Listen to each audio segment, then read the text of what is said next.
On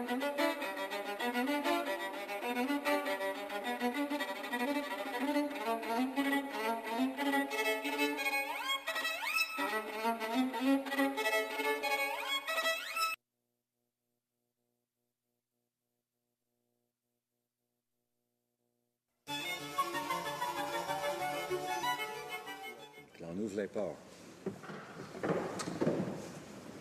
Tabling of documents. Dépôt de projet de loi. Introduction of government bills. Statements by ministers. Reports from inter-parliamentary delegations. The honourable member for Pitt Meadows, Maple Ridge. Mr. Speaker, I have the honour to present in both official languages the 11th report of the Standing Committee on Industry, Science and Technology in relation to the motion adopted on Tuesday, March 27th, regarding broadband connectivity in rural Canada, overcoming the digital divide. I'm also proud to announce that it was a unanimous report. Pursuant to Standing Order 109, the committee requests that the government table a comprehensive response to this report. Thank you. Introduction of private members' bills.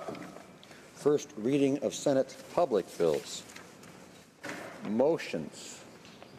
The Honourable Ms. Bergen, seconded by Mr. Nader, moves that the report of the Ethics Commissioner, entitled the Trudeau Report, tabled on Monday, January 29, 2018, be concurred in. Debate. The Honourable Opposition House Leader. Thank you very much. Thank you, Mr. Speaker. Well, I'm rising today to speak to the former Ethics Commissioner's report called the Trudeau Report, which found that the Prime Minister has breached the Conflict of Interest Act in 4 separate ways. At the onset, I do want to say that I will be sharing my time with the Honourable Member for Calgary-Shepherd. Regrettably, at this point, Madam Speaker, I just have 10 minutes to speak, even though there is so much to be said. But let me start by summarizing why we are here and what has happened to get us to this point. 2 Christmases ago, it was right after the election, and Christmas holidays were here, and the Prime Minister dropped off the radar. Now, this is the Prime Minister who had just been elected on a campaign of openness and transparency, but the Prime Minister left somewhere, and he would not tell anybody where he went. Now, if he had just been off on a holiday, maybe on a beach somewhere, he probably would have told the media and he would have told Canadians that he was on a holiday with his family. But for some reason, he was incredibly secretive, and he didn't want anyone to know where he had gone on his Christmas holiday. Now, some enterprising members of the Parliamentary Press Gallery tracked the Prime Minister down, and they found out he was in the Bahamas. No doubt egged on by the Prime Minister's secrecy over the whole thing, these journalists kept digging. Now, Mr. Speaker, Madam Speaker, it turns out that the Prime Minister wasn't just at the Bahamas at a resort somewhere that he'd paid for and was having a little holiday with his family. No, he was hanging out on a beautiful billionaire island, a private Caribbean island owned by the Aga Khan. Now, the Aga Khan does some very good work. He presides over organizations such as the Global Centre for Pluralism, which have associations, financial and otherwise dealings with the Government of Canada for decades. Again, the Aga Khan does very good work in Canada and around the world. But, Madam Speaker, that is irrelevant to the point that we are discussing today. The point is that the Aga Khan, a good individual who does very good work for Canadians, gets a whole lot of money from the Government of Canada to do this work. And the Prime Minister of Canada was on his island accepting a free vacation from him. Now, what this report has told us is that this was not the first time that the Prime Minister had taken a free vacation from the Aga Khan on the island. In fact, Christmas 2014, prior to being the Prime Minister, the member was there for a holiday. March 2016, family members there for a holiday. And then Christmas 2016, the private island holiday yet again. Wow, what an amazing so-called friendship to have. And that's the other interesting thing about this report. The Prime Minister tried to say for a year that this was a holiday being taken and accepted with a very good friend. But the Ethics Commissioner report told us that they indeed had not had contact for 30 years. So it just seemed to be a wonderful, old, long-lost friend that somehow the Prime Minister was reacquainted with after he became Prime Minister, while the Aga Khan was doing a whole bunch of business with the Government of Canada. Now, the point is that the point, and most likely why the Prime Minister and his staff took such a posture of great secrecy, is that we actually have ethical rules. We have ethics rules in place which are meant to prevent Prime Ministers or ministers or parliamentarians, even without executive responsibilities, from doing things which put them in a conflict of interest. Things like accepting free vacations from those who do multi-million-dollar transactions with the government. Things like accepting free rides in their private helicopters. Things like recusing oneself from discussions where the opportunity exists to improperly further that other person's interests. And fourthly, things like failing to arrange one's own affairs in a manner to avoid these conflicts of interest. Now, Madam Speaker, those were the 4 areas that the Prime Minister broke the ethics rules in, those exact areas that I mentioned. These rules are in place to stop a Prime Minister from doing this, but in a very shameful historic ruling, we have seen our own Prime Minister break these 4 specific rules. Now, that's why my honourable friend, the Leader of the Official Opposition, wrote to Mary Dawson, then the Conflict of Interest and Ethics Commissioner, asking for an investigation of the Prime Minister's conduct. And that's why the Ethics Commissioner in turn conducted an investigation and produced a thorough 66-page report called the Trudeau Report on the Prime Minister's vacation.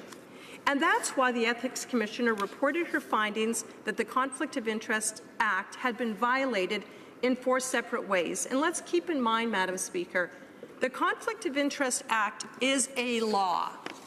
So for anybody who said, well, the Prime Minister didn't break the law, he did, in fact, break the law. The Conflict of Interest Act was a piece of legislation that our government brought into effect. It was passed here in the House of Commons.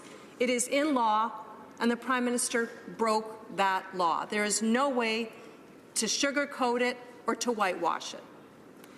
Now, Mary Dawson's investigation confirmed what any sensible and reasonable observer would have told you, that the Prime Minister's free luxury vacation on a private Caribbean island owned by someone with dealings with the federal government simply didn't pass the sniff test. You know, Madam Speaker, many have looked at the value of these 3 vacations. They probably value close to $700,000. When you look at the value of not only the vacation itself, the RCMP time, which was used for this vacation, which the Prime Minister has refused to pay that back, close to $700,000. Can you imagine a Minister of the Crown receiving an envelope of cash with $700,000 in it from somebody who is dealing with that minister, and that individual, here's a free gift of $700,000 worth of cash, and that minister going on and making decisions regarding the work that this individual was doing? Madam Speaker, the fact that this is basically what our Prime Minister did is reprehensible. And the fact that he refuses to take responsibility for it is even more irresponsible, and it goes to show how the Prime Minister has failed Canadians in his dealings, in how he has been unethical and shown such horrendous judgment time and time again. Now, Madam Speaker, the Ethics Commissioner also unearthed that the Prime Minister and his family, as I said, accepted similar vacations when he was leader of the third party, and that his wife, children, and their whole host of friends accepted another third vacation in March 2016. Now, we do thank the former Ethics Commissioner for her work and her analysis on this serious issue. The report, though, and the public discussions about it has exposed a serious concern for us as Conservatives, and I think for indeed the entire House of Commons. When we read the report that addressed the unethical and illegal vacation, we learned that during this Caribbean sojourn, the Prime Minister and the Aga Khan exchanged gifts. Receiving a present during a gifted vacation, Madam Speaker, talk about piling it on. It's kind of like a nesting doll.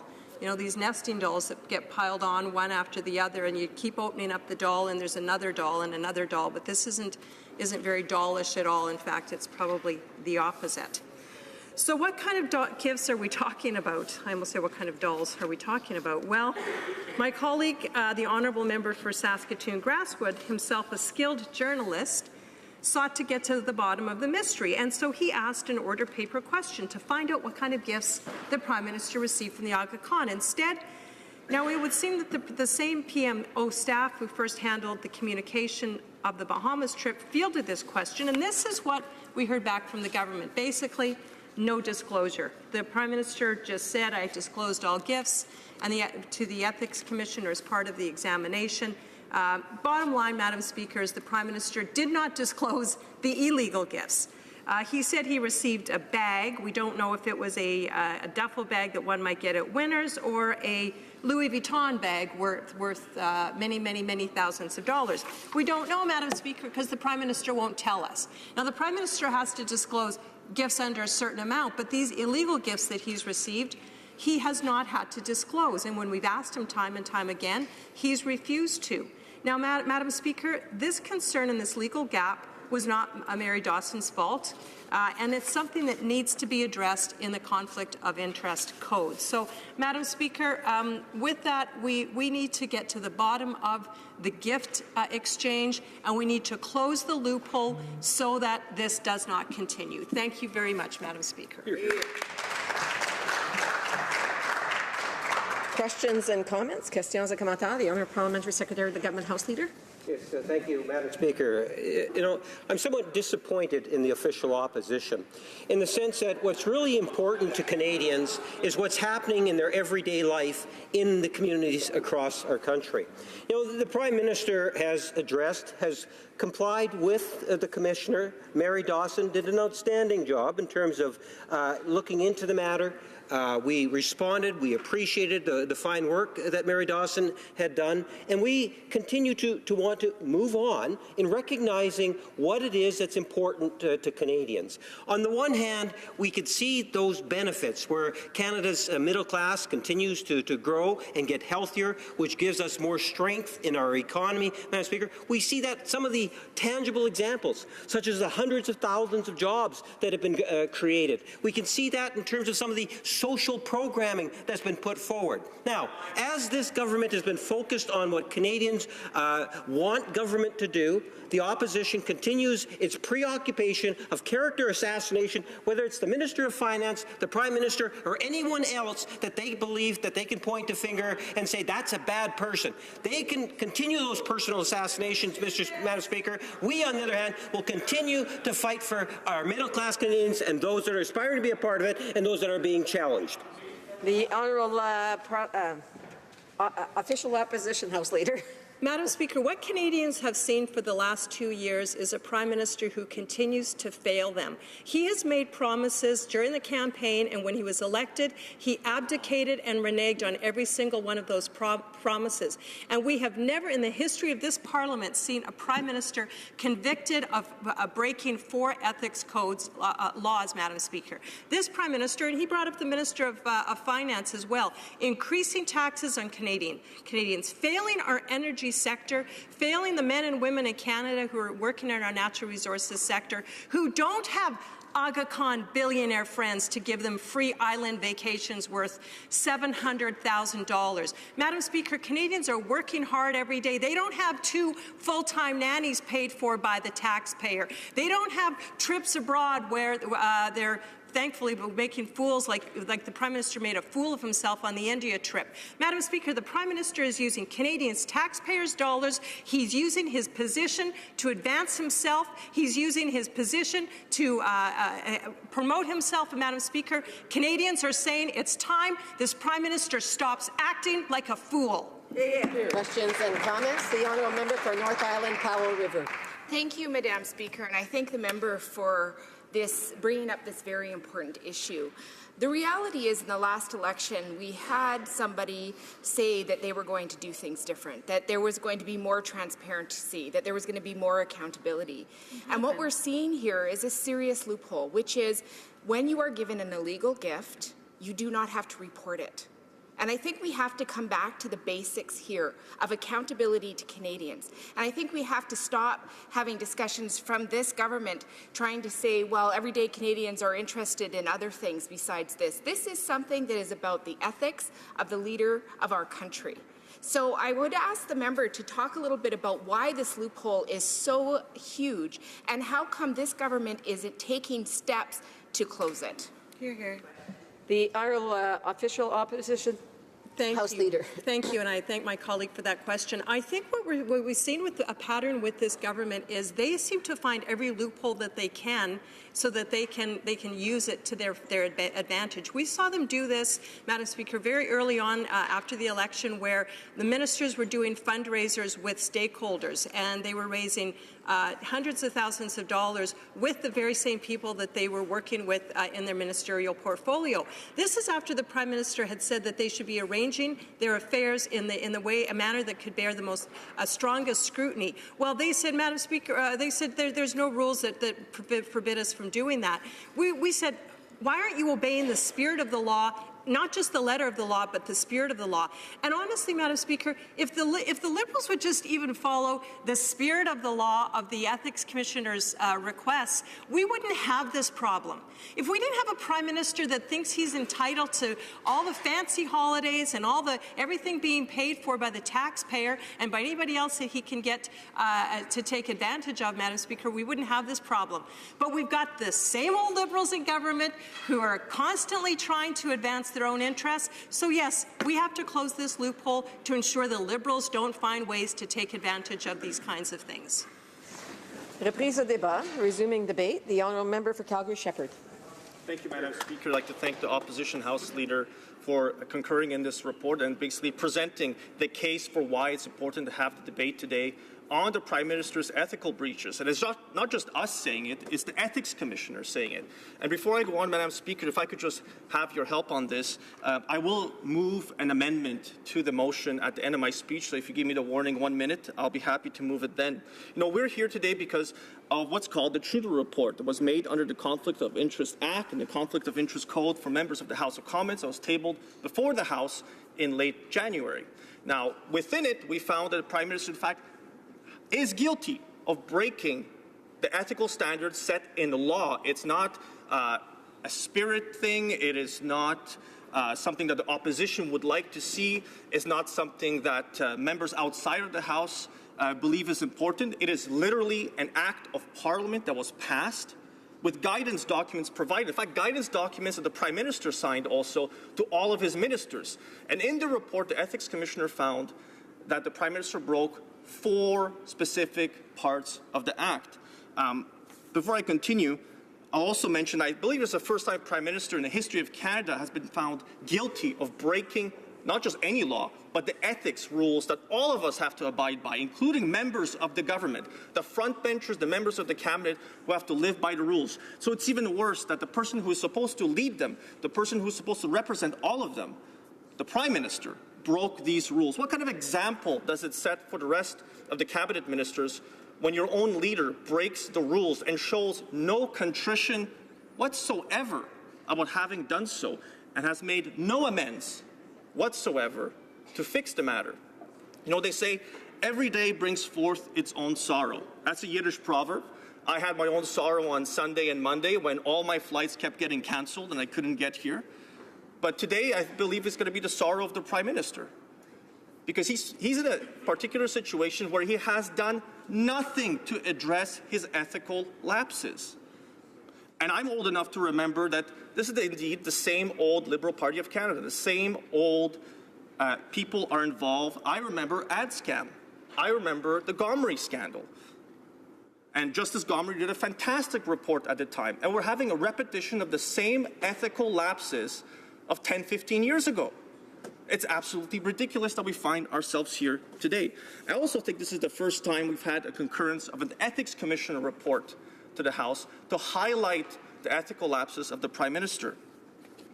Now, 5 things that a Toronto Star article mentioned that I think draw attention to the importance of having this debate today, because ethics do matter.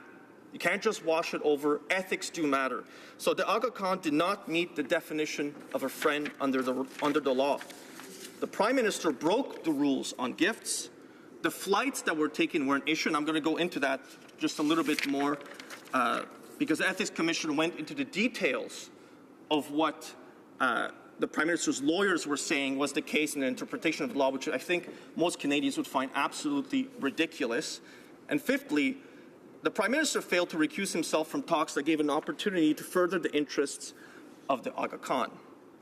Now, the investigation started because the former chair of the Ethics Committee wrote a letter. It was the member from Red Deer Lacombe, a Conservative member of Parliament, who pointed out to the Ethics Commissioner the potential ethical breaches in the behavior of the Prime Minister. And I remember this at the time because I remember that side of the House, including very specific parliamentary secretaries, who were saying, this is not an issue. Why are you focusing on his vacation trips? We should be focusing on jobs and the economy and all these other things. But ethics do matter, especially in leadership. Especially in leadership. Role models that Canadians look towards for ethical decision-making who are leading the country should be held to the highest possible standard. More so when they set the bar even higher for themselves, and they do so in a very public manner. And when they cannot even meet the bar they set, they cannot even meet the bar set by the House of Commons itself, it does become a matter that the House should consider through the concurrence of this report. Now, in that report, the Ethics Commissioner mentions on the flights that there was nothing unusual, unforeseen, or unavoidable about this trip. The Prime Minister was well aware, given his previous stay on the island in 2014, that private transportation was needed to reach the Aga Khan's private island. That's one of the points that the lawyers tried to make, that actually this ethical breach that the Ethics Commissioner said, the violation of the law, was not, you said it was unavoidable. We could, there was no way to plan around this. We leave it to the RCMP to do it. But he knew in 2014, if he went to this island, it would be the same exact situation. And the Ethics Commissioner said it was unavoidable. He should have known better. In the Act, the contraventions of the Act, the Prime Minister contravened Section 5, 11, 12, and 21. And briefly, the Ethics Commissioner found that he failed to meet the general duty found in Section 5 because he vacationed on the Aga Khan's private island. Section 11, which is going to be the purpose of my amendment, Madam Speaker, deals with the gifts that were received during this trip. And he did accept hospitality and gifts and the use of the private island that personally benefited himself. He never cleared it with the Ethics Commissioner ahead of time. He just did it, and after the fact, he claimed, well, now I've learned my lesson. Probably won't happen again. But how can we trust that if he's done nothing, no contrition, no attempt to change the law, modify the law, to live up to the higher standard that he set for cabinet ministers? Section 12 prohibits ministers and members of their families from accepting travel on non-commercial, chartered, or private aircraft. By the way, this is a point, Madam Speaker, in the report where lawyers quibbled over the definition between the French and the English over aircraft and avion. That doesn't cover helicopters, which I find is absolutely ridiculous as a point for the Prime Minister to instruct his lawyers to make that type of defense, but it's in the report itself. Any Canadian can read it and see on black and white that it's written right there. So the Prime Minister contravened Section 12. Again, the Ethics Commissioner said when he accepted and his family accepted travel provided by the Aga Khan on private aircraft, the travel was not required as part of his official duties, the circumstances were not exceptional, and he did not seek the prior approval of the Ethics Commissioner. Lastly, he also contravened Section 21. Section 21 says when he failed to recuse himself from 2 discussions during which he had an opportunity to improperly further the private interests of the Aga Khan. And like the opposition House Leader has said, the Aga Khan Foundation and Aga Khan himself does a lot of good works all across the world, charitable works. It's not incumbent on the Aga Khan to recuse himself. It's incumbent upon the Prime Minister to recuse himself. He is the person responsible for ensuring that he doesn't find himself in a conflict of interest. All members of the Cabinet have to live up to this higher standard, a higher standard set both by the Prime Minister but also by the House of Commons through the ethics legislation that was passed all the way back in 2006. With mass party support, we all agreed at the time that the ethical bar had to be raised, and indeed it was raised. So it's interesting that now we find ourselves 12 years after that historic, truly historic, and monumental piece of legislation came down. Was the first piece of legislation by the Conservative government back in 2006 that set forward new ethical rules that all members of Parliament and cabinet ministers and the Prime Minister were expected to live up to. The Prime Minister here has failed to live up to those standards. And therefore, now we find ourselves in here concurring a report from the Ethics Commissioner to draw attention for Canadians to the Prime Minister's lack of ethical standards and his complete inability to show any contrition or make amends or propose some type of modifications to the rules to ensure that this would never happen again, because it may quite easily happen again. And the issue of gifts, we actually don't know what the illegal gifts are. And I think, like the opposition House leader said, I think we have a right to know, both as members of Parliament and Canadians, what they are. I see, Madam Speaker, you've given me notice that my time is up. So that amendment that I spoke of at the beginning. So I move, seconded by the member for Central Okanagan, Similkameen Nicola, that the motion be amended by deleting all the words after the word that and substituting the following. The report of the Ethics Commissioner entitled the Trudeau Report, tabled on Monday, January 29, 2018, be not now concurred in, but that, pursuant to Section 2813 of the Conflict of Interest Code for members of the House of Commons, it be referred back to the Commissioner with instruction that he amend the same to include recommendations to close the loopholes in the Code, as well as the Conflict of Interest Act that allowed the Prime Minister to withhold from the public the nature of the unacceptable gifts he received from the Aga Khan, because the public registry includes only acceptable gifts within the meaning of Section 14 of the Code and Section 11 of the Conflict of Interest Act.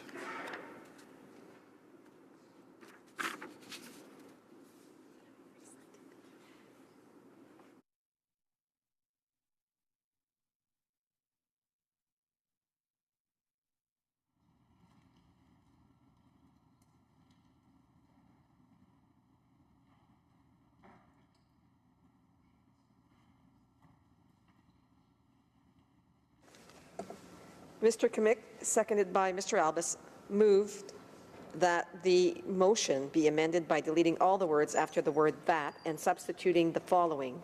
The report of the Ethics Commissioner, entitled the Trudeau Report, tabled on Monday, January 29, 2018, be now concurred in, but that pursuant to Section 2813 of the Conflict of Interest Code for members of the House of Commons, it be referred back to the Commissioner with instructions that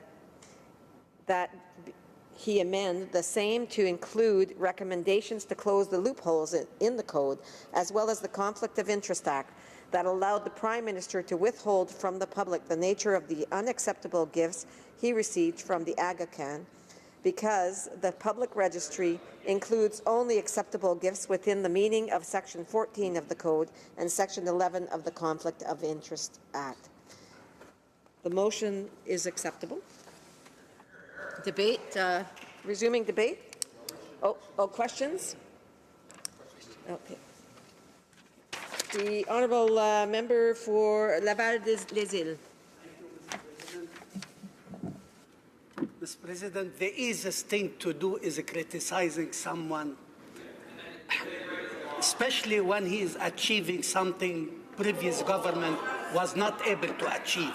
I would like to remind my colleague from other part, they did not see what this Prime Minister achieved by his historical investment in infrastructure in order to create jobs and grow the economy, by protecting the environment, by lifting hundreds of thousands of children out of poverty, Madame la Présidente, by shifting the name of Canada from the bottom line to the highest level at the international level, by putting Canada in the front line of the G7, Madame la Présidente. If those things, our colleague in other parts, they don't see it. I'm sorry to say it. Either they don't see it the way they should see it, means they are blind, or they have to open their eyes more and to be realistic in saying the truth to the Canadian people. Thank you, Madame la Présidente. And I just want to remind members to please respect the person who is speaking. I'm sure that the person who will be answering the question is quite capable, and if others have questions and comments, to please stand to be recognized. The honourable member for Calgary-Shepherd. Well, Madam Speaker, what I'll say is ethics matter, especially when it's the Prime Minister who is leading the Cabinet, has been given this immense responsibility and immense privilege to serve as the Prime Minister. And so ethics do matter. The member talked about infrastructure. It's interesting. The Parliamentary Budget Office said that half of the money comes from the Harper era. None of the money appears inside the budget. Interesting. This great accomplishment doesn't appear in their own budget document. On child poverty rates, the member must know that their own numbers go back to 2014, including 2 years of the Harper era government, which was the only government going all the way back to the Chrétien time that actually reduced child poverty rates. StatScan, you can go look it up, it's right there. And finally, on the G7 International Stature of Canada, I will remind the member of the Prime Minister's laughable, ignorant, arrogant, prideful trip to India, where he embarrassed this country and embarrassed all Canadians. Questions and comments? Questions et commentaires. L'honorable député de Sherbrooke. Honourable member for Sherbrooke. I'd like to thank you, Madam Speaker, and thank my colleague for his remarks. He devoted a few seconds to the desperate attempt by the Prime Minister to justify his trip and the fact that, according to his lawyers, he hadn't violated Section 12, where it referred to avion in French, aircraft. So there was a difference between the English and the French versions. In English it says aircraft, and in French, and I'm just trying to find the actual page, avion. So the lawyers chose the version that suited them. And they said, well, it was a helicopter, so it's not an avion. They decided to use the French version, stating that in the event of difference between the legislation, they are to choose the one that better captures or best captures the situation. This is a very desperate attempt to have Canadians understand that they read through Section 12, but before that, he had taken the time to look at avion and aircraft to see the difference and to choose the French version. And for him, well, it was a way of complying with Section 12. It's a desperate attempt, in my view. I'd like to hear what my colleague thinks about it. The honourable member for Calgary-Shepherd. Thank you, Madam Speaker. And I'd like to thank my colleague from another party, but a colleague with whom I often sit on the Finance Committee. Now, there are some reasons. It's on page 55 of the English report. This distinction was between avion in French and aircraft in English. The Prime Minister should have known the difference between the two, but he directed or instructed his own lawyers to say it doesn't say helicopter, so I can take the Aga Khan's helicopter to go on a private trip with me and my family, to accept a gift from the Aga Khan. So it's ridiculous for the Prime Minister to give those instructions to his lawyer, because this is in the report, and that's his defense. Because it doesn't say helicopter, so I can do it. So it shows that the Prime Minister has a complete and utter lack of judgment. Resuming debate, reprise de débat, the Honourable Parliamentary Secretary to the Government House Leader. Yes, thank you, Madam Speaker. And as in the past, I've always believed it's such a privilege to be able to stand inside this chamber and participate in debates. And today is no exception to that. Having said that, I am somewhat disappointed in the both opposition parties and their desire to try to deal with an issue in which I believe has actually been dealt with already, Madam Speaker. It's interesting, we have that unholy alliance across the way, the New Democrats and the Conservatives, who are in fact convinced the best way to attack this government is not to talk about fiscal policy, not to talk about social policy, but rather to look at ways in which they can attack the individual, go after the persons, Madam Speaker. And that's, in fact, what we have witnessed time and time and time again. Canadians have an expectation in terms of what it is that's taking place inside this beautiful chamber that we all sit in. The expectation is that we're going to be talking about laws, we're going to be talking about budgets, and what are priorities for Canadians, Madam Speaker.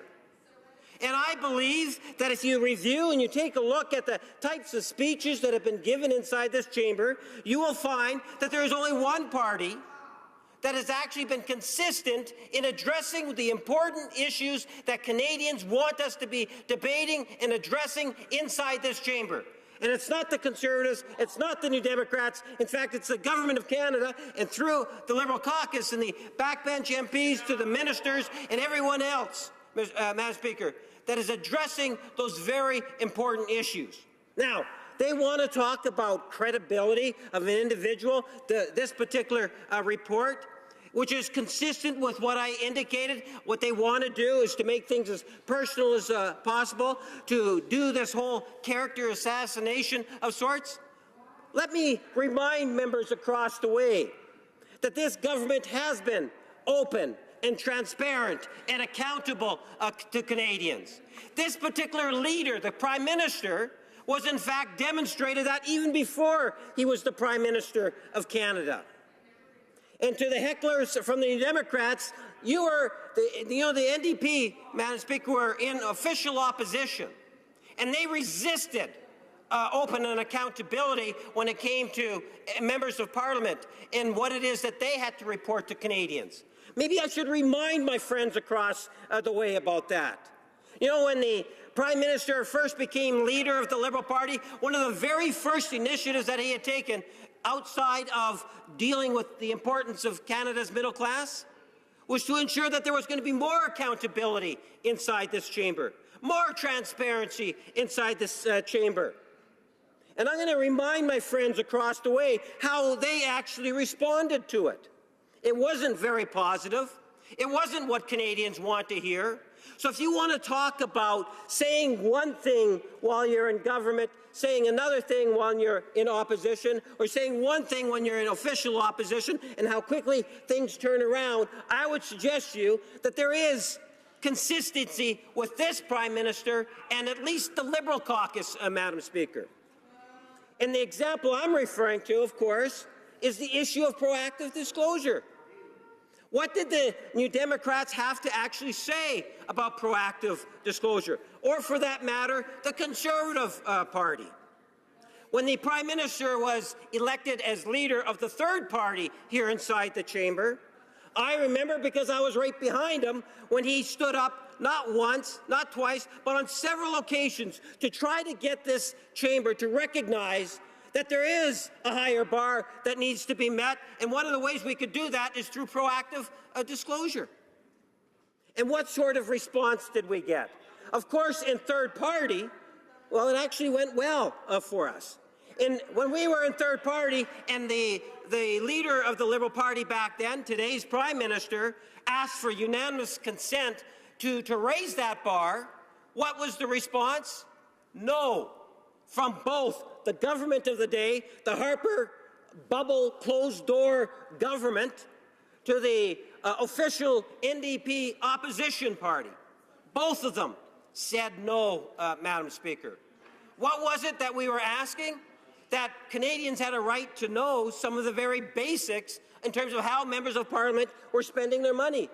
And it should be put up onto the internet.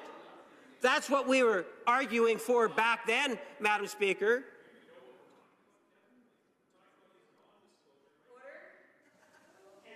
Order. I just want to remind members one more time. This is like the third time this morning already. I guess, the 2-week break was too much for some people. So I just want to remind members that somebody has the floor. There is to be no going back and forth during the debates. The speeches are to be addressed to the Speaker. And if anybody has questions or comments, when it is time for questions and comments, they can attempt to stand up to be recognized. The Honourable Parliamentary Secretary to the Government House Leader may continue. Yes. Thank you, Madam Speaker. And this is, the members from across the way say, well, it's about disclosure. You're right. In this aspect of my comments, it's all about disclosure. And what did the government of the day, the Harper government, have to say? No, they didn't believe in telling Canadians how it is that members of Parliament were spending their money. The only ones that were worse than the Conservatives back then were the New Democrats. Because you know what happened, Madam Speaker, is that the leader of the Liberal Party, today's Prime Minister, said even if the Conservatives and the NDP do not support it, the Liberal caucus will go alone. We took the additional resources, some of the resources, scarce resources, because we were a third party at the time, but it was important to the leader of the Liberal Party, and we set up an internal system, and the Prime Minister, or the leader back then, said that if you are a Liberal member of Parliament, you will participate in proactive disclosure. It was the Conservatives and the NDP that said no, because their unwillingness to participate, it obligated the Liberal Party, if we wanted to move forward on it, that we had to create our own system. Now, a couple months go by, and then we're into the summer, and this is what, 4 years ago, Madam Speaker, and then the Conservatives had one of those road to Damascus approach, at least on that aspect. The importance of proactive disclosure. They figured, as the leader of the Liberal Party back then tried to explain to this chamber, that yes, Canadians do have a right to know. That it is a fair expectation that Canadians have in terms of knowing how members of Parliament are spending the hundreds of thousands of dollars that we are individually given as a member of Parliament, all of which are tax dollars, that they do have a right to know that. And we applauded the Conservatives in terms of changing their mind on it. Now, of course, in order to get something done, you needed to get unanimous support. So we still had the New Democrats refusing to give unanimous support, Madam Speaker, to the issue. They fought it tooth and nail. And it wasn't until we actually brought in an opposition motion where they were literally embarrassed in terms of causing them to support the idea when they actually had to stand up individually, then they changed their opinion. Because I believe the months and months and months that went by from when they initially said no to it, they realized, much like the Conservatives, that it is time that we have proactive disclosure. Now, we were glad to have played a very important role in that, believing that it provided more accountability and transparency to Canadians. Advance that, if you will, Madam Speaker. The Prime Minister then says, once he becomes Prime Minister, that mandate letters, ministerial mandate letters, will also become part of the public domain. And that was something that was new. You know, what would happen before is the former Prime Minister, Stephen Harper, would say, well, here's what it is I think this department should do, and I'll pass that on through a particular minister, and they were known as the mandate letters. Would they become public? Well, it's hard to say, depending in regards to the minister. Think in terms of what the mandate letter is it kind of captures the essence in terms of what it is are some of those important priorities that a department should be moving towards. Well, we have a Prime Minister, virtually from taking office, saying that these mandate letters are in fact going to be public. And whether it's from virtual day one of this Liberal cabinet to today, we have seen actions by this Prime Minister, by this cabinet, and in fact by the Liberal caucus. Because all of my colleagues within the Liberal caucus understand the importance of accountability and transparency. And we have strived to be able to deliver that to Canadians. Now, there is always room for improvement. We can always do better. And maybe that's a good segue into what it is that we're debating today through this particular report.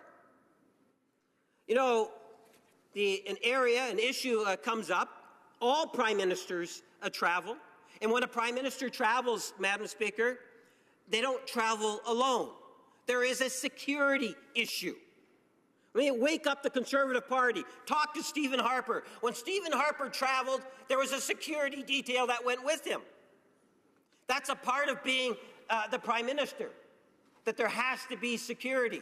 Believe it or not, there are individuals around the world that would like to cause harm to the office of the Prime Minister.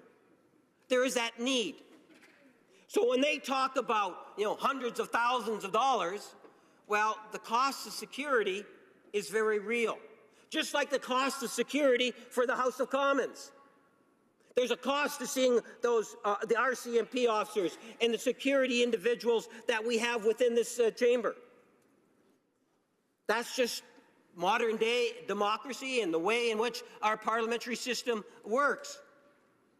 So to try to blow up numbers or to indicate these huge numbers of costs in terms of tax dollars because the Prime Minister had taken a vacation is disingenuous, Madam Speaker.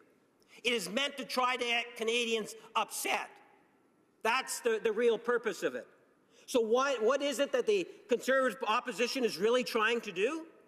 They don't have anything to talk about, and I'll get to some of the things that are important to Canadians that this government will continue to be focused on. But before I do that, Madam Speaker, I want to pick up on the question that I had posed to the opposition House Leader, and that is why it is that the official opposition, in particular, but with the support of the Unholy Alliance and the New Democratic Party, want to continue to hit at the personal level. And that is something in which I find, I was in opposition. I was in opposition for over 20 years. Most of my political career has been in opposition. And I can tell you that based on the experience I had in opposition, yes, at times you will need to hold government accountable for some of the things in which a minister or a prime minister or a premier or even non-ministers do. And we have these independent agencies, such as the Ethics Commissioner, the Lobby Commissioner, Elections Canada.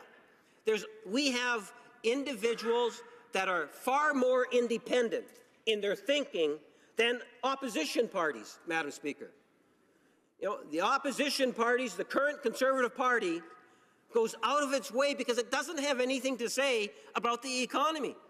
It doesn't have anything to say in regards to the social programming that this government has been introducing since it's been mandated, Madam Speaker. Very strong, tangible things in which I will go into. But before I do that, Madam Speaker, recognize that the reason why we're debating this report today is because it fits the Conservative agenda. The Conservative agenda of, let's not talk about substance or government policy, let's talk about who can we attack in the cabinet of the Liberal government, or even at times non-cabinet members, Madam Speaker. That is what they look for all of the time. And they're consistent on that, where they can, and I use the word character assassination, and that's what it feels like at times. So we have these independent offices, so that if they have concerns, they can raise those concerns in addition to raising it on the floor of the House. So when we take a look at what was issued by Mary Dawson, the independent commissioner, is that I think it's a good report. It's a report in which is based on a lot of information. Madam Speaker, I know that when the issue first came about, when the Conservatives first raised it, and good for them for raising the issue, Madam Speaker, right away there were discussions with the Mary Dawson, the independent officer of Parliament, where there was an investigation. From day one, the Prime Minister was very clear. I will work cooperatively, respond to any inquiries with the Commissioner. And the opposition then ultimately would continue to push the issue, and they can do so, Madam Speaker.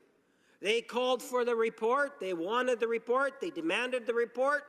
Mary Dawson, we don't control Mary Dawson and say, well, you will release this report on such and such date. It's an independent office. If we were to do that, then we would be criticized for telling the independent office to provide a report by such and such a date.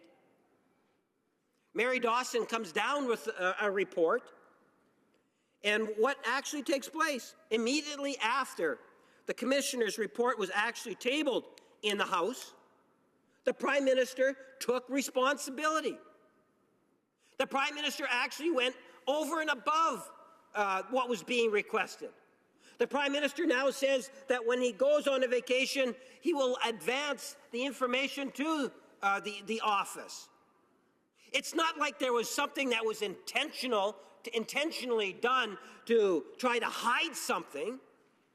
There's nothing that was trying to be hidden, Madam Speaker.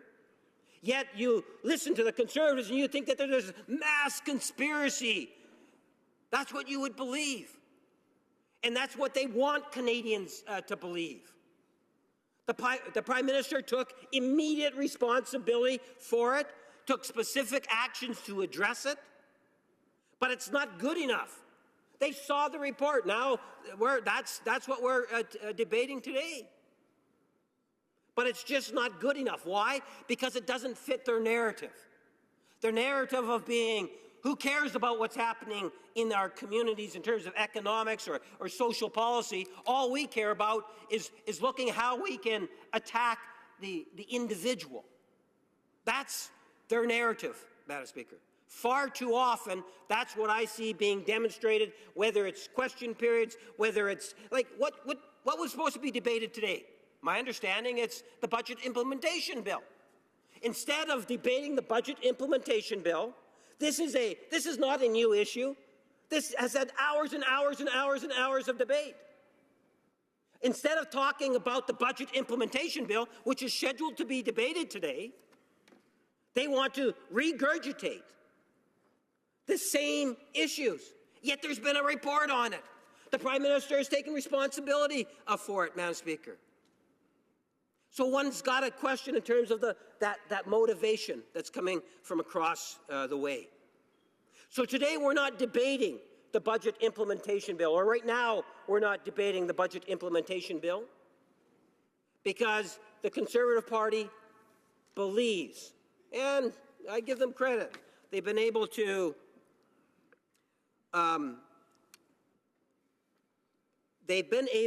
ultimately convince the New Democrats that their approach at this issue is the best approach for the debates inside the House. It's almost like, you know, the enemy of my enemy is my friend attitude that comes from the Conservative and the New Democrats. You know, there's an idea that if you're in opposition, and as I say, I've had many years of experience in being in the opposition benches, and who knows, it could be 4 years, 10 years. I'm hoping to have a balance, Madam Speaker, the same number of years in government as I was in opposition. But that's a hope. It'll be the Canadians that ultimately make that determination. But, Madam Speaker, I can tell you, and for those that asked the question, it was just over 20 years in opposition. Having said that, Madam Speaker, the opposition, joint opposition, can continue to focus on the personalities. You can continue to focus on the personal characterization, assassinations. We, on the government benches, the Liberal caucus, is going to continue to focus on what really matters. Canada's middle class, those aspiring to be a part of it, those that need a lifting hand, Madam Speaker. Those are the individuals that we are here to represent, and we are going to do that day in and day out, and we will ensure that there's more openness in government, more transparency, more accountability. And I suggest to those that are following the debate, Madam Speaker, that they don't buy into what the joint opposition is saying, because we are moving forward on all fronts. Thank you, Madam. Questions et commentaires, questions and comments. L'honorable député de Beauport. The honourable member for Beauport-Côte-de-Peuple-Île-d'Orléans, Charlevoix. Madam Speaker, thank you to my colleague for all of the words he has spoken. We're used to a great deal of passion from him, but that passion is blinding him to the realities of the situation. The current Liberal Party says that it is lily white, that they wanted to do things differently. And we've learned that by doing things differently, they've come back to the era of the Gomery scandal, perhaps even worse. And we'll come back to that. How can a member, whether they be Liberal, Conservative, or NDP, congratulate the Prime Minister for being the one who spends the most, for being the one who is the least transparent, and for being the one who meets so many individuals that when travel is done abroad, how can a member who speaks on behalf of fellow citizens rise in the House to defend that Prime Minister? Easily, Madam Speaker, because what happens is the member opposite is actually following the Conservative narrative. She is following, intentionally or unintentionally, I'm not sure, she is following the spin that the Conservatives and the narrative that they want to try to portray. It's a false narrative. Madam Speaker, if the member across the way was to look, and if it's just an issue of accountability and transparency, all she needs to do is look in a very real and tangible way in terms of what it is the government has done on that point. And if it's specifically with respect to the Prime Minister, I just spoke in terms of the proactive disclosure. Look at what this government has actually accomplished on that particular issue. The Prime Minister himself has worked cooperatively, has taken responsibility. It's time that we say, yes, maybe we should be talking about the economy. Maybe we should be talking about the budget and social policy, Madam Speaker. I would suggest the Conservatives are missing the boat by wanting to talk about something and not wanting to change the topic. Questions et commentaires. The honourable member for North. Questions and comments. Speaker, and I've certainly never been told I belong to an unholy alliance before, so it's been an interesting day for me in this House. For me, this is a relatively simple question, and I appreciate the amendment because what it talks about is something fundamentally important, which is that we fix this loophole. So I'd like the member to explain why fixing this loophole is such a burden to this government. The Honourable Parliamentary Secretary. Madam Speaker, where do I start? I talked about, the NDP tend to want to say one thing, but their actions don't necessarily follow what it is they say. And the best example of that is on the proactive disclosure. We have an amendment that's been brought forward. We have a government that has made very clear in terms of its indications on how it is that we can move forward in terms of ensuring that there is more accountability, more transparency that's coming from this place. And the government will take into consideration all those aspects. If there's ideas that opposition members have, I would really encourage them, whether it's like raising them during debates, including budget debates, to raising them in standing committees, to raising them with individuals on the side. There's all sorts of forums in which we can talk about good ideas that would advance accountability and transparency. This is a government that genuinely believes in it. And comments. The honourable member for Central Okanagan's Milkamy Nicola. Thank you, Madam Speaker. Certainly appreciate the members' contribution today to discussion. When it comes to transparency, the Prime Minister in the last Parliament actually put forward a private member's bill, made it part of his electoral commitment, and then what do we see? They put forward legislation on access to information that has nothing to do with what they promised. Madam Speaker, in regards to the actual debate that we're having today, though, this is about the Ethics Commissioner. This member has said multiple times that we need to support and we need to respect officers of Parliament, particularly the Ethics Officer, the Ethics Commissioner. And I would just ask, when this motion comes to a vote, will this member and his Liberal colleagues vote to send this report back to the Commissioner for the purpose of closing these loopholes that the Commissioner has shown? Again, an independent office made recommendations. This would be about making the Act better, not just for this Prime Minister and for his cabinet, but also for future governments. Will this member support closing those loopholes by supporting this amendment? The Honourable Parliamentary Secretary. Well, Madam Speaker, it was interesting. The member made reference to access for information.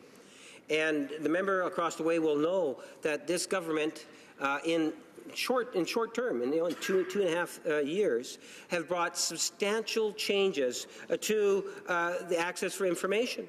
It was the first real major overhaul of the legislation in over 30 years, Madam Speaker, where there's ideas and thoughts in which we could continue to move forward. This government has demonstrated a tremendous amount of goodwill.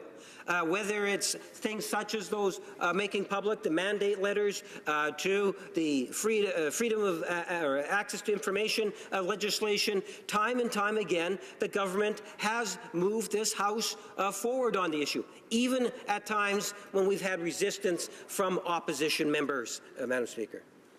Questions and comments. Questions et commentaires. The Honourable Member for Sherbrooke.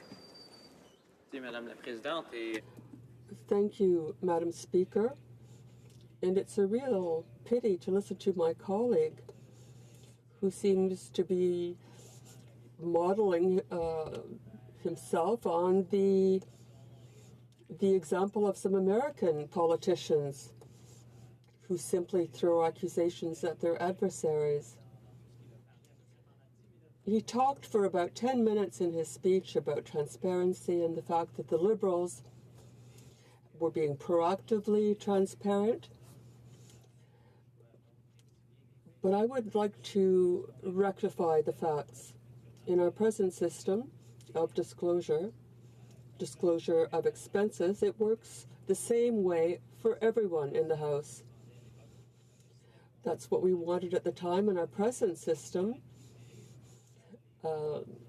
Well, there is a body that regulates our expenditures, and I'd like him to look into that. I'd like him to take note of that.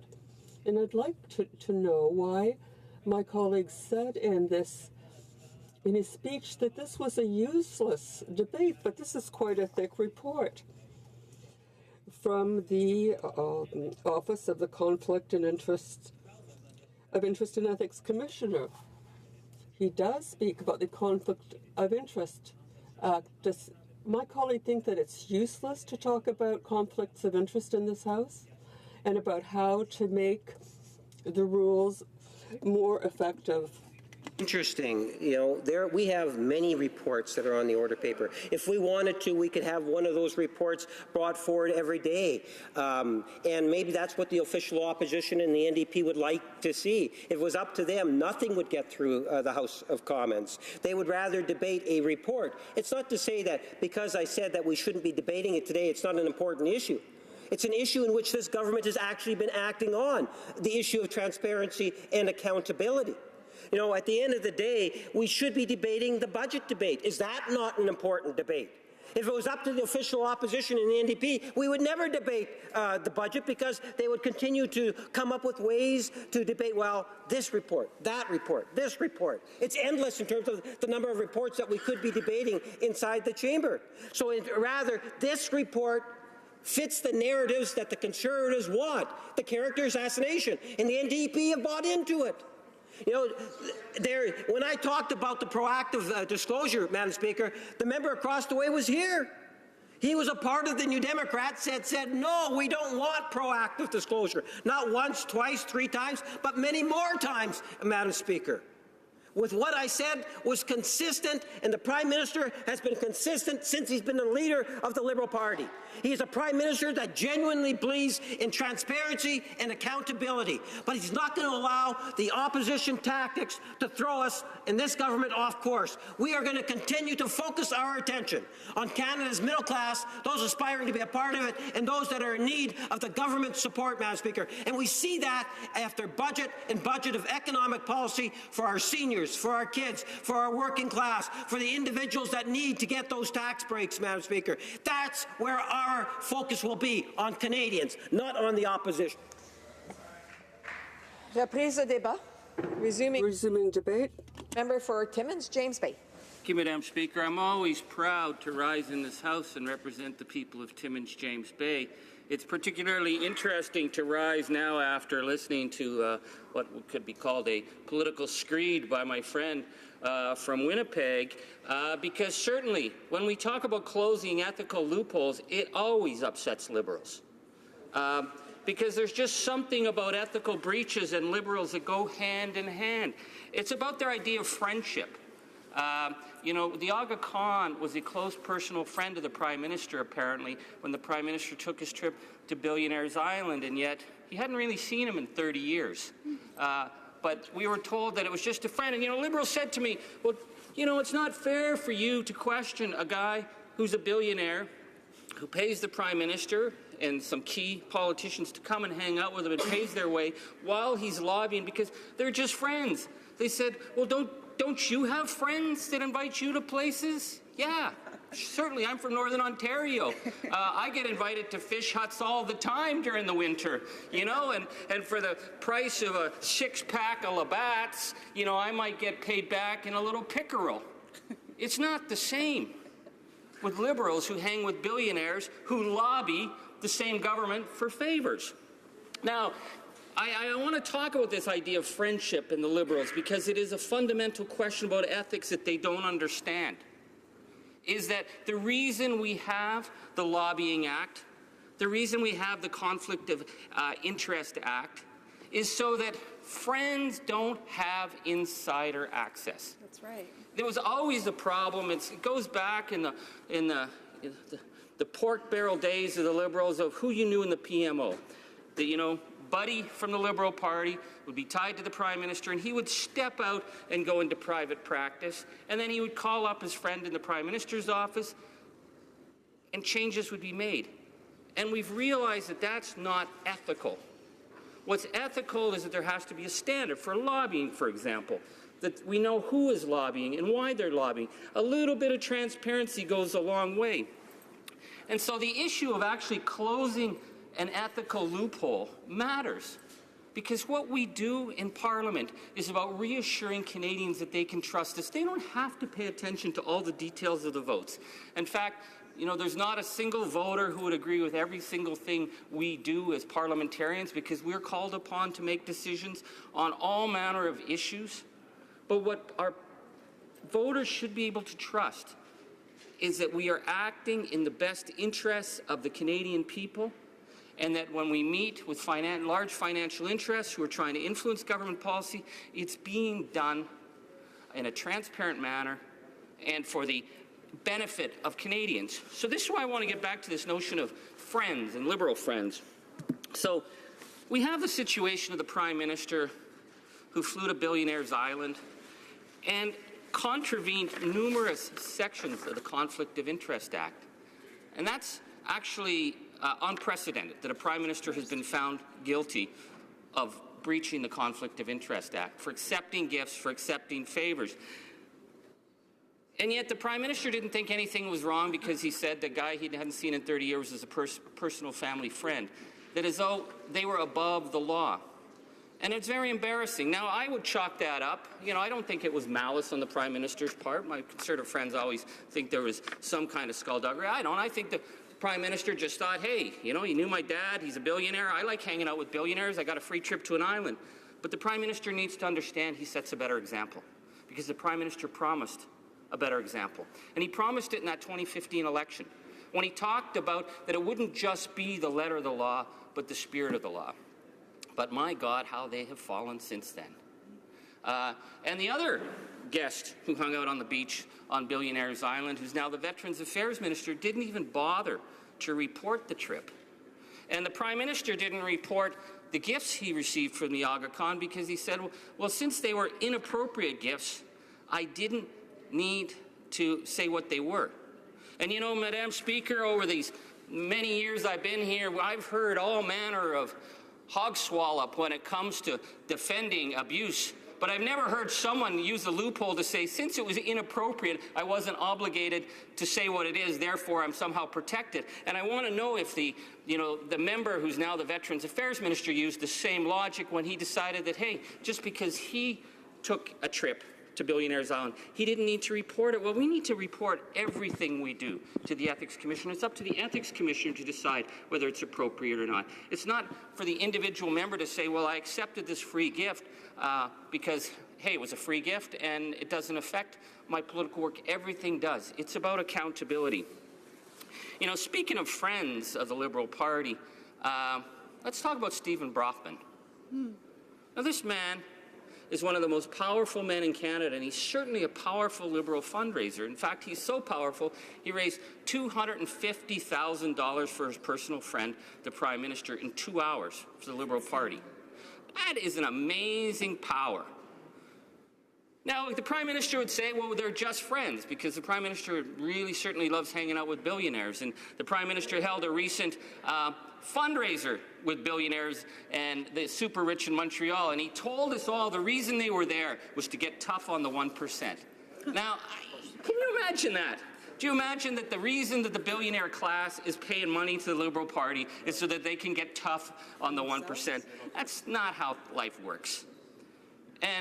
But how it does work is when Stephen Brofman was named in the Paradise Papers scandal.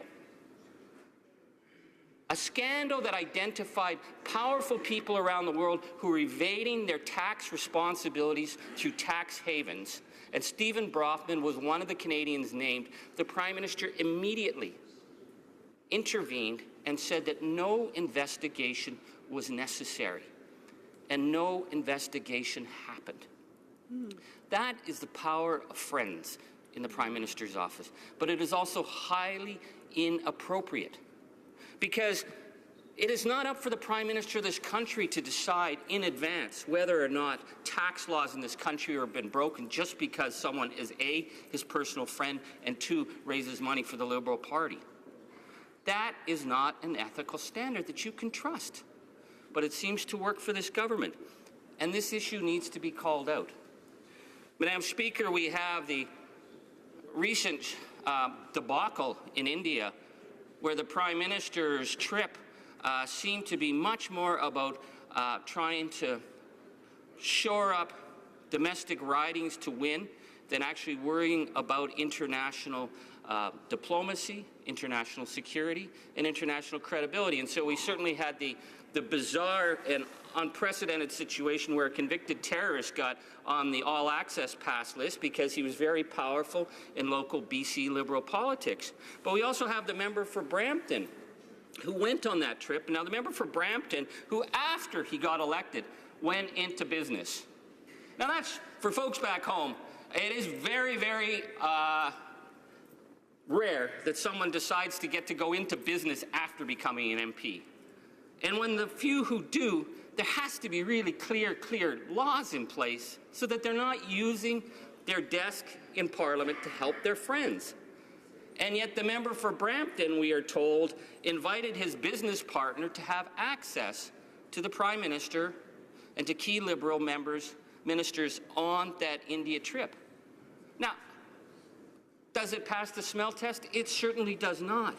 And it raises a question about the lack of ethics and accountability that's in the Liberal caucus right now, that they seem to think this is perfectly okay. In fact, we've heard from every senior voice from the Liberal government on these ethical breaches that not once do they take these issues seriously. They seem to think it's okay because, hey, he's a good guy, the other guy is a good guy, they're all friends.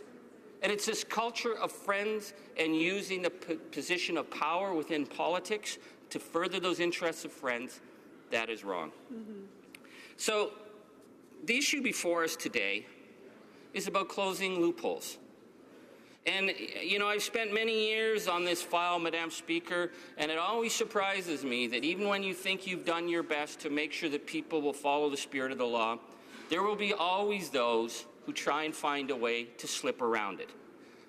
Exhibit A, I present the Finance Minister. Now, this Finance Minister, I've been told by the Liberals that I'm completely out of line because he's virtuous, because people who are that rich who offer themselves to public service have to be somehow more virtuous by nature because they don't need to come to Ottawa. Well, fair play. But the Finance Minister, when he was head of Morneau, Chappelle, his family business, announced to his investors that we needed legislation in Canada to be able to change the defined pension benefits, which would allow the targeted pension plans, which was the whole focus of Morneau Chappelle's business. And he said that there was an enormous opportunity and that his company, Morneau Chappelle, was in the driver's seat of this. And he offered himself as a candidate for public service. And the very first order of business he brought forward was the legislation, Bill C-27, that would directly benefit the company and the industry that he represented. That's extraordinary. Yep. And the Prime Minister supported that. There was no recusing at Cabinet of a man who had a pecuniary financial interest, and later we found out, of course, he still had his financial interest. He was making about $150,000 a month from his Morneau Chappelle shares while he was pursuing an interest that would benefit Morneau Chappelle. Now, he became famous because he was so rich he forgot that he owned a chateau in the south of France. And again, the Liberals said that we were being mean and that was really unfair. You know, a lot of people forget things. I mean, I forget things all the time. I was leaving the house the other day. I forgot my car keys. I couldn't find where they were. But I don't know anybody in the house who forgets that they own a chateau in the south of France. That's the level of disconnect of the 1% from the rest of us.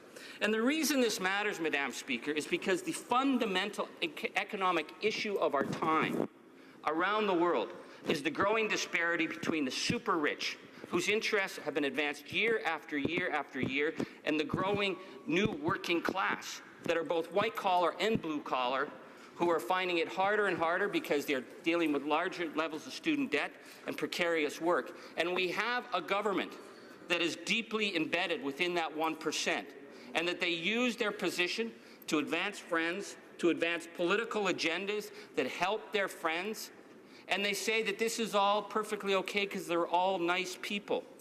That is not an ethical standard of accountability. So today, we have an opportunity to close an ethical loophole that was clearly identified. And I would think that when we identify these loopholes, it's incumbent upon all of us within the political realm to say, let's just do the right thing here. Let's make sure that this kind of abuse doesn't happen in the future and close that loophole. And I return, Madam Speaker, to what the Prime Minister promised in the 2015 election, and I was so impressed when he stepped forward and talked about openness and transparency and transparent government, principles that Canadians across the political spectrum agree with. And that one of the issues that we've always had with the problem with the Ethics Code and the Lobbying Act, I mean, certainly with the Ethics Code, it's always been that if you didn't find the person falling down dead with the other person with the gun in the hand and the smoke and the Ethics Commissioner walking in at the time, you could never prove it because you could never prove the intent. And the Lobbying Commissioner has pointed out time and time and time again that it is about the spirit of the act, because it is the power of people to influence politicians that has to be clearly defined. Because when you have super powerful people, they don't have to register for lobbying because they know the people in the PMO. They're the friends. They're the ones that hang out on the beach, on the private islands with key politicians. And they make a phone call and the job gets done. And this is why when the Prime Minister said that he would establish a higher standard, a standard that represented the spirit of the law and not just the narrow letter of the law, that I was deeply encouraged. But yet here we are with ethical scandal after ethical scandal after ethical scandal, and each time the Prime Minister or his front bench people step up and defend this because, hey, they didn't technically catch us on anything. They're our friends. They're nice people that we hang with. And there's no need to address these loopholes. And I just find that an appallingly low standard. And there's a new line that they use, and they used it on my colleague from Brampton and then my colleague from Newfoundland who took the trip to Billionaires Island. They say they always work very closely with the Ethics Commissioner. What they need to put is the prefixes after we get caught we work closely with the Ethics Commissioner. This is what the Prime Minister and his minions have told us, is the Prime Minister worked very closely with the Ethics Commissioner. The Prime Minister started to work with the Ethics Commissioner after the complaint was lodged, after he'd been found guilty of numerous breaches of accepting inappropriate travel and inappropriate gifts from someone who was in a position to lobby, and he did not recuse himself from decisions that could have benefited that powerful lobbyist. If the Prime Minister and his caucus stood by the principle of working closely with the Ethics Commissioner, they would phone the Ethics Commissioner prior to these issues, prior to inviting a business partner to meet with the Prime Minister and Cabinet Ministers on the India trip and say, hey, my business partner wants me to open some doors for him. Is that okay? And the Ethics Commissioner would have responded. That's how you work closely with the Ethics Commissioner. You work with them in advance to make sure that you're not caught in illegalities or breaches of rules. You don't wait till you get caught. You don't wait till it's a newspaper story and then say you're going to make sure you don't do it again. That is a lower standard, and a standard that unfortunately this Prime Minister and his government seem to have worked their way to. So in conclusion, Madam Speaker, there are moments when we have to take a breath in Parliament and say breaches have happened. And when breaches have happened, we need to then come forward with a credible set of responses. And this is actually brings us back to the defeat of the Liberals in 2006, when there were so many ethical breaches, so many legal breaches in the sponsorship scandal that we needed to bring forward new legislation. And that legislation was about lobbying. That legislation was about limiting the influence of insiders on political decisions. That was about making sure that we had higher standards of accountability. Now, I can say in the previous government, they had many, many fails and failures and falls as well. We had the notorious Bev Oda. We used to spend thousands of dollars on limousine rides bombing around Toronto, and Bev thought it was perfectly okay. We had Paul Calandra, who's, lobbied while a parliamentary secretary over FM licenses, but I note, if I remember correctly, that money was returned because it was deemed inappropriate. So we've had a number of instances. We had Bruce Carson, who left the PMO, who was invited into the PMO, and had been convicted of fraud. He then left, and then he came back in and was trying to sell water plants to desperately poor Indigenous communities. In his case of inappropriate illegalities has gone all the way to the Supreme Court. So there will always be politicians who abuse the system. We know that. That is part and parcel of public life. But what we need to do is when we identify new ways that are subverting the act, because we cannot assume that all politicians will be either A, moral enough to do this, or to sometimes be bright enough to actually pay attention to the act and understand the implications of using their office to help friends, that when a loophole appears that is an egregious loophole, it's incumbent upon all political parties to close the loophole. It's a fairly straightforward question, Madam Speaker. And so I want to just find that, when I'm reading the interesting report, the report on the Prime Minister on the Conflict of Interest Act, that the Ethics Commissioner found that Mr. Prime Minister contravened Section 11 of the Act when he and his family accepted the gifts of hospitality from the Aga Khan and the use of his private island in March and December 16. I found that the exception for gifts under 11(2) and B of the Act for gifts from relatives and friends did not apply, because the Prime Minister's relationship with the Aga Khan was based on a family connection rooted in a friendship that existed 30 years earlier with the Prime Minister's father. So we have the Prime Minister who accepted inappropriate gifts and said, no, they were personal family gifts when he hadn't met the guy in 30 years. And that said that, and this is really, really important, that Section 21 of the Act was deliberately contravened by the Prime Minister because he did not recuse himself from discussions that provided an opportunity to improperly further the private interests associated with one of the institutions of the Aga Khan, and that he contravened Section 5 for failing to arrange his private affairs as to avoid such an opportunity. That is a serious breach, because that is the question about giving gifts from powerful people to powerful politicians. It's the power to influence political decisions. And that's what the Conflict of Interest Commissioner was concerned with. And of course, there was a contravention of Section 12 of the Act, which being that I'm running out of time, I could go on all day with ethical breaches of this government, Madam Speaker, but I will close on that note. Thank you. Questions et commentaires? Questions and comments? The honourable member for Sherwood Park, Fort Saskatchewan.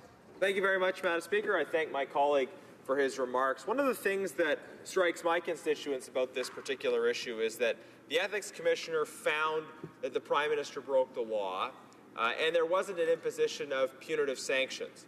At the same time, when the Finance Minister was found to have broken rules with respect to the disclosure of his, as the member talked about, forgotten villa, then there was a sanction. It was a couple $100, which probably won't break the bank for the Finance Minister, but at least there was some kind of a sanction. So I wonder if the member can speak further to the issue of, if you break the law, maybe there should be a consequence. What kinds of response is reasonable? Is it enough for the law to identify when it's been broken but nothing else? Or is there a need, basic expectation that Canadians would have, that there actually be some kind of a response when the Prime Minister, when somebody else in public office breaks the law? The honourable member for Timmins James Bay. I want to thank my honourable colleague for that question. I've heard the Conservatives ask this question many times. I personally am more wary about putting a financial sanction on the Prime Minister of our country for a breach, because the office to me is so important. But what I expect from the Prime Minister is a full acceptance of responsibility for the actions that caused that breach, because this is about the role of the Prime Minister of our nation. They are not simply a politician. They're not simply someone who has friends. They represent something greater. And I feel that the Prime Minister failed us in this instant. I feel that we got a lot of glib talking points, and we did not get that level of accountability. In terms of the Finance Minister, what strikes me is the fact that he forgot his villa and paid a couple of $100 fine. I mean, he makes more money than that on his stock options by 6 in the morning. He probably didn't notice it.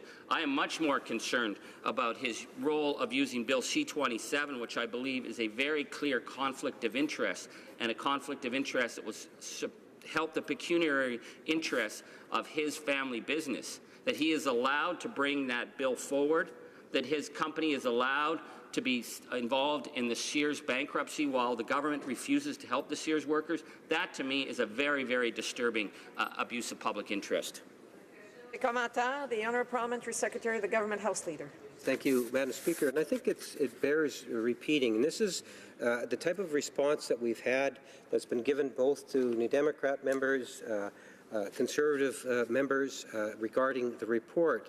And it's important that we note this, that immediately after the Commissioner's report was actually tabled, the Prime Minister did take responsibility, accepted the findings, and committed to working with the Office of the Commissioner on future personal and family vacations. Madam Speaker, the opposition actually asked for weeks and months for a report to be tabled, and now that that has actually been done, they refuse to accept the findings and conclusions in the report itself. Madam Speaker, today is a great example of where we should be debating the budget implementation bill. We're talking billions of dollars. It's an important aspect of the Parliament to deal with budget, finances, social policy, and I'm wondering if my friend from across the way would recognize that you could be debating reports virtually endlessly. Not only this report, but you can identify other priority reports. Does the member not believe that there comes a time in which you do need to debate government bills such as budget implementation bills? The honourable member for Timmins James Bay.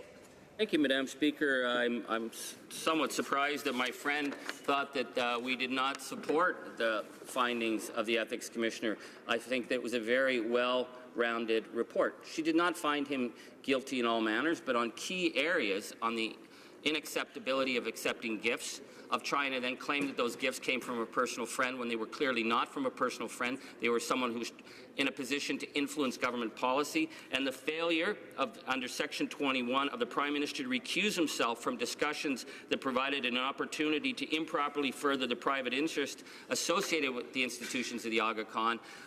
That, to me, is a very clear repudiation of the Prime Minister's position that he has been working all along to further the interests of accountability in this country. But the question that we're debating here today, Madam Speaker, is not just a report.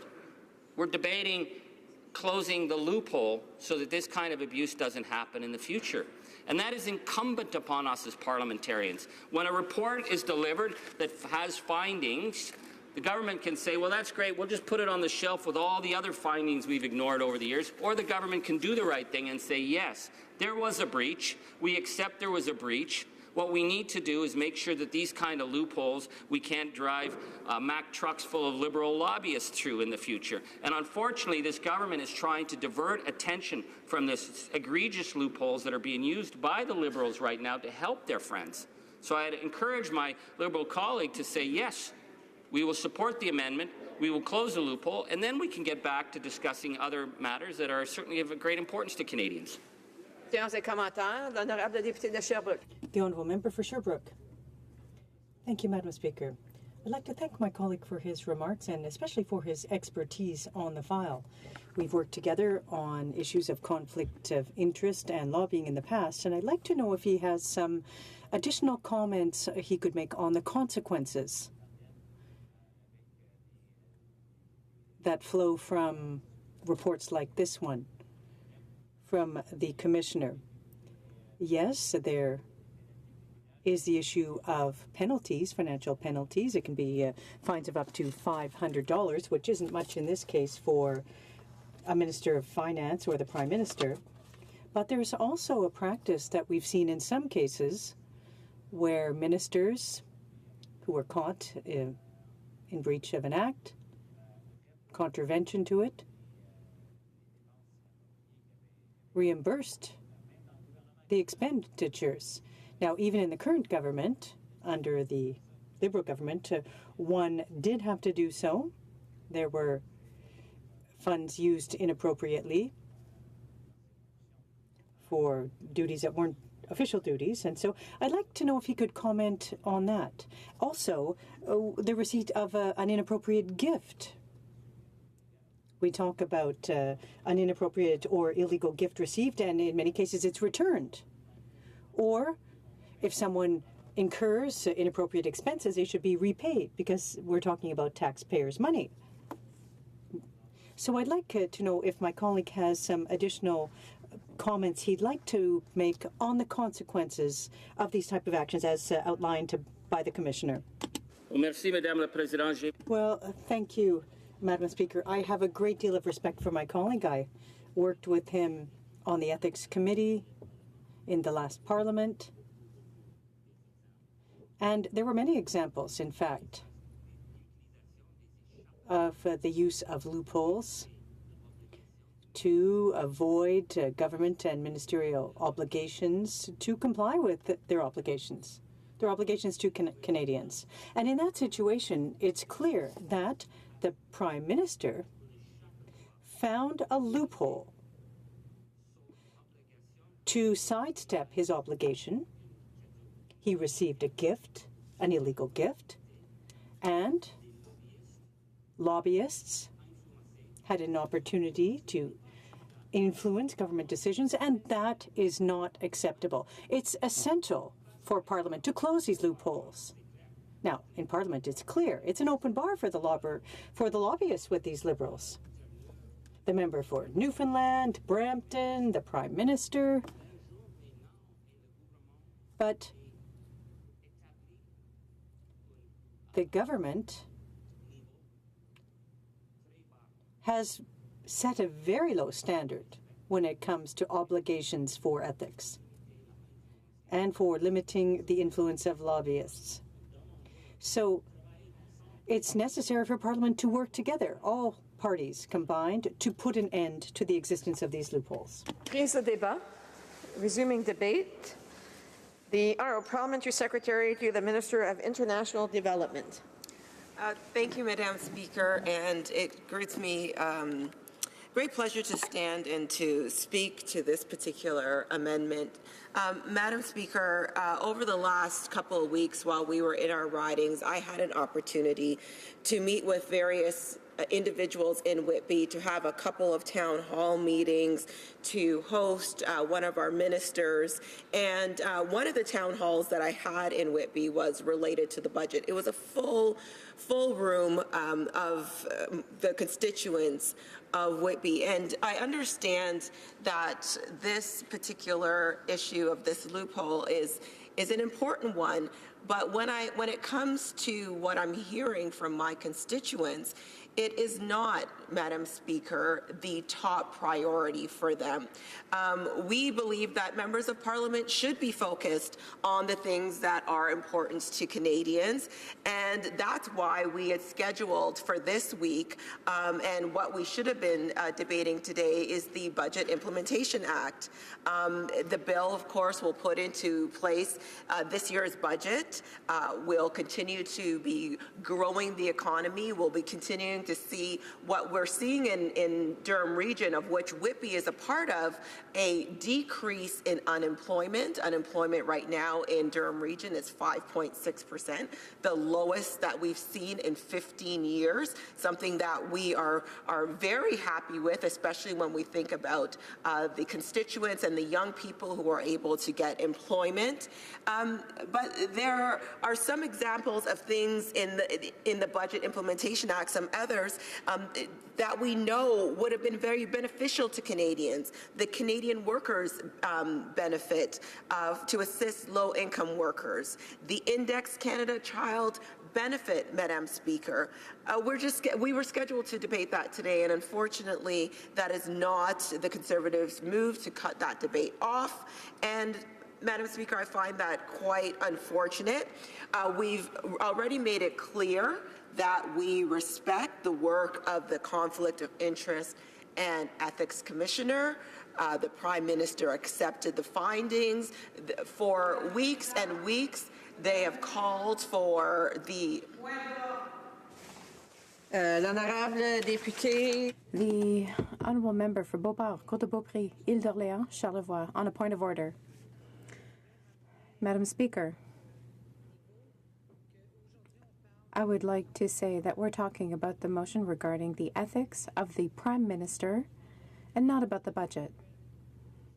Therefore, I would like my fellow member to talk about the Prime Minister of Canada and the fact that he had an issue with ethics. That's what we're talking about.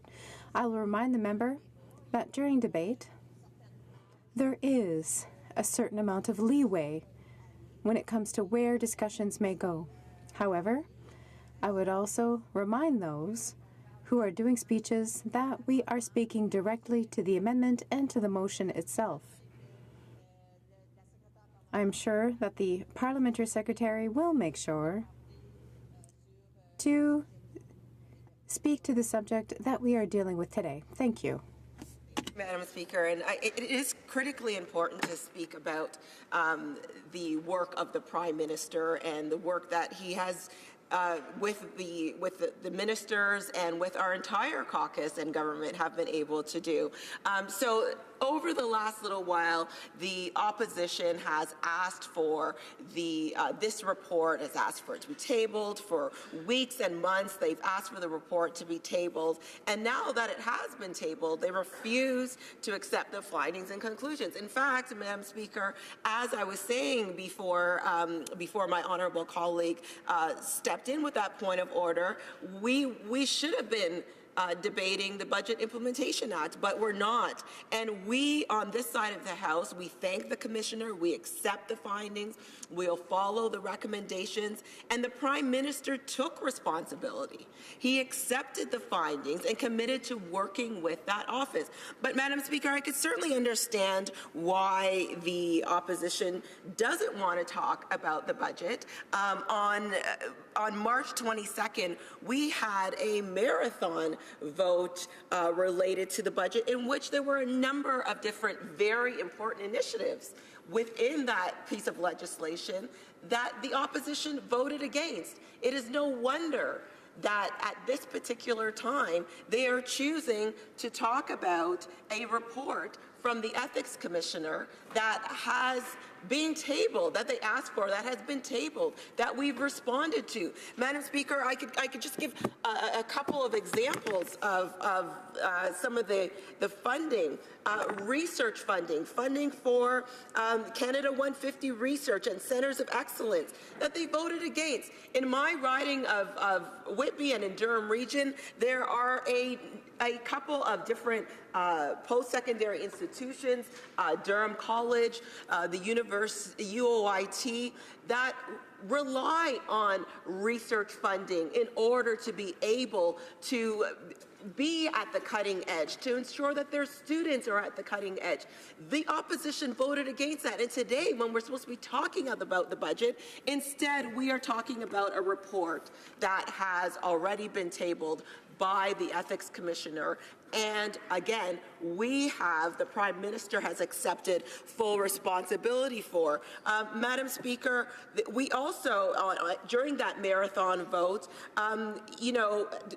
the opposition voted against funding to help ensure smooth functioning of courts to promote greater access to justice for Canadians. Madam Speaker, we've heard the opposition members talk about court delays. We've heard them talk about issues where the access to justice was not in a timely manner. They voted against having funding to ensure that that doesn't happen. Madam Speaker, there is no wonder that we're not talking about the Budget Implementation Act, and again, that the Conservatives moved to cut off that debate. So while the point of order is to redirect my conversation back to this amendment, cutting off debate when it comes to critical funding for our communities to thrive, for our young people to thrive, for our country to thrive, it is equally as important, Madam Speaker. Madam Speaker, again, voting against funding to preserve Indigenous language and culture and funding for investments in Indigenous youth. Madam Speaker, that to me, as someone who advocates for mental health, who wants to ensure that our young people have what they need to thrive and survive, this particular vote against this, when we've heard of the number of different suicides and instances of poor mental health in our Indigenous communities, especially with the young people, Madam Speaker, it's something that, quite frankly, is appalling. It's something that I cannot understand why we would have that. But again, Madam Speaker, we're here talking about what the previous commissioner has tabled, her report and testimony to committee. Many questions were answered related to her report, and again, we accepted the findings. But Madam Speaker, I want to talk a little bit. I'll go back to some of the things that were in that vote. But Madam Speaker, I want to talk specifically about, the last 2 weeks that I had in Whitby. The last 2 weeks that I had in Whitby, I had a housing town hall. I had a town hall related to the budget, and I had the Minister of Employment, Workforce Development and Labour come into Whitby. And during the time that she was there, Madam Speaker, she announced the Government of Canada's student work placement, which received $73 million over 4 years to support partnerships between industry and post-secondary institutions. Again, I mentioned that we have UOIT, Durham College, Trent University in Durham region. And during that announcement, she announced $3.5 million at Darlington Energy Complex for Electricity Human Resources Council to support. In 2018, new opportunities for employers to employ post-secondary students in the electrical field. We had a full house at that event because everybody in our community, from the post-secondary institutions in the riding, Ryerson was there, Centennial College was there. They understood the importance of those investments into our students. Not one person brought up the report from the Ethics Commissioner. Not one person brought up the Prime Minister's trip. Not one person brought up that issue. We had a housing town hall, and Madam Speaker, during the 22-hour vote marathon, I was supposed to be in Whitby making that announcement. We had invited individuals in the housing sector, individuals who run co-ops, individuals like the individuals who run Denise House. It's a shelter for women who are abused, Madam Speaker. We had individuals from the Muslim Welfare Center who, again, support women who are looking to transition out of abusive situations and into their own home. This announcement was for $24 million of funding into housing into Durham Region, something that is sorely needed. And I wasn't there because we were voting for 22 hours on the budget. And again, Madam Speaker, during that housing town hall, packed room, not one individual talked about an Aga Khan vacation. Not one individual talked about the previous commissioner's, Mary Dawson's, report. Not one person, and Madam Speaker, not because it's not important, but for people right now, the priority when we're looking at housing and making a $40 billion investment, the federal government is stepping back into housing in a critical way and in a very important way. That is the priority. It's not that it's not important. It's not a priority for people in Durham Region. It's not a priority for women who are trying to escape very harmful situations and get access to housing. And so during that housing town hall, we had the parliamentary secretary, the member from Spadina, Fort York, join us. He was there.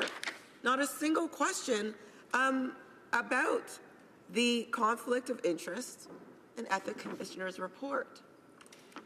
A couple of days later, Madam Speaker, we had another town hall. I think it's really important as a member of Parliament to give the residents of my riding of Whitby access to information that allows them to understand the federal government's role and how we are spending, what we are doing.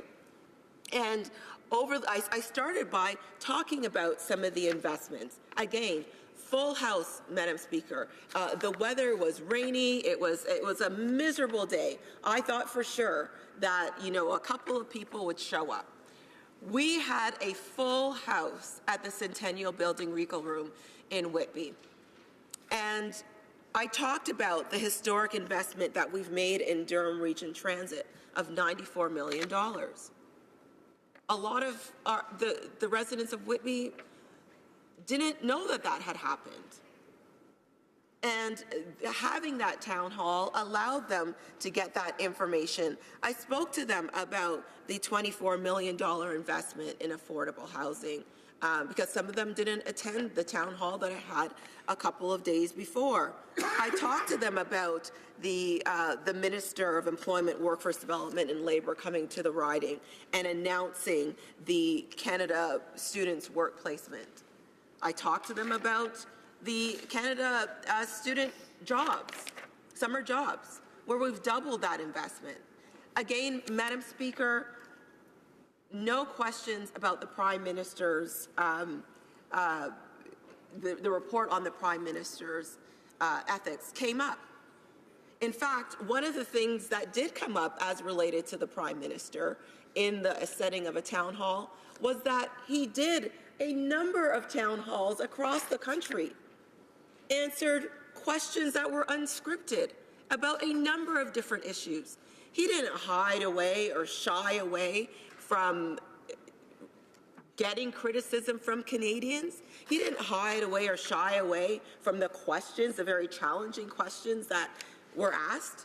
In fact, I think it was quite incumbent upon him to do so, especially in light of the fact that he is traveling around the world. He travels just as much around Canada, talking to people, ensuring that our values and our positions around feminism, around multiculturalism, around equity and justice are promoted. But he did that. He took the time to go across the country, town by town, answering questions, some related to this matter, Madam Speaker. So again, Madam Speaker, during that budget town hall, you know, that question around the Prime Minister and applauding the Prime Minister for being open and transparent, to making himself available to Canadians, just as I was on that Saturday morning, was applauded, Madam Speaker. And as we talked about various initiatives in the budget, we talked about the growth and the progress, reconciliation, and advancement that the budget was focused on. We talked about equality and the fact that if we give women the tools, like entrepreneurship tools, parental leave, if we give them the tools that give them the opportunity to reach their full potential, not just here in Canada, but globally. The injection into our GDP, McKinsey had a report which stated a $12 to $28 trillion injection into the global GDP. Same with Canada, Madam Speaker, 33% increase in our GDP. So making that investment in women is the focus of this budget. And to have the Conservatives vote or cut off debate on this particular budget is tragic. And in fact, it shows Canadians where their priorities are.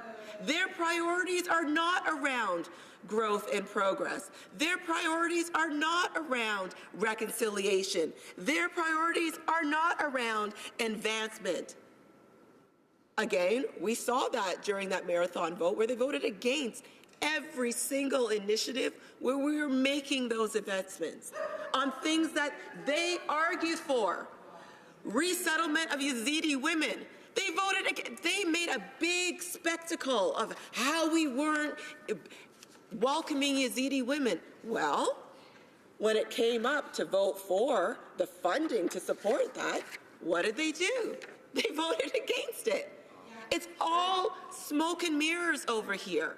This government continues to focus on what really matters to Canadians. And what really matters to Canadians is the growth of this country, the fact that we have the highest growth in the G7, the fact that Canadians, businesses, the small businesses, the engine of our economy has grown and produced 600,000 jobs. Lowest unemployment in 40 years. That's what we should be talking about. But, Madam Speaker, we are talking about the Ethics Commissioner's report. A report that, again, on this side of the House, we respect all officers of Parliament. We want to ensure, and the Prime Minister has committed to working with the Office of the Commissioner to clear all future personal and family vacations. We take them seriously. We take the report seriously. That's why the opposition called for it for weeks and weeks and weeks. It has been tabled, Madam Speaker. It has been tabled. We have made, the Prime Minister has agreed. The House Leader has stood up many times to say that we will comply with the recommendations. We will ensure that we've cleared all future family vacations from the Prime Minister with the Office of the Commissioner. We've accepted the findings, Madam Speaker. But Madam Speaker, that's not good enough. And again, I'm going to go back to the point that I see why. Because the opposition doesn't want to talk about the budget.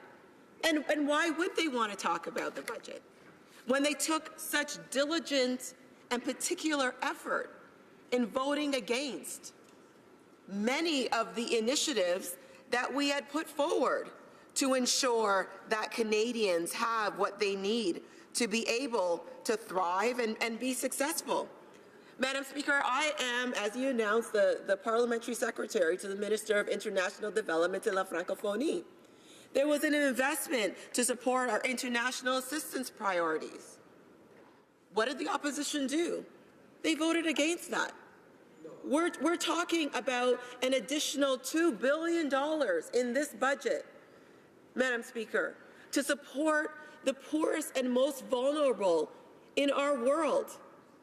The poorest and most vulnerable. Again, making a scene around Daesh and the atrocities of Yazidi women.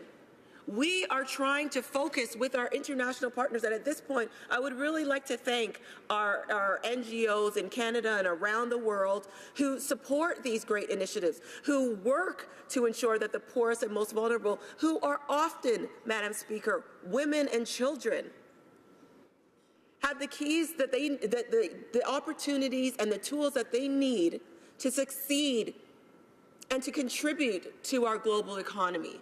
But, Madam Speaker, they voted against that. Why would we cut off debate on this particular budget when it has so many integral and important initiatives that require funding, that require Canada to take a leadership role, that require us to say, not just to Canadians across the country, but to people around the world, to our NGO partners around the world, to Canadians who are volunteering. It's National Volunteer Week. We have volunteers around the world who are looking for that extra support to do the great work that they do. But today we've cut off debate to talk about, again, a report that has already been tabled, that they've asked for. It's been tabled, Madam Speaker. Madam Speaker, I see that my time, has it been 20 minutes already? It's drawing to a close. But Madam Speaker, again, voting against funding for First Nations emergency response services, funding against youth employment strategies, Madam Speaker. Madam Speaker, they wax poetic on and on about, how important Canada's defense is to combat that. They voted against that. It's no wonder that they want to cut off debates. They voted against our defense policy to have a strong, secure, and engaged military, Madam Speaker. They voted against that. Madam Speaker, again, I'm going to reiterate that we are going to continue to work with the Commissioner as it pertains to the Prime Minister's family and personal vacations. He'll ensure that it is cleared by the Commissioner's office. The opposition asked for the report to be tabled. It has been. We've accepted the findings, and the Prime Minister has taken responsibility. Thank you, Madam Speaker. The Honourable Member of Calgary-Shepherd. Thank you, Madam Speaker. I have one simple question for the member.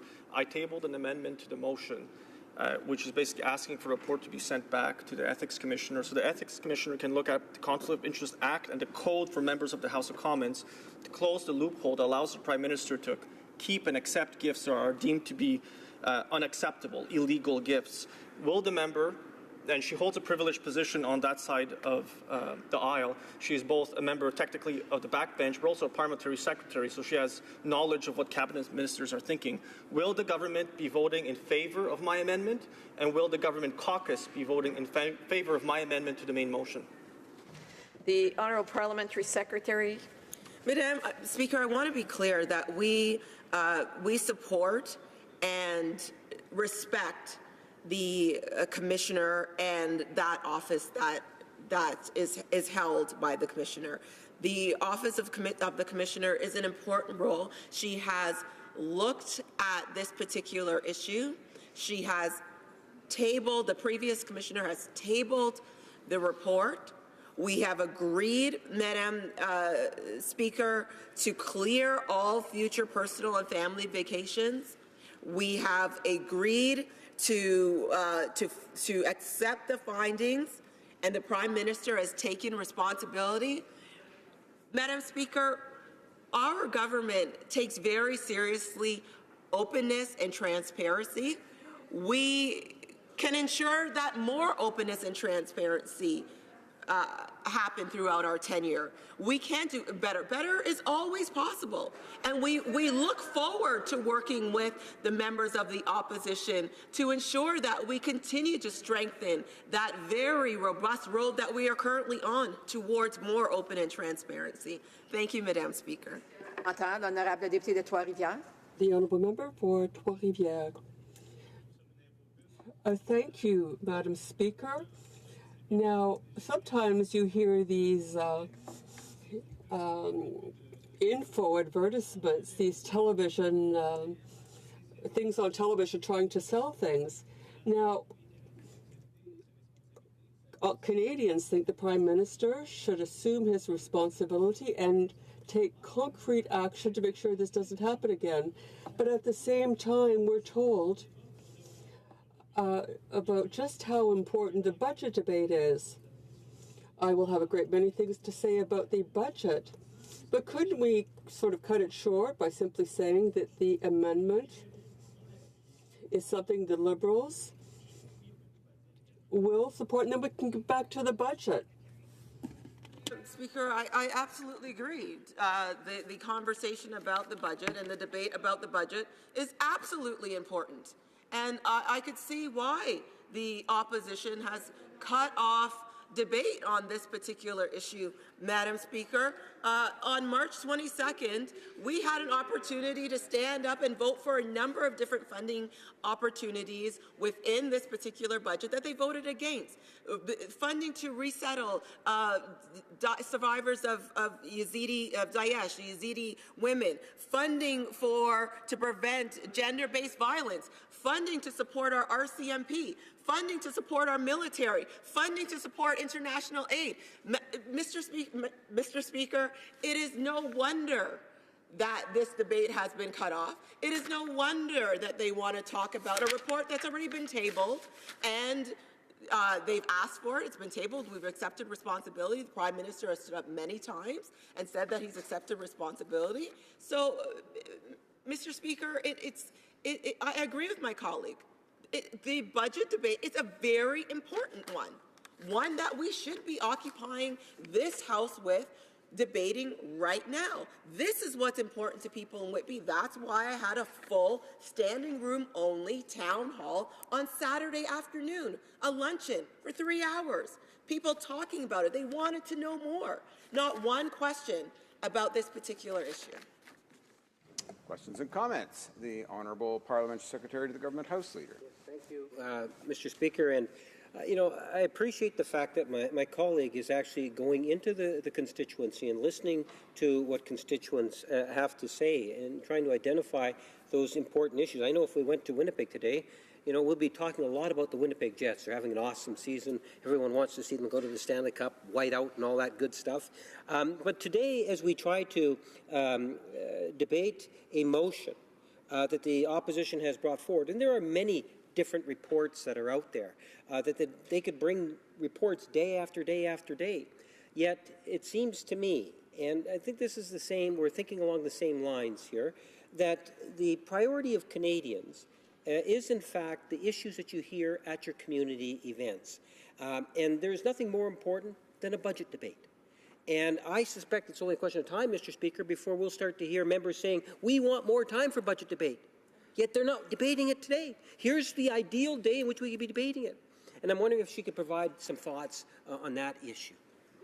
Parliamentary Secretary. Thank you, Mr. Speaker, and I thank my honourable colleague for raising this point.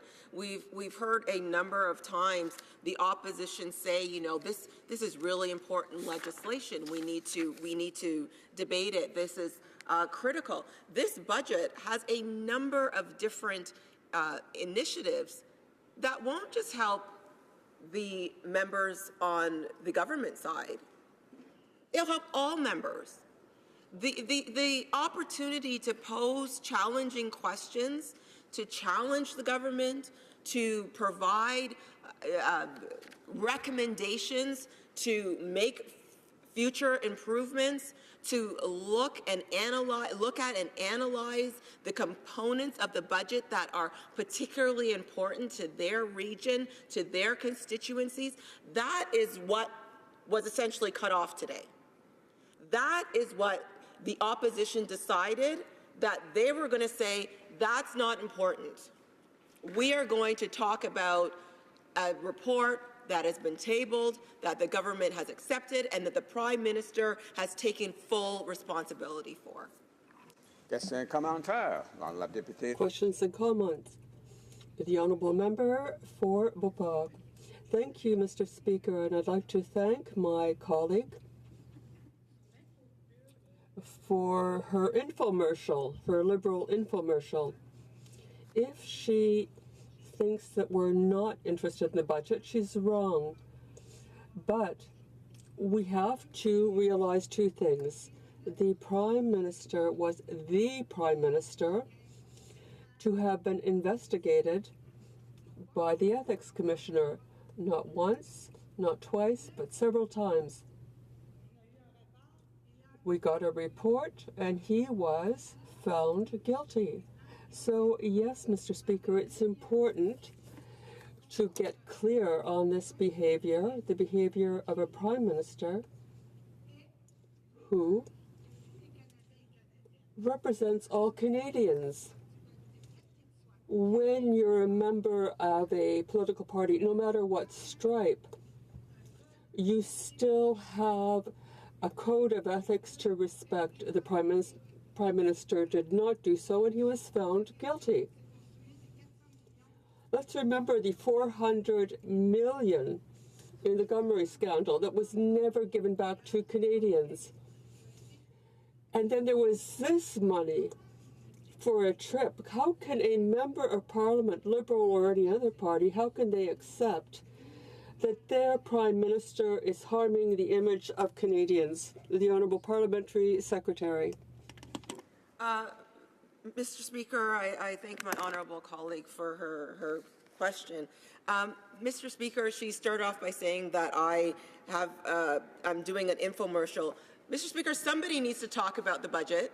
Somebody needs to decide that we're going to bring up the important issues that constituents in my riding are focused on. Somebody needs to do that. And she talked about the behavior of the Prime Minister. This Prime Minister accepted responsibility. He has taken responsibility for the report of the Commissioner, but he also, Mr. Speaker, went across the country earlier this year, answered questions from Canadians from coast to coast to coast. He didn't sit in a corner and hide. He decided that he was going to go out there and accept that responsibility, and on top of that, answer any unscripted questions that Canadians might have. But also, if we want to talk about the behavior of this Prime Minister, Mr. Speaker, let's talk about Canada's position in the world. Let's talk about us, the fastest growing economy in the G7. Let's talk about an unemployment rate that's been the lowest in 40 years. Let's talk about, under this particular government, that Canadians have created over 600,000 jobs, most of them full-time. Let's talk about that, because Canadians who are worried about their current stance, are worried about the economy, want to know that. And that happened under the leadership of this Prime Minister, Mr. Speaker. He didn't cower away. He decided that it was incumbent upon him to be out there, to be speaking. But again, Mr. Speaker, this is the debate that the opposition decided to cut off when we've already accepted the findings. The report has been tabled. We have accepted the findings, and the Prime Minister has accepted full responsibility. Thank you, Mr. Speaker. Resuming debate. The Honourable Member. Thank you, Mr. Speaker. I'm very pleased to stand in this House and take part in a debate on a subject which has been discussed at great length in this House over the past weeks and months. Our colleagues across the way, our Conservative colleagues, I'd like to talk about a subject that was much discussed in this House and led to many questions. Dozens of questions. Questions which the Prime Minister answered in a very transparent way, in a very frank way. And the Prime Minister does not try to skirt or avoid these questions. He answers the media's questions and he answers the questions of Canadians when he participates in, as he has done recently, in meetings with Canadians all over the country, in town halls.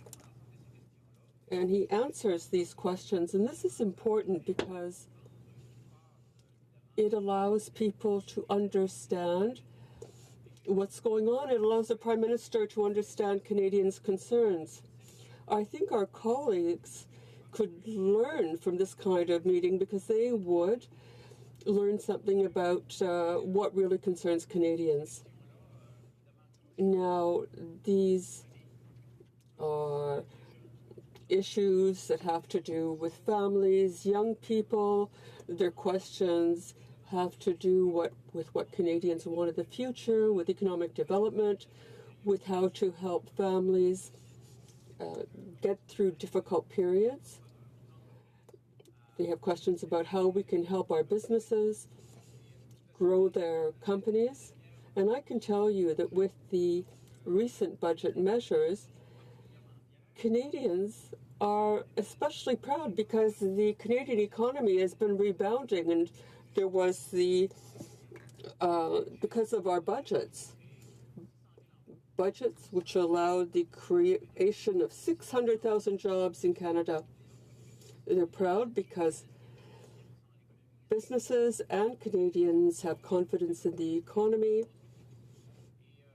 and now they have the will to develop their businesses. And then there are jobs created, which has helped us cut the unemployment rate in a very significant way.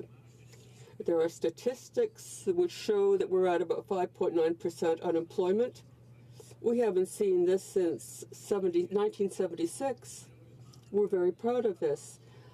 Unfortunately, the Conservatives prefer to concentrate on other issues, which, once again, the Prime Minister answered questions about, because in this House we respect government institutions, we respect our commissioners, and once again, he cooperated with the Ethics Commissioner and answered the questions. And then there was a report tabled, and immediately after its tabling, and this is what we're talking about in the House today, but after the report was tabled, the Prime Minister said in this House very clearly before the media that he would assume his responsibility, that he accepted the findings of the report, and that he intended to follow the Commissioner's advice with respect to any holidays. And over the past weeks and months, I don't know just how many questions were asked about this topic. Dozens and dozens and dozens of questions, and here we are still debating this issue. And now that the report has been tabled, the opposition seems to be refusing to accept the findings of this report. Now, we can thank the Commissioner, who did excellent work, and we accept the findings and conclusions of the report, and, like the Prime Minister, we will be following its recommendations. Our colleagues across the way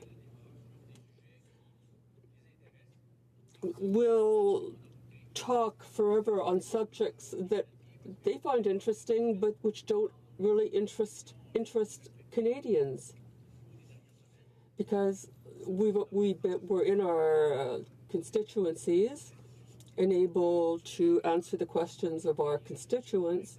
And I can tell you that in my case, in my magnificent riding, the questions had to do with the economy and jobs. we're in a situation where the economy is so strong that we don't have enough workers. At least that's what I hear from business people. And we want to be able to support them even better. Now, I'd like to open some brackets here because I want to say that I will be sharing my time with my colleague, the member for Madawaska-Restigouche, close brackets. Now, when I meet with colleagues, when I meet with people in my riding, that's what people want to talk about. And this is how we want to help people with our budget. Our government has invested over the past 28 months, since I was elected in 2015, some $90 million. Nobody had seen this in years. These are investments which went to diverse areas. There was the Maurice Lamontagne Institute, which is where they deal with oceanographic research. It's a magnificent institute. The people there are truly devoted and work hard to make sure that they can study what's happening to the St. Lawrence and the Gulf. We put $27 million into this to make sure that they can do their research properly. These are investments which have led to the hiring of more researchers. And people in my riding were particularly proud when we made an announcement with the fisheries minister, because over the 10 years past, the previous government had, how shall I put it, omitted to support these research institutes. So we decided to go with investing in research to make sure that we would get good data. We invested several $million in updating another institute in my riding. There's Kit Carleton.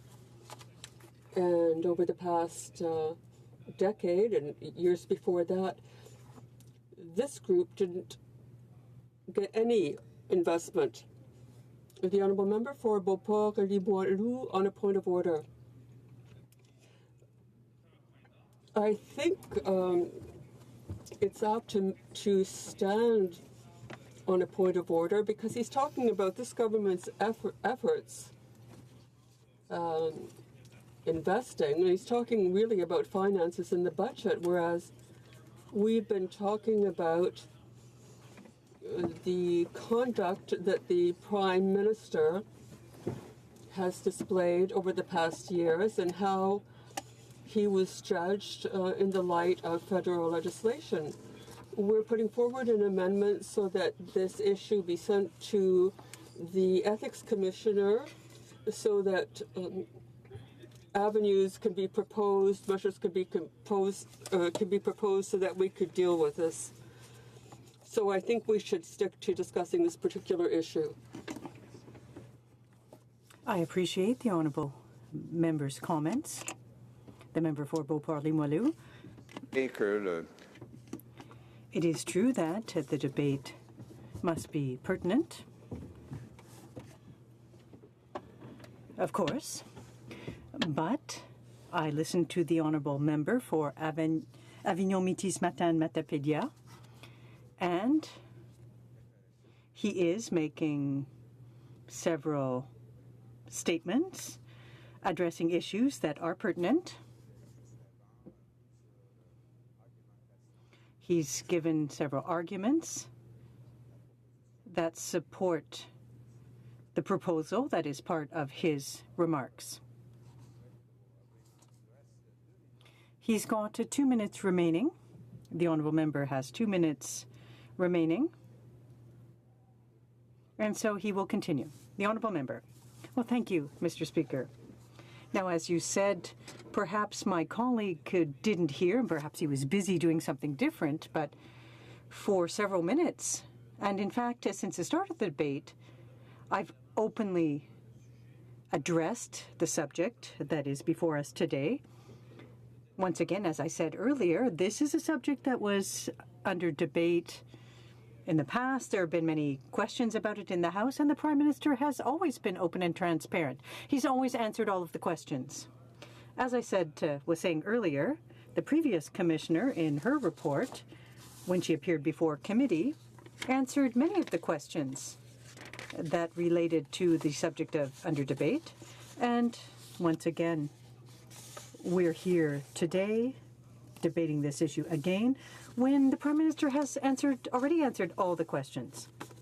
As soon as the report was tabled, the Prime Minister said that he accepted the report, the recommendations of the report as formulated, and clearly the Conservatives want to distract from the debate from the important issues for Canadians. Canadians want us to talk about the economy. They want us to talk about investments in infrastructure. They want us to talk about how we're helping our Indigenous peoples to develop, how we can invest in their communities. That's why we're here. And when I'm back in my riding, those are the questions people ask me. So I didn't hesitate to participate in this debate. And once again, Mr. Speaker, I do believe that I've contributed and participated well in today's debate. Thank you. Questions and comments? Perth Wellington. I hear the Liberals saying that they want to debate the budget. And on this side, we're more than happy, ready, and able to debate the failed Liberal budget. And we're really willing to do it right now if the Liberals would stop filibustering this motion, allow the debate to collapse right now, put it to a vote, and we can get on with the budget. Will the member agree to let the debate collapse right now, and we go on with the budget right now? The honourable member. That's interesting. Now, look, Mr. Speaker, it's important to focus on issues that are important to Canadians. That's what I said earlier. They're the ones who want to debate this subject that's before us today, a subject that has been debated and discussed from top to bottom. The Prime Minister answered all of the questions. We want to discuss the budget too. We talked about it, for about 10 minutes. We do want to speak to the budget, but the Conservatives are playing with political tactics and games and to prevent us from talking about the budget. Thank you, Mr. Speaker. Dana Sherbrooke. Questions and comments. The Honourable Member for Sherbrooke. Well, thank you, Mr. Speaker. And I'd like to go back to what my colleague said. I can guarantee to my colleague, the member for Gaspésie Matane Matapédia, that if at the end of the question and answer period, the member for Madawaska Restigouche doesn't rise, no one on that side rises to speak to this motion. On this side, we're prepared to proceed with the vote, to vote on the issue. So can the member confirm that at the end of the question answer period, the member for Madawaska Restigouche will not rise to speak, and that will enable us to move on to the vote? The honourable member. Mr. Speaker, as I said earlier, what we want here is to debate the budget. We've wanted to do that since 10 o'clock this morning, but unfortunately the members opposite tabled the motion, and we're still debating it today on a subject that has been addressed several times, questions that were put forth by the opposition party. The Prime Minister's answered them. We want to debate the budget, a budget that's important for Canadians. Unfortunately, we're not authorized to do so because the Conservatives decided to move this motion, a motion that we have to debate now. Questions and comments? The honourable member for Kingston and the Islands. Coming back to a point that was raised earlier about the relevance of what my colleague was talking about, I think that what he had talked about in his speech was entirely germane to the discussion, because while this is what we're faced with, this government is proposed a progressive budget that Canadians are responding well to, and the only response to that from the opposition is to attack the Prime Minister or members of Cabinet personally, like we've seen them been doing for a couple of years now. So, my question goes back to my colleague. What does he think are the really important issues that Canadians want us to be dealing with in here, as opposed to the motion that we're dealing with right now? The honourable member. Well, thank you, Mr. Speaker, and I'd like to thank my colleague for his excellent question.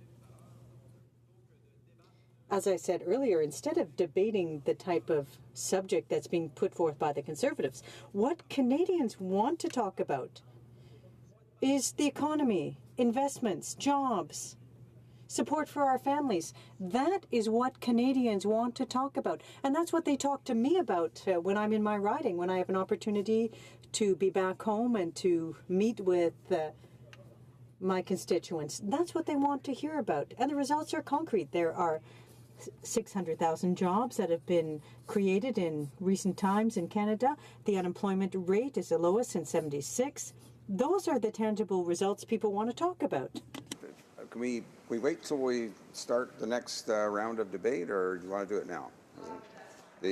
Okay, we have time for just one more minute. We'll do questions and comments, and then we'll get to the point of order. The honourable member for Central Okanagan, Similkameen Nicola. Thank you, Mr. Speaker. Appreciate the member's contribution here today. However, I will say that it's completely up to the discretion of the government and the government members to decide how they respond to a motion. We've said multiple times, both the third party as well as the official opposition, that we want to have a vote on this. And we just have to stop talking. They're accusing us of games. The only games is they're talking over and over. And they don't even have the self-awareness, Mr. Speaker. They don't even have the self-awareness to understand that when they're saying that we should just, that it's our fault, all they have to do is sit down. So let's just do that. Sit down, will the member agree, and allow this to go to a voice vote. Honourable member for Avignon Lamatis Matamapedia. The honourable member. Mr. Speaker, it's a bit astonishing. Now, the Conservatives tabled a motion, wanted to discuss a motion, the motion that's before us today, and now, all of a sudden, they don't want to talk about it anymore. Now, we're here to debate a subject that's important. We want to debate and hold a discussion. And as we said, clearly the Prime Minister addressed these issues on several occasions, but now they don't want to debate an issue that they brought forth in a motion. Look, I find that a bit odd, Mr. Speaker. I thank the Honourable Opposition House Leader for her patience with that, and we just allowed us to wrap up and get to this spot in the debate. The Honourable Opposition House Leader. Thank you very much, Mr. Speaker, and I always defer to your expertise on that, so thank you for that wise decision. I think it's very clear. I actually was the one who moved the motion earlier on today, Mr. Speaker, but I think we've heard very clearly from all sides that we've had a good discussion about the Trudeau report and about the fact that the Ethics Commissioner needs some the ability to close some loopholes. I think we've had great discussion about that, and I would agree that we can move on now and talk about the budget. So with that in mind, I believe that if you seek it, you would find unanimous consent for the following motion, that notwithstanding any standing orders or usual practices of the House, all questions necessary to dispose of the motion currently under debate, to concur in the report of the Ethics Commissioner entitled The Trudeau Report, tabled on Monday, January 19th, 2018, be deemed put, recorded divisions be deemed requested and deferred to the ordinary hour of daily adjournment today, and that the House do now proceed to orders of the day. Thank you, Mr. Speaker. Does the Honourable Opposition House Leader have the unanimous consent of the House to propose this motion? No? There is no consent. Reprise de débat. Resuming debate. L'honorable député de Madawaska. The honourable member for Madawaska-Restigouche. Well, thank you very much, Mr. Speaker. I'm pleased to rise today to participate in this famous debate here this morning. It's a very unfortunate way of put forth by the Conservatives to prevent us from speaking to the issues that concern our fellow citizens on a daily basis in this country. I'd like to start by saying that there are people before us who thought to put in place mechanisms to remedy the actions of ministers or members in the past who, on occasion, may have taken action that would have placed them in a conflict of interest. And that led to the creation of the Commissioner of Ethics. Now, I'm not a historian, and this dates back to far before my time in my parliament, but nonetheless, Mr. Speaker, Now, what the Conservatives are trying to do today, along with the NDP, is to ask us to vote, or to force us to vote on a motion to tell the commissioner, the ethics commissioner, how to redo the report, how to divert the attention of Canadians from the real issues that are of concern to them today. To the best of my knowledge, this has never been attempted in the past. The Commissioner's report is public. It was released on December 20th. It was tabled in this House in January this year. It was highly mediatized. Canadians have access to this report, which is extremely well done. It's detailed. It's all Canadians interested in looking at the report can do so, can delve into the details, can examine the conclusions and recommendations. Now, what I'd like to tell this House, Mr. Speaker, is that last summer I did some 3,500 kilometers by bike throughout my riding. It's a very rural riding, and I knocked on a lot of doors. And I went to see people to ask them what their concerns were, what their worries about the country were, what I could do as a member of Parliament, what contribution I could make in Ottawa. During those discussions, nobody talked about this trip. Zero. None of them. All of the questions that I fielded, all of the issues raised, flowed from last year's budget. All were related to the budget. Because a budget affects Canadians on a daily basis. It affects the future of our children, our parents, our fellow citizens. It affects the future of all Canadians. And that is what people back in our ridings want to talk about. Following the tabling of the present Morneau budget, I held 2 town hall meetings. Not a single question about this trip dealing with the Aga Khan. Because the investigation had been conducted, the report was tabled. That's it. That's all. The page has been turned. What they're concerned about, what Canadians are concerned about, is how they're going to put food on the table tomorrow, how their families are going to succeed in life, be on an equal footing. And that comes from the budget, and this is what Canadians want to talk about. They don't want to go back over something that has been resolved by an Office of Parliament. Of course, I'm referring to the Commissioner of Ethics. The decision has been rendered. The issue has been resolved. The report is comprehensive. There's nothing missing. So why are we debating it here today? To prevent us from talking about the unemployment rate, for example, that has never been as low as it is now in a generation.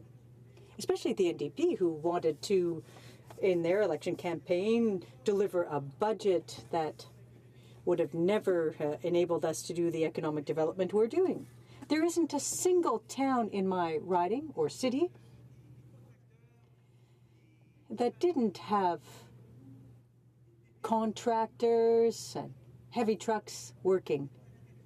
Now, all of that flows from the budget. It's impacting the economy. And by having a positive impact on the economy, Mr. Speaker, Canadians can live, they're empowered. Why not talk about them? They had been boasting about being such good budget deliverers. $121 billion added to the deficit, to the debt under Harper. The economy wasn't doing well. Unemployment was higher. Why don't they instead compare their mediocre and disastrous performance over 10 years with what this government's accomplished over the past 2 years? Why not? Because they would be embarrassed to do so. Very, very uncomfortable. In the current budget, Mr. Speaker, well, let's talk about my region. This is what people want to talk to me about. Funding, for example, earmarked for spruce budworm. People in the Conservatives aren't interested in that, but this pest is attacking the forestry sector. It represents losses of $4 billion to the economy. Now, the Conservatives don't want to talk about it, but it's important to us. That's what people back home want to talk about. What does the massive investment mean to deal with this insect in Atlantic Canada? It represents $4 billion that will be protected in annual revenues in the forestry sector. That's what people want to talk about. What about the workers' benefit? Well, the Conservatives don't want to talk about that because they don't care. But for New Brunswick, just in my small province alone, it represents some $6,000 more in low-income families' pockets. Imagine what it means across the country. But the Conservatives and the NDP don't want to talk about that either. They just want to distract the debate and prevent us from talking about the budget. We're losing a day of discussions on what Canadians want to talk about, what Canadians want to focus on for their future to be empowered, getting back to work, on education, ensuring that our young people remain in rural regions. But no, they don't want to talk about it. It would be embarrassing for them to do so. Now, under the budget, by way of another example, Mr. Speaker, $250 million for small craft harbors. The Conservatives don't want to talk about that. It affects both coasts, the Pacific and the Atlantic Oceans.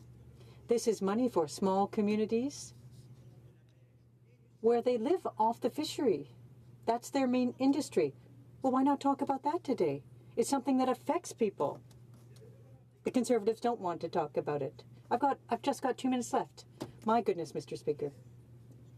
In short, what I'd like to say is that it's unfortunate, in my opinion, to see the tactics being used, these base tactics being used by the Conservatives and the NDP to distract from the important subject of the day, an issue that affects our cousins, our families, our fellow citizens.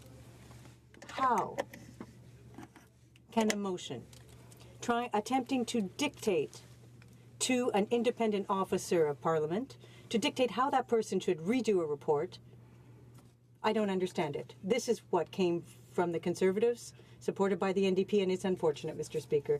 So I would ask the opposition parties today to go back and speak to their constituents and talk about important issues, because that's what's of interest to them, as opposed to the trip by the Prime Minister to the Aga Khan's Island. This matter has been dealt with.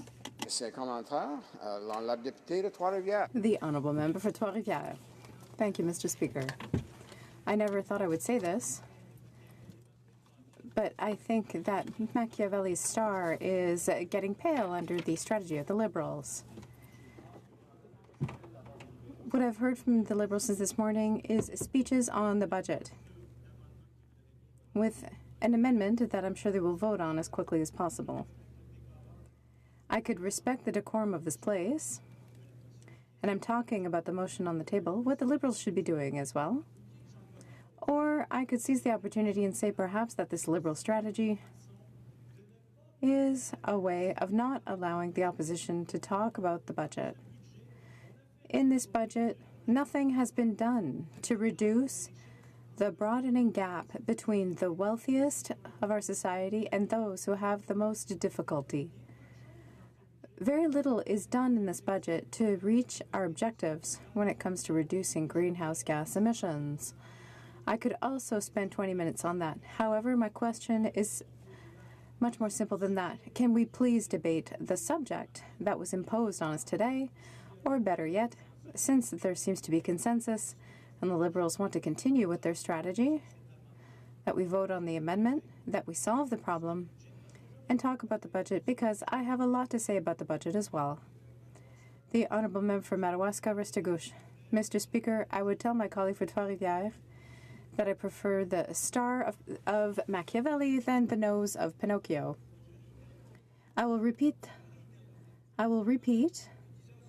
that since 10 a.m., we've wanted to talk about the budget on this side.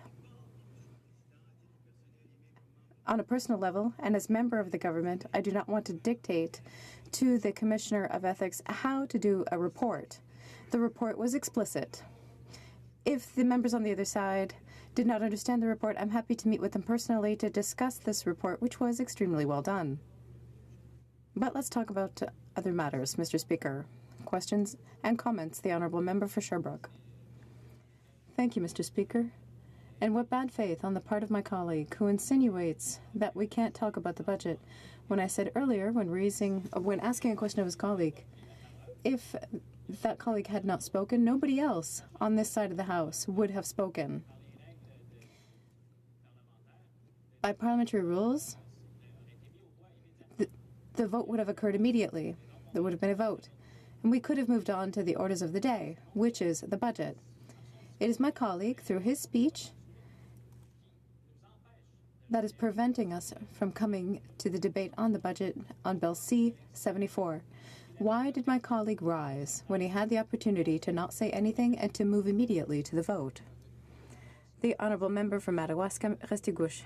Mr. Speaker, I would say to my colleague for Sherbrooke that since 10 a.m. this morning, it was planned that in this House we would talk about the budget.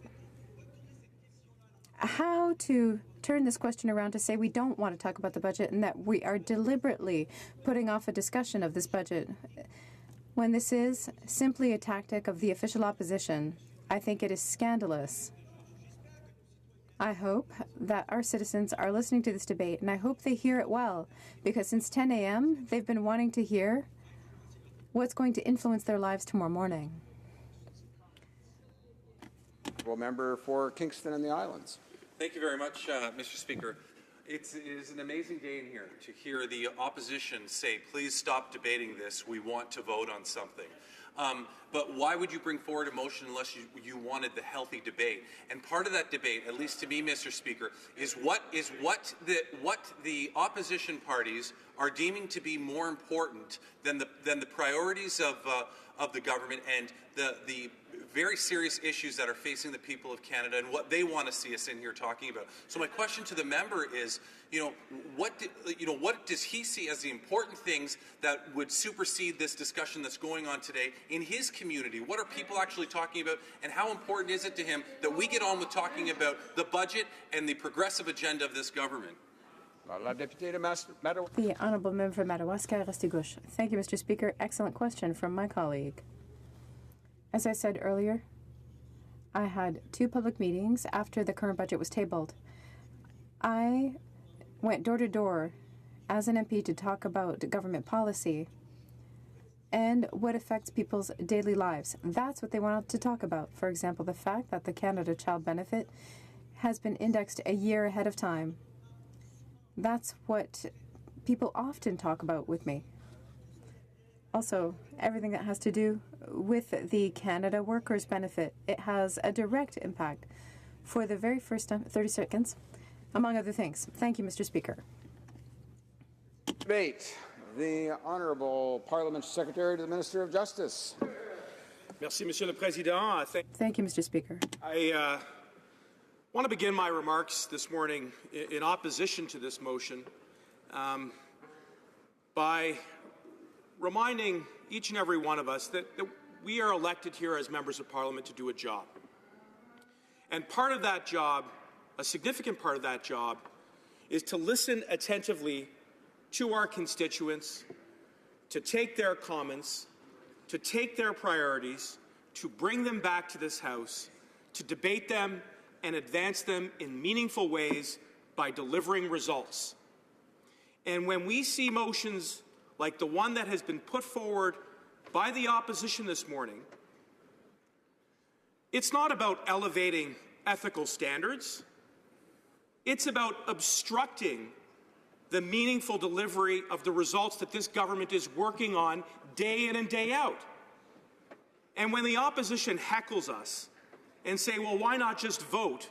No, we are not going to surrender to an opposition motion that has more than a poison pill in it, an opposition motion which has been debated vigorously in many other failed attempts by the opposition Conservatives to stop the priorities of the people from being advanced in this House. we're going to continue to defend them on this side. So what are my constituents talking about? Now, the last 2 non-sitting weeks, like many other members in this chamber, I went out, I knocked on doors, I met with business leaders, I met with students, and it may come as a bit of a shock to some of my Conservative friends and colleagues, but not a single one of them raised the subject of this motion. Not a single one, Mr. Speaker. What were they talking about? They were asking about the economy. They were asking about how are we going to continue to create jobs at a record pace. They were asking about our relationship with our good friends south of the border and NAFTA.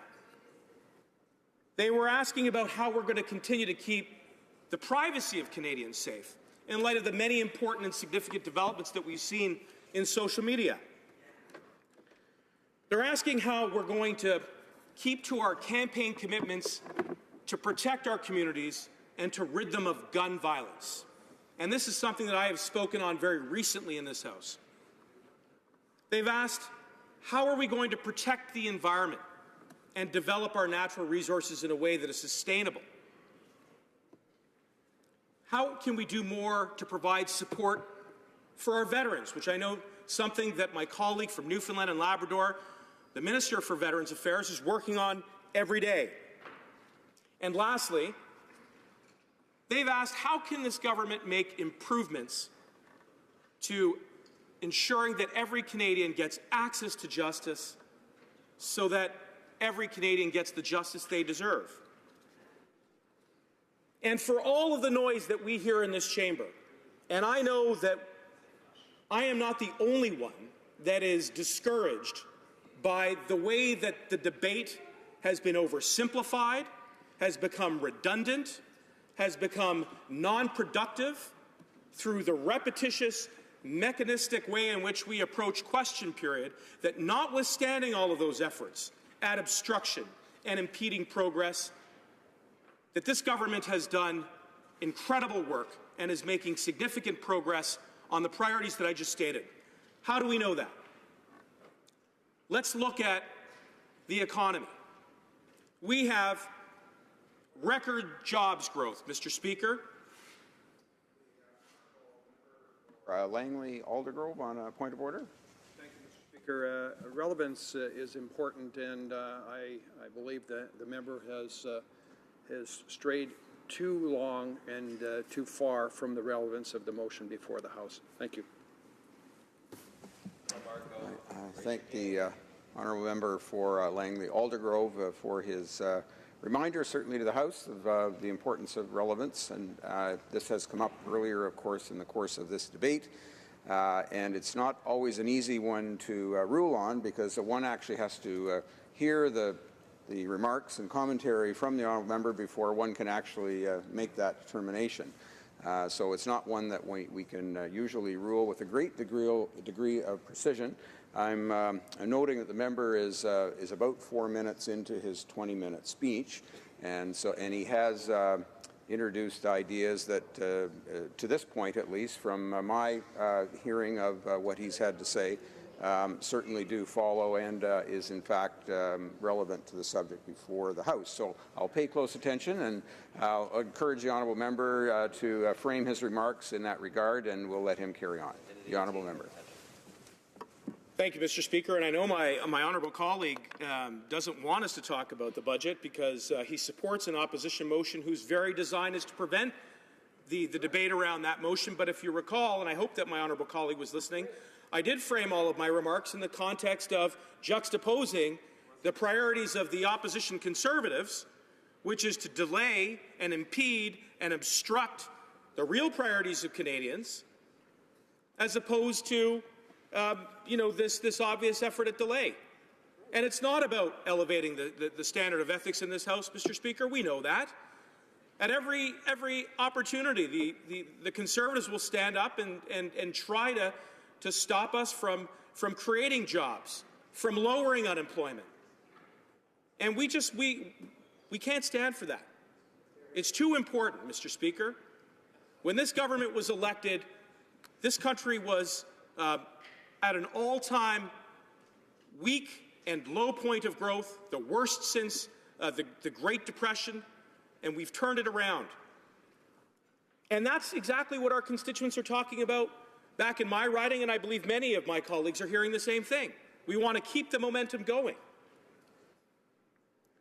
Now, this isn't the first time, this opposition motion isn't the first time that the Conservatives have tried to see this government stray and try to take public attention away from the hard work and the good work that's being done by this government. We saw it just a little over 2 weeks ago when the opposition Conservatives brought forward a needless and unnecessary filibuster. And what was the opportunity that we were deprived of back then? We were deprived of the precious time to debate how we can rid our communities of gun violence, Mr. Speaker.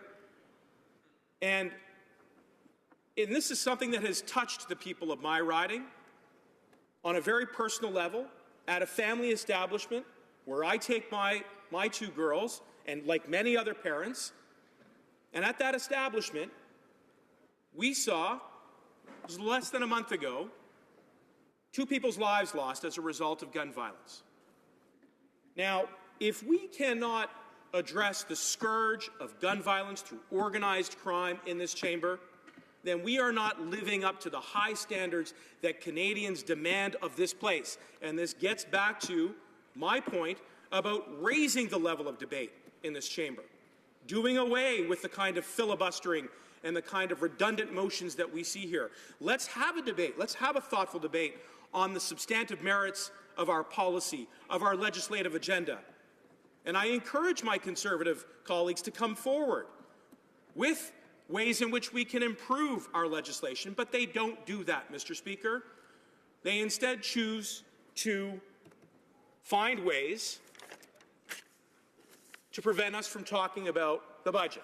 Now, there are a few things that I want to highlight from the 2018 budget, which we ought to have been debating this morning and this week, Mr. Speaker, but we are now being deprived of that opportunity to do so as a result of the Conservative motion. And to assure my colleagues, I will come back to address the words of the motion in their express form in due course. But what should we be talking about to advance the priorities that I'm hearing about from my constituency in Eglinton Lawrence? Well, how do we provide support for that economic growth that I referred to before? There are a number of things that the 2018 Budget Implementation Act will do to advance those goals, which matter to my constituents, like introducing the Canada's Workers' Benefit. Now, we all know that many Canadians, notwithstanding the significant progress that we've made in the last 2 years, are continuing to struggle. And we are responsive to those concerns. And we have introduced a number of mechanisms prior to the 2018 budget, which I think all members should be celebrating, including the introduction of the Canada Child's Benefit Plan, which is helping millions of Canadians and families, which has lifted approximately 300,000 children out of poverty, which has contributed to our economic growth, the fastest growing economy in the G7. Part of that conversation, ongoing conversation about how we can provide support to low-income earners, has given rise to the creation of a new Canada Workers' Benefit. This budget will ensure that we increase both maximum benefits and the income level at which the benefit is phased out. As a result, a low-income worker earning $15,000 could receive up to almost $500 more in 2019. Now, that's an important and meaningful increase. That means that the parents that I speak to in my riding, in a community like Lawrence Heights or Lotherton, who I often engage with, will be able to provide student supplies, or perhaps send their child to childcare, or perhaps send them to an extracurricular activity. These are important conversations. We're not bogged down in going back over covered terrain with regards to the kinds of motions that are being brought forward this morning, Mr. Speaker. My other colleagues who've spoken against this motion this morning have raised the fact that we can't be complacent when it comes to the Canada Child Benefit Plan, and that we propose in the 2018 budget to index it so that we can keep pace with the increases to the standard of living and the costs, which are something that we have to be very vigilant about. Another topic that I heard a lot about over the course of the last 2 weeks and for quite some time is how can we create the conditions which are conducive for small and medium-sized businesses. This is something that I know that my Conservative colleagues often trumpet. They're the great champions of small business. Well, this government, in keeping with its campaign pledge, is lowering taxes for small businesses. And if we can't debate the budget, which I know the Conservatives don't want us to do, then that's one more day potentially that a small business owner in my riding won't be able to avail themselves of a lower, more competitive corporate tax and business tax regime.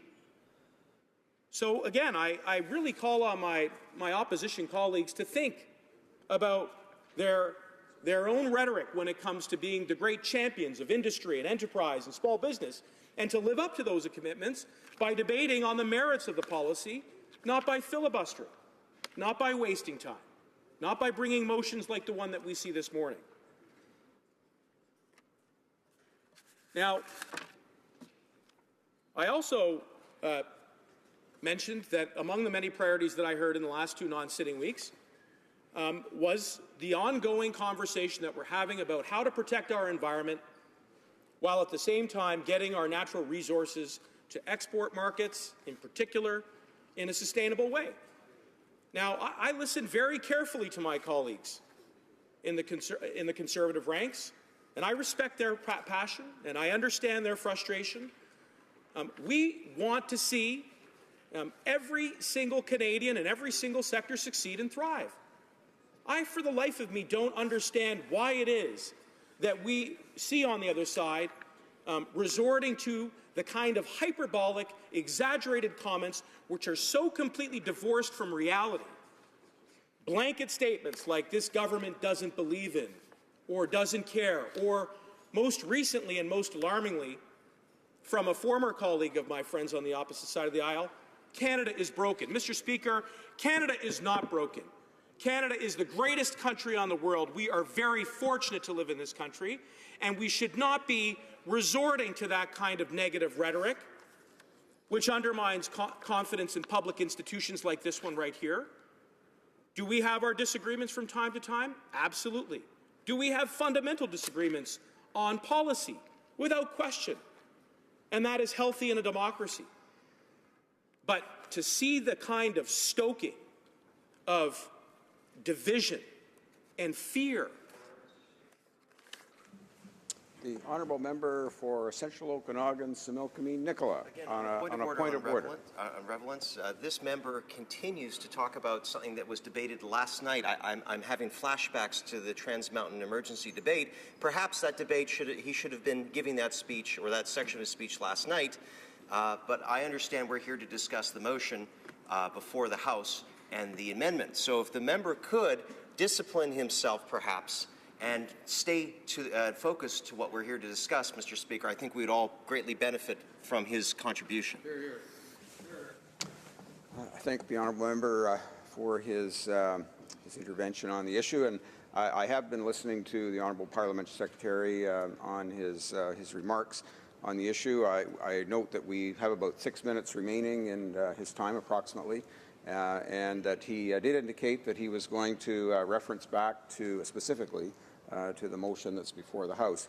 I should say that one of the issues that has been to a great degree a part of the discussions today, particularly from members speaking against the motion, against the amendment that's before the House, is the notion that the premise, if you will, is that the interruption in what had been scheduled for debate today and now is put forward to the motion, the amendment that's before the House, represents an intervention in what would otherwise have been a different kind of debate.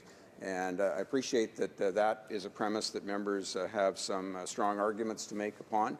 I will just note that I certainly will make that an allowance for that kind of debate as long as they make that connection and reference it specifically to examples of how that creates a difficulty for debate and the arguments that they're trying to put forward in opposition to the amendment. So if the member will proceed on that basis, and again with specific reference to the motion that's before the House, we'll carry on with the next 5 minutes of his remarks. Thank you.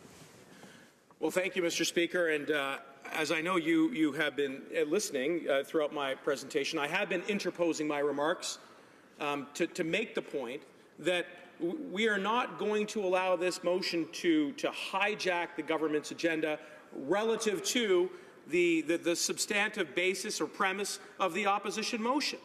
And what's relevant about that is that any Canadian listening to this debate will see that notwithstanding the efforts to delay and to filibuster, we've got our priorities right on this side of the House, Mr. Speaker. I am spending an appropriate and proportionate amount of time devoted in my presentation to the priorities that matter. And that is relevant for the purposes of understanding why we reject this motion, Mr. Speaker. Now, maybe the Conservatives want, us to all just sort of allow ourselves to be hijacked, to not talk about these things, but we're not going to surrender to that kind of false logic, Mr. Speaker. And nor should we. Now, let me just round out my highlights, Mr. Speaker, and in my remaining moments, I'll come back to the very express language of the opposition motion and then conclude my remarks.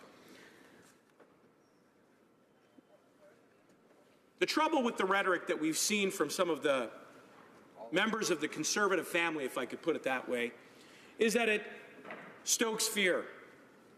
It stokes anger and division amongst Canadians. And we live in a very broad, diverse country.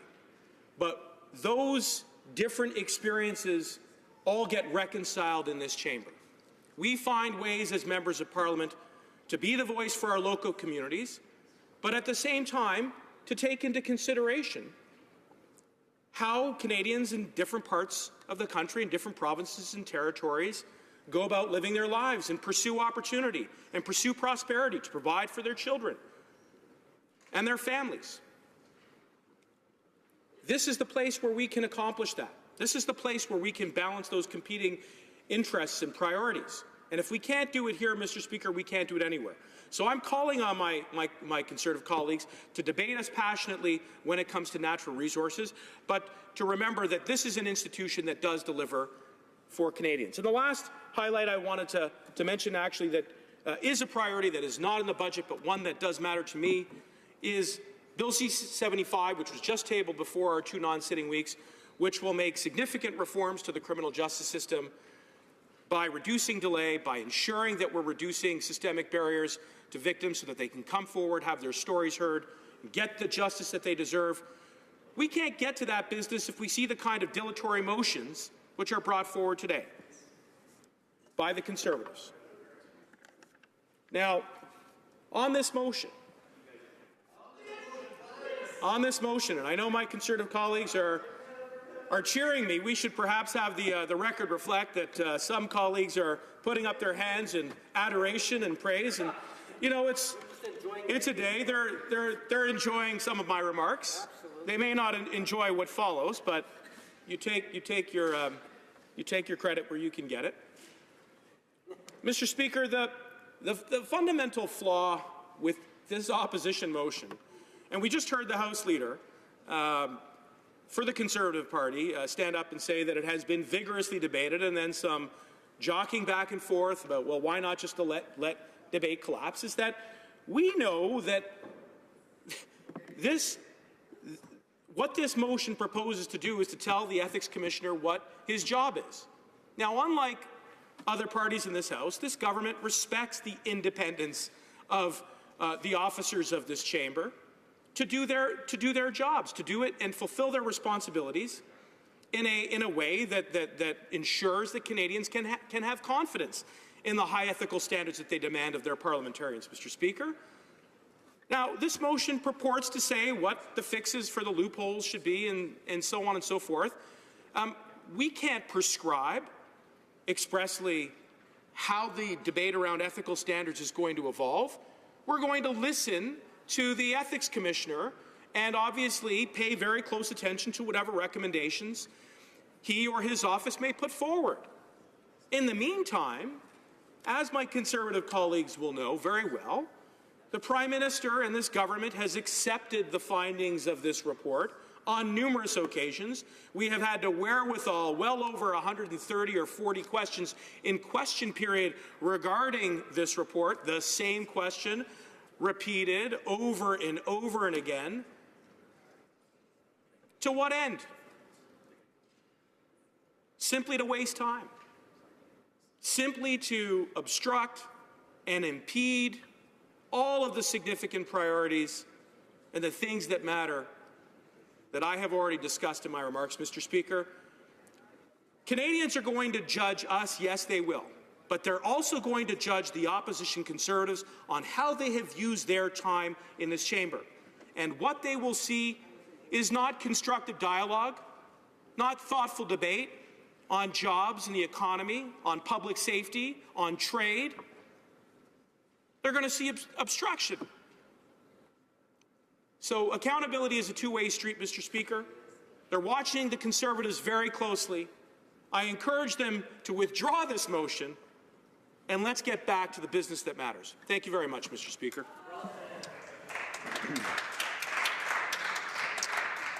Questions and comments? Question commentaire. The Honourable Parliament Secretary to the Minister of Employment. Thank you very much, Mr. Speaker. And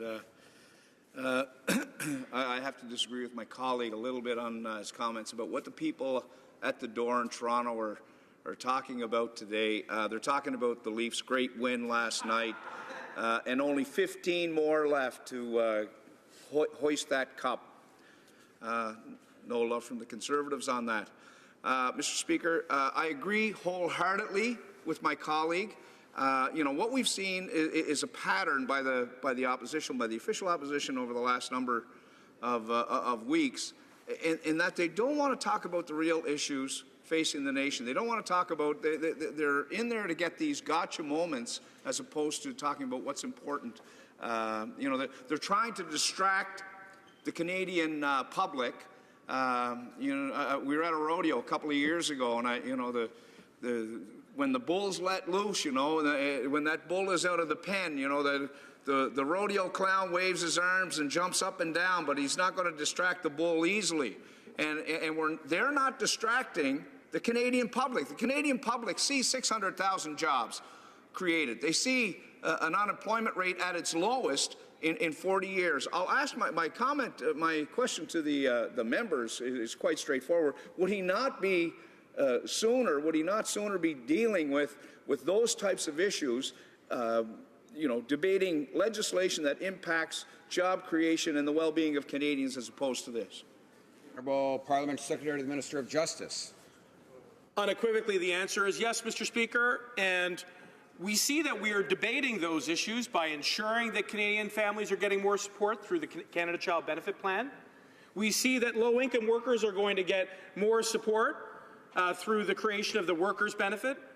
We see that we are responding to the need for more affordable housing. My colleague who sits to the left, the member for Spadina-Fort York, along with the minister responsible, have been advocating through the National Housing Strategy, one of the first ever the federal government, the creation of over 100,000 new units. Now, why won't the Conservatives and the NDP join us on a debate on the merits of those issues instead of wasting time? And last but not least, certainly, go Leafs go. We've got 15 more to get there, but we are going to do it. Thank you, Mr. Speaker. Questions and comments? The Honourable Parliament Secretary to the Government House Leader. Well, Mr. Speaker, and the Jets haven't given up yet. We're still hoping to get 14 wins and possibly get to the Stanley Cup also. But I can tell you one thing. whether it's the Jets or the Leafs. I'm Canada first, and I'll be cheering for the Canadian team, no doubt about that. Mr. Speaker, one of the things that I think that I'd like my colleague to bring to discuss is the whole concept of how important it is that we have these town halls. Often I hear many of our colleagues talk about going back to their constituents, ensuring that the interests of the constituents are being brought to Ottawa, as opposed to interests of Ottawa going to our constituents. That's a high priority for the Liberal caucus members. And, you know, we look at the Prime Minister, who really sets the stage. This motion is about calling into question the Prime Minister, yet for really the first time we have, in the modern era, a Prime Minister that goes out into all the different regions of our country to have public town halls. And I think that is one of the best ways to ensure accountability, transparency, because you're answering direct questions from Canadians in all regions of our country. And I take a great deal of pride in terms of just to what degree, as a government in 2.5 years, we've been able to advance forward the whole idea of the importance of additional transparency and accountability. And one of my friend and colleague could just provide his thoughts in terms of just how important these town halls have been and the type of feedback possibly that we hear from there. The Honourable Parliamentary Secretary to the Minister of Justice. Well, thank you, Mr. Speaker, and I agree and wholeheartedly endorse what my colleague says about the importance of town halls.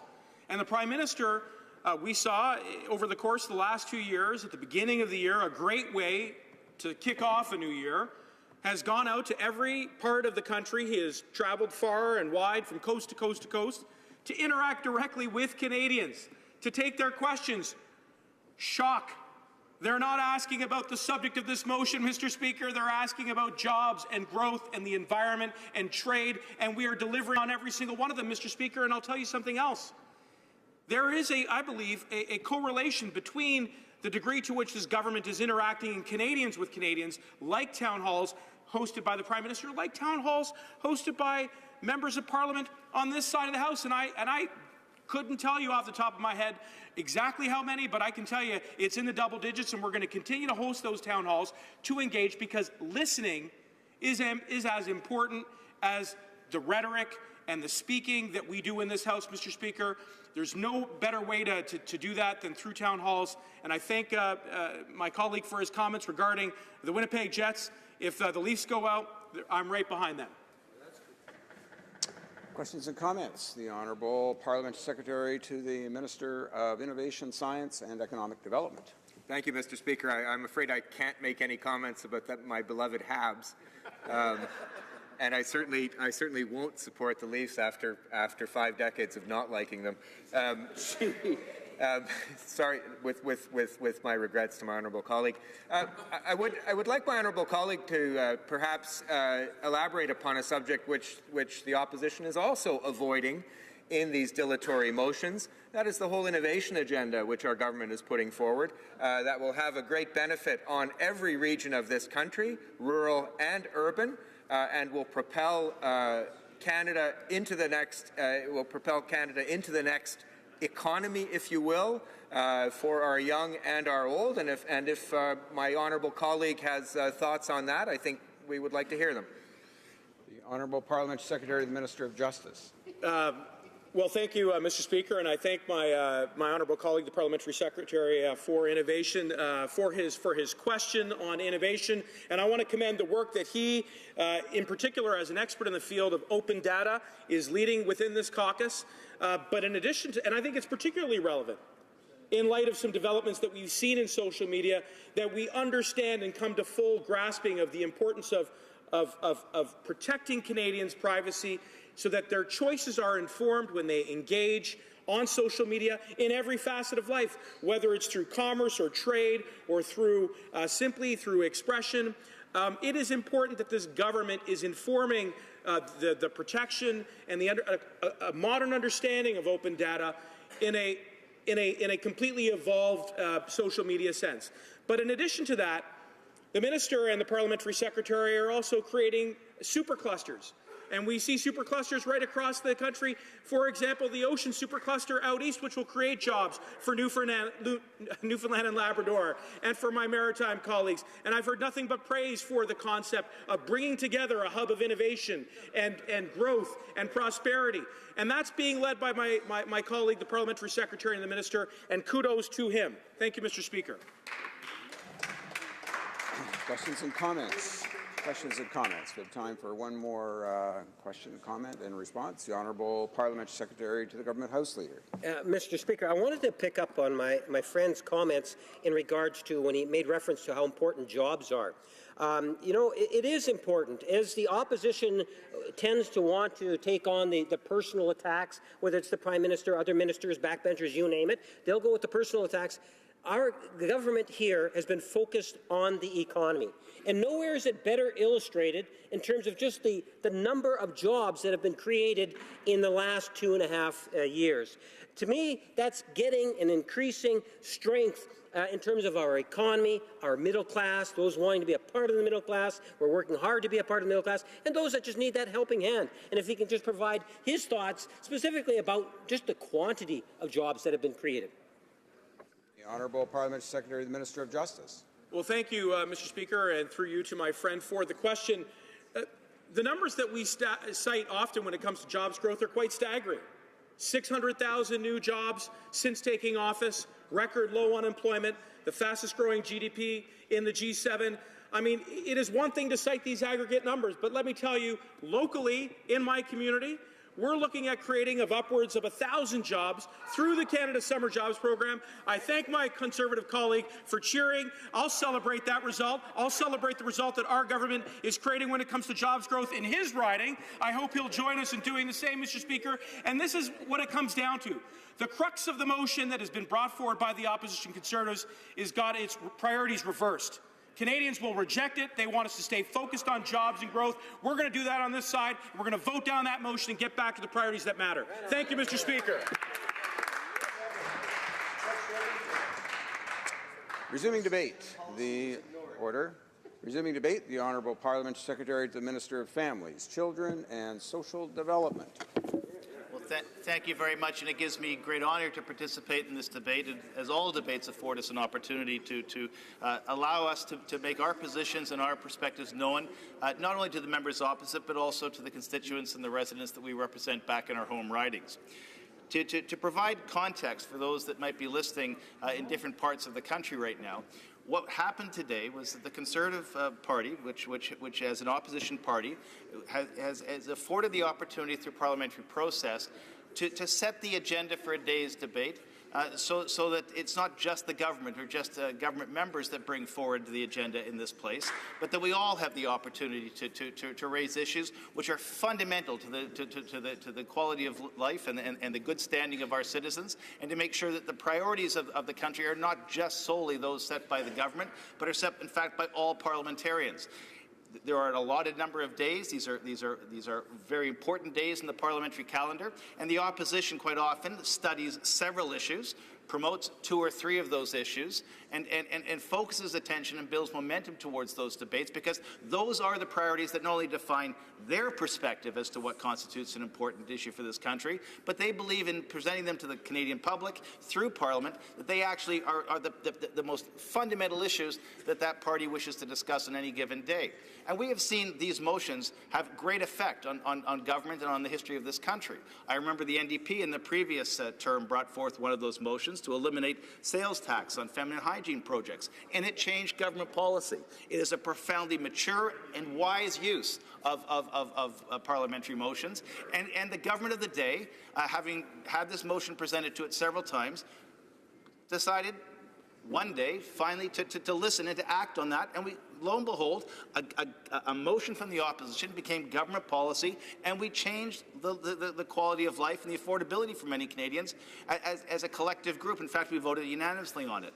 other issues. I commend the member from I believe, Calgary Nose Hill, who has been a very strong advocate since becoming an opposition member for refugees from the Middle East, and in particular for the plight facing Yazidi women in particular.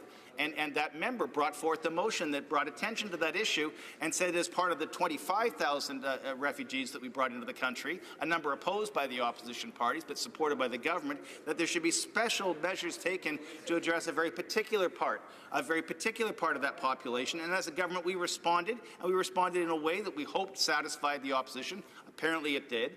But when we actually moved forward to provide support for them once they arrived as a group of refugees, the party opposite voted against it. Very strange approach to settling refugees, but nonetheless, I'll let the party opposite explain its hypocrisy effectively on that issue. But the fundamental fact is this, is that when the opposition has this opportunity to focus debate in this House and focus debate for Canadians, it's not just a question of how we assess the proposition brought forward by the opposition members, but Canadians can also assess the party opposite as to what they prioritize as the most pressing issue of the day and of the moment. And what we've seen from the party opposite is they're more interested in playing parliamentary games and rehashing previous issues which have already been reported to Parliament on than actually advancing any particular issue of a particular riding or particular group of people in this country or particularly national issue, either domestic, international, or otherwise. The priority set by this party opposite is in fact so pointless, their House leader, within minutes of introducing it, stood up and asked us not to talk about it. What a strange course of events for this day. The party opposite stands up and says this is the most important issue facing Canada, and then says, but we don't really need to talk about it, please go on to what was originally scheduled. What's the point? I'm lost to figure out what exactly that point is. What I do know is that if we had moved closure on the debate, they'd have gone berserk saying we didn't have a right to be heard. And as Liberals stand up here and address the issue that's being raised, we're being told to please sit down and stop talking about it. We'd rather talk about what the government sees as a set of priorities, which is the budget. And quite frankly, that is the priority for this country. What the budget has done is transformational in so many sectors of this country. It's a wonder why the opposition doesn't seize one of those and try to make it a better idea. Not interested. Not interested in figuring out how the Canada Child Benefit, which has listed close to 300,000 families out of poverty, might be extended to reach even more. In fact, the opposition NDP in committee raised a very good point, that it wasn't indexed. And we brought in a proposal to index it in a few years. They said that's not good enough. This government listens, because if you listen, you lead better. And we listened to the opposition, and we improved the Canada Child Benefit in this budget. Is the Conservative Party interested in extending the reach of anti-poverty measures? No. Interested in making sure kids get the help they need to succeed in this country? No. What they see as a priority is effectively something they don't even talk about. That's why the House Leader just tried to quash debate. They care about their issue so little, they can't even hold together as a caucus and support the debate. In fact, they're not even participating in the debate, except to interrupt and say, please talk about something we don't want you to talk about. Please stop talking about something we don't want you to talk about. Please stay on point by sitting down and just letting the whole debate collapse. That's what they're doing. Confusing? Those of us who have sat in Parliament a little longer than one term know that it's just simply a frustration and a delay point to slow down the progress of the government. That's fine. That's the job of the opposition. Some do it on principle. Some do it with a great deal of democratic flair and debating prowess. All they have done is introduce a motion and then ask us to not talk about it. That's the extent of their imagination. That's the extent of their national vision. That's the extent of the capacity they have to care for vulnerable Canadians. They would rather talk about a report that has already been tabled in Parliament, already been acted on and accorded with. They would rather rehash an issue which took place a year ago than talk about what's happening today or tomorrow in this country. Shame on them. But as I said, when opposition parties are afforded this parliamentary privilege to talk about the issues of the day that matter, to talk about what is precisely the most critical issue in their perspective that matters, they will be judged not just by this Parliament, but by Canadians. And if Canadians are that focused on this issue, I quite frankly haven't come across it when I go door to door, hold town meetings, do radio and television panels, do any number of ways in which I communicate with constituents in my riding or Canadians across the country. What I hear about are the challenges facing those Canadians yet to receive the help that this Parliament needs to deliver to them. So, for example, we have a report in the City of Toronto that shows that after 10 years of failed housing policy in this country, The honourable member for Durham on a point of order. Thank you, Mr. Speaker. I hate to interrupt my friend in full rhetorical flight, but he is not debating relevant points to the motion today. You know, for a party that used to run on slogans like "better is always possible," what is being debated here is the suggestion that we could be better with the ethics laws for Canada. We could learn from the ethics findings from the last ethics commissioner with respect to the Prime Minister, certain loopholes. That's what this is about. I haven't heard him refer to that. I've heard him complain a lot about this debate. The fact that members, the House Leader of our party, asked for unanimous consent to move forward, he seems to have glossed over. If he is going to speak, he should at least speak to the relevance of what's before this chamber, Mr. Speaker. If he thinks this ethics report against the Prime Minister's conduct is a waste of time, he should tell us why. Because I think Canadians want to know that this Prime Minister will learn from that finding, the first finding against a sitting Prime Minister in the history of our country. And it's the position of the opposition that we could actually learn from that, close some of the loopholes that were identified as a result of this long investigation. We now know the Veterans Affairs Minister is entangled in this crisis as well, Mr. Speaker. If he doesn't want to speak to ethics, which, considering he's a Liberal MP, I'm not surprised he doesn't want to, he should at least try and say some element of this debate, Mr. Speaker. Put it to a vote. The honourable member, the honourable Parliament Secretary, on the same point of order. Privilege. I'd like the honourable member opposite, who has just questioned my ethical standards and behaviour solely because of a political party I belong to withdraw that comment. It is a comment unbefitting of. Order. Order. Order.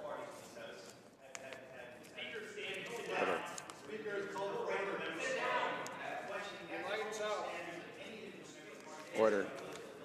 None of the order. The honourable Parliament Secretary, just take a seat momentarily, and we'll get to his. Frankly, from what I could gather, was frankly a response to the point of order that was raised by the honourable member for Durham. It did seem to me that was a matter of debate, but we're going to come back to the honourable Parliament Secretary here momentarily, and he will have the opportunity to address that. On the point of order to the honourable member that was raised by the honourable member for Durham, this issue has come up earlier in the day, and I certainly, thank honourable members for when they feel that they need to intervene and raise these points that they fear have been a contravention of the standing orders with respect to relevance. That we certainly welcome that. I will say that in this particular debate today, the debate has been crossing into what I might describe, or what members might describe best as process arguments, arguments about the process of debate today, as much as, or probably more than the topic that's in fact before the House. I said earlier to the Honourable Parliament Secretary to the Minister of Justice that an encouragement for him to make sure that the relationship, before one is prepared to argue on those points of process, that they in fact tie the two together. I did hear the Honourable Parliament Secretary to the Minister of Families, Children and Social Development. He did make that connection early on in his argument, and so we'll allow some freedom for him to continue in that vein. At the same time, I would encourage members to recall that the motion and, frankly, the amendment that's before the House is quite specific, and members should be addressing their remarks. They can pose the process arguments, and we'll allow that as long as they make that connection, but we'll encourage them to ensure that at least the majority of their debate, in fact, is centred on the topic that is before the House. The Honourable Parliamentary Secretary to the Minister of Families, Children and Social Development. And so I continue. These motions set priorities, and they clearly identify the priorities of the party opposite. The member opposite just rose, and it shows that the ridiculous position being asserted by the opposition. When you see that the party opposite says we want to have a debate about this, but no member on their sides beyond introducing this motion will stand to talk about it. If they had something to add to this debate, they would stand up not in points of privilege, but as participants in the debate. But they're afraid to because they know what they're doing is ridiculous. And so what they do is they sit on their hands and they ask us to stop talking. They say the best way to prosecute this argument is not to talk about it. Yeah. That's the fallacy in the presentation that's being presented here. But the other thing, and I'll talk specifically to the issue that's been raised in the motion, is that they want us effectively to rewrite the entire process that they themselves afforded themselves of, to submit a complaint to an officer of Parliament, to get a finding from the officer of Parliament, to condition the behaviour of a member of this House based on the finding of that officer of Parliament. Once the whole thing plays out, they suddenly say it's not good enough for us. It's not good enough for us. We may have been in power for 10 years and never touched these rules or changed them, but we're saying it's not good enough for us because there is no capacity that we could ever fulfill that would ever be good enough for the opposition. Their job is not to agree with us. Their job is to disagree with us. That's fine. We can live with that. That's part of the parliamentary system. But the reality is that when the officer of Parliament who's charged with investigating and delivering findings to this House reports, and the member opposite knows this full well, when the person being investigated responds and completely subjects themselves to the findings of that report, and they can't even stand up and tell us a recommendation of the report that wasn't followed by the Prime Minister. They can't, because the truth of the matter is that the Prime Minister accepted those findings and the case was closed. That's the end of it. The other part, the party opposite, however, wants to continually rehash and play Groundhog Day all over again. And I don't blame them. They have no perspective. They have no priorities. They have no other issues that are pressing in this country. All they want to do is play this game playing this record over and over and over again. And the reality is that Canadians are listening to a completely different radio station right now. What they're listening to and what they're watching and what they're focused on is how do we build a stronger country? How do we make sure that the vulnerable citizens in this country get the support they need and those with ingenuity and imagination succeed? That's what the budget's all about. Now, they claim they want to talk about the budget, but the reality is they could have done that today with one of their motions. If their priority really was helping those with ingenuity succeed or helping those who are vulnerable be supported, that's what their motion would have spoken to. The fact that it speaks to a finding of this Parliament that has already been tabled and debated is, as I said, beyond my capacity to understand. So I will continue to debate whether or not this is appropriate in front of us, whether this does anything to change the circumstances we're confronted with, and it doesn't. It doesn't in one bit. And if it did, one Conservative member would stand up and take their place in this debate. One member of that party would stand up and participate without raising a point of order by simply putting their name on the list to talk. And the mere fact that they're a House leader came in... Order. It's awfully noisy in here today. It is. It's very difficult for even me to hear. So we'll ask for a little order, and we'll back. We're not taking away time from the Honourable Parliamentary Secretary at this moment. But that's what happens sometimes when there's too much noise, so that other honourable members who might wish to hear what the Honourable Parliamentary Secretary has to say will have the chance to do so. The Honourable Parliamentary Secretary. Thank you. You know, it reminds me of a very similar event, and it's becoming a pattern with the party opposite, when a reference was made to a confidential briefing to the media that they thought meant classified, when they know it was not for attribution. And the members opposite have journalists in their ranks. They know what not for attribution means. It doesn't mean classified information was handed across to journalists. Of course that didn't happen. But they deliberately choose to misunderstand public conventions and social conventions and professional conventions and torque them so they can have some sort of fantastical debate about something which has already been resolved. Instead of, as I said, talking to the priorities of Canadians, where is that next group of jobs going to come, to which part of the country, which industry is going to be supported by what government policy, our vulnerable Canadians, people with disabilities who face challenges getting housing, people who are homeless who have trouble accessing emergency shelter, people who are senior citizens who can't afford their drug plans. All of these people have priorities that are not spoken to when the Conservative Party refuses to discuss the budget.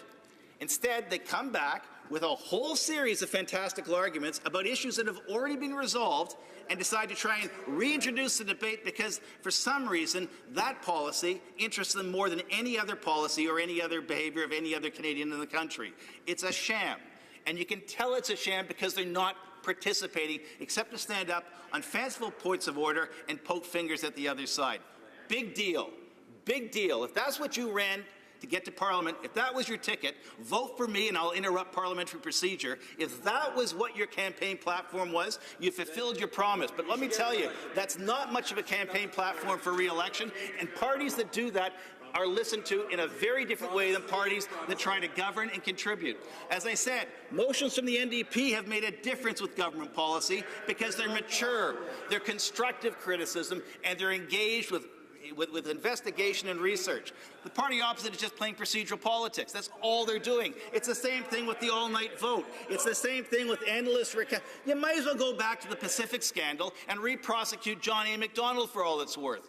The party opposite is focused on the past, is focused on rehashing past scandals, and it really doesn't care. It really doesn't care about you, your family, your community, your province, or this country, because if it did, their motions would reflect that.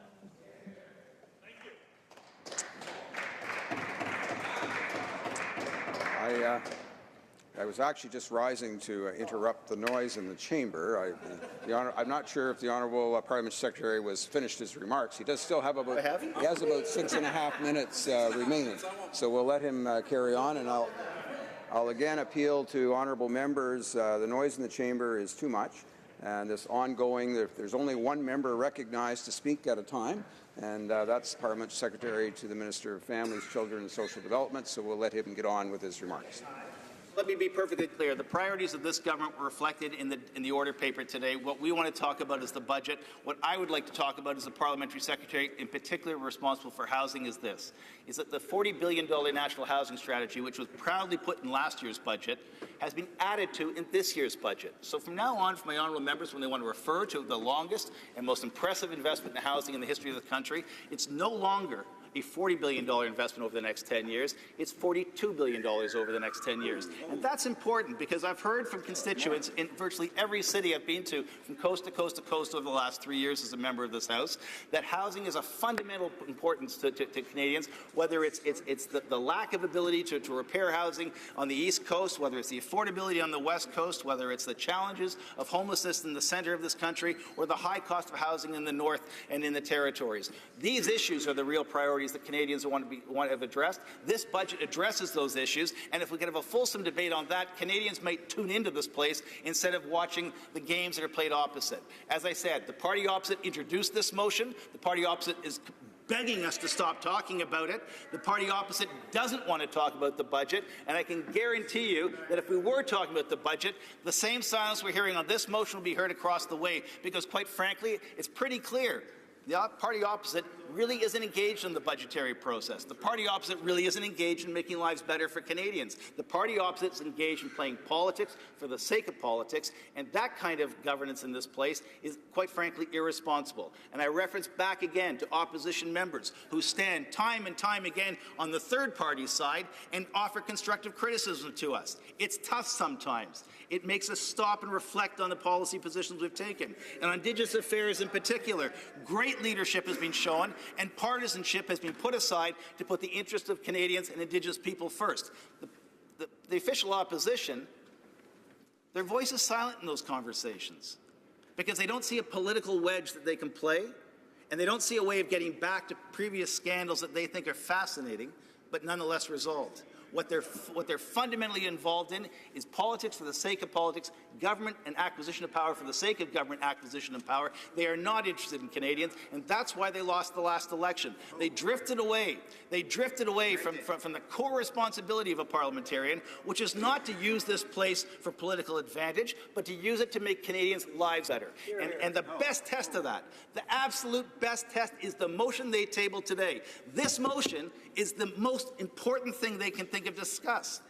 That's the most important thing they can discuss. It's already been received by Parliament. It's already been responded to by the Prime Minister. It's already been adjudicated by the Conflict of Interest schedule. It has all been addressed. There is not a single recommendation in this report that has not been adhered to. The problem with the opposite side is they have nothing else to talk about but the Prime Minister. And I understand. It bugs them. It bugs them that they lost to a great Prime Minister and that their Prime Minister was sent packing. He's packing so fast he left this House as soon as he was elected. This has changed. We are now focused on working with opposition members who want to constructively engage with us and make legislation better. We want to hear from Canadians and talk to Canadians about their priorities and make sure they're reflected in the budget. And as for holding up newspapers and hiding behind the papers and the shame of the embarrassment, I can clearly see he doesn't want to be embarrassed and blush. The honourable member, I realized that he was sort of treading into an area that perhaps that we do try to avoid, and that is the reference to the absence or the presence of members in the House, particularly individual members. So just perhaps a caution on that. The Honourable Parliamentary Secretary. Thank you very much. And so I will not reference the fact that members opposite are reading the newspaper and not participating in the debate. I understand that to be unparliamentary. I withdraw those comments. But the issue is quite clear, is that Parliament has very few sitting days. And those sitting days are all precious. And the priorities of our constituents matter, and they matter deeply to each one of us. I know that to be true, and I feel sorry for the members opposite who can't bring their issues forward because their House leadership is more interested in playing stub-your-toe politics than they are in putting good, strong policies in front of this House, good, strong ideas in front of Parliament, so that all of us can debate and all of us can consider the needs of Canadians from coast to coast to coast. The problem with this House sometimes is that it gets engaged in these games, these 20 hours of voting, these histrionics around one scandal or another. And as I said, if you want to go back and prosecute them all from Confederation, knock yourself out.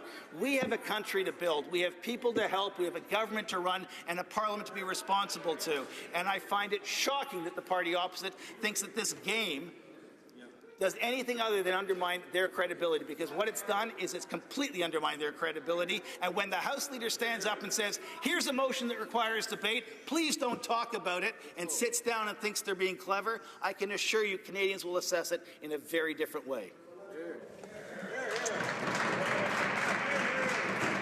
Questions and comments. The Honourable Member for Caribou, Prince George. Mr. Speaker, and what a, well, I'd like to say eloquent speech, but man, let's get something very clear. Now, the honourable colleague has stood up, and the colleague before that has stood up and said that the members of the opposition has not participated in this debate. The reality is what they've been doing is filibustering and not allowing members of opposition to stand up and do that. This is the first time in some time. So, Mr. Speaker, a simple question through you to our honourable colleague, is that there is a common sense motion before the House. Will the Member of Parliament, or our honourable colleague, allow us to get to a vote? And how will he be voting on this motion? Parliamentary Secretary to the Minister of Families and Children. Once I have finished my speech, I will be waiting to vote, like every other member of Parliament. I also know that if we move closure on this debate, we'd have a hue and cry from the opposite side for sort of upending the parliamentary process and not giving their full right to speak. The member opposite suggests that the Conservatives would like to speak to this motion, and yet several times the Speaker of this House has risen, looked down the bench, and not a single Tory has risen to their feet to talk about it, except when it gives a chance to raise a point of order or ask a question. We're not filibustering. We're simply responding to the request by the Speaker to speak to an issue which they themselves tabled. If they don't like the fact that we're responding to the motion they tabled, maybe they shouldn't have tabled it to begin with. And if they'd like to get to the voting on this issue, then they can sit there patiently and stop interrupting with more questions. The more of us on this... Questions and comments. The Honourable Member for Caribou, Prince George. Speaker, I'm going to ask you one more time through you to our honourable colleague. There is a common sense motion before the House. Now that he's done his speech, now that the filibuster appears to be finished, and Conservatives can finally have a question or actually talk to the motion, will the honourable colleague put the question to a vote and call in the members?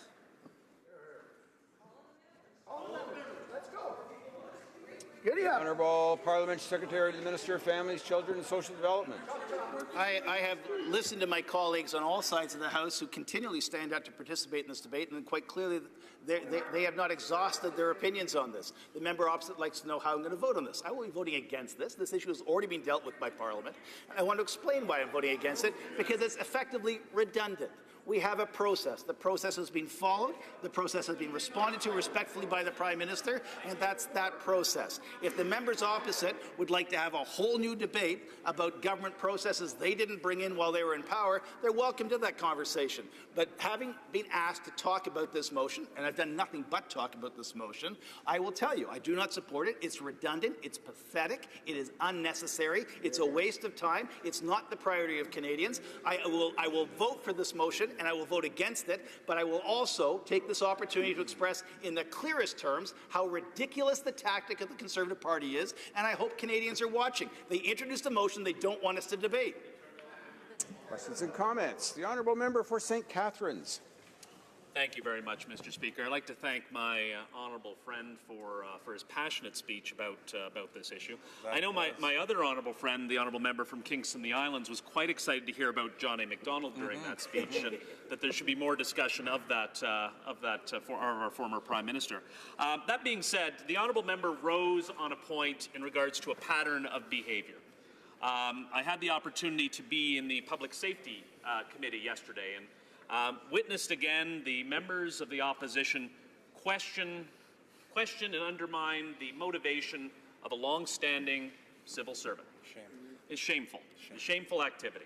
And this pattern continues. And this pattern is seen in this motion telling an officer of Parliament how to do their job.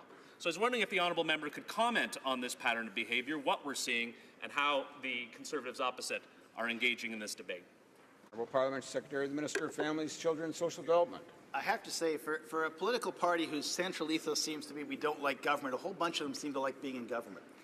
And when they are in government, what is really apparent is how much disrespect they have for the parliamentary process, the parliamentary traditions, the law and the rule of Canada. Not a single Liberal has ever been led from their parliamentary seat in handcuffs. Certainly happened in the last term of Parliament, and yet we get lectured to on ethics. They told Canadians, they deliberately told Canadians where to vote, knowing they couldn't vote where they were being directed to.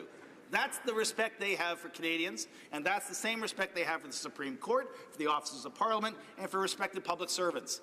When they come here and they talk about the democratic values of the Conservative Party, it is that image of a parliamentarian being led away in handcuffs. It's that memory of redirecting Canadians to polling stations that did not exist deliberately to thwart the democratic will of the people.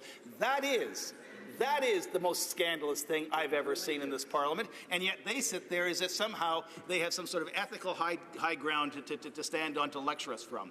I repeat, this motion is so pointless, so useless, so without merit, that the party opposite that introduced it wants us to stop talking about it.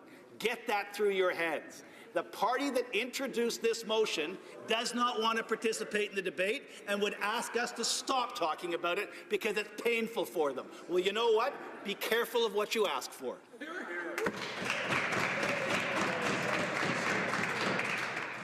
It was a rhetorical you, that one.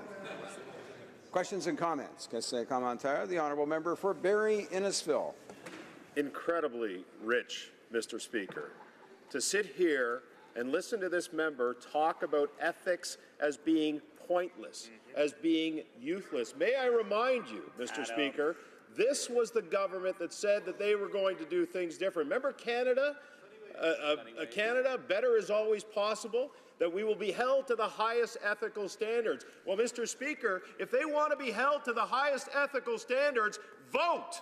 Vote right now, Mr. Speaker! The Honourable Parliamentary Secretary, the Minister of Families. The ethical standards that we're being held to are the standards of this House. And we have been held accountable, and we accept the ruling of the Officer of Parliament. The previous government refused to do that.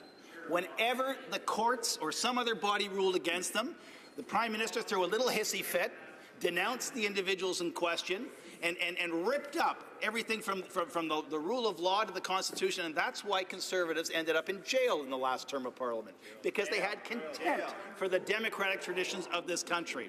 The member opposite says that better is always possible. Of course it is. This House is made up of individuals from across this country, humans, and humans make mistakes, and when they make mistakes, They're held to account, and this government has accepted the findings of the Officer of Parliament, has acted on every single suggestion, recommendation, and response contained in that report, and has fulfilled its obligations to this House and to this country. And that is leadership, and that is being held to a higher standard, and that is a marked difference from the party opposite that thinks common sense when I come from Ontario.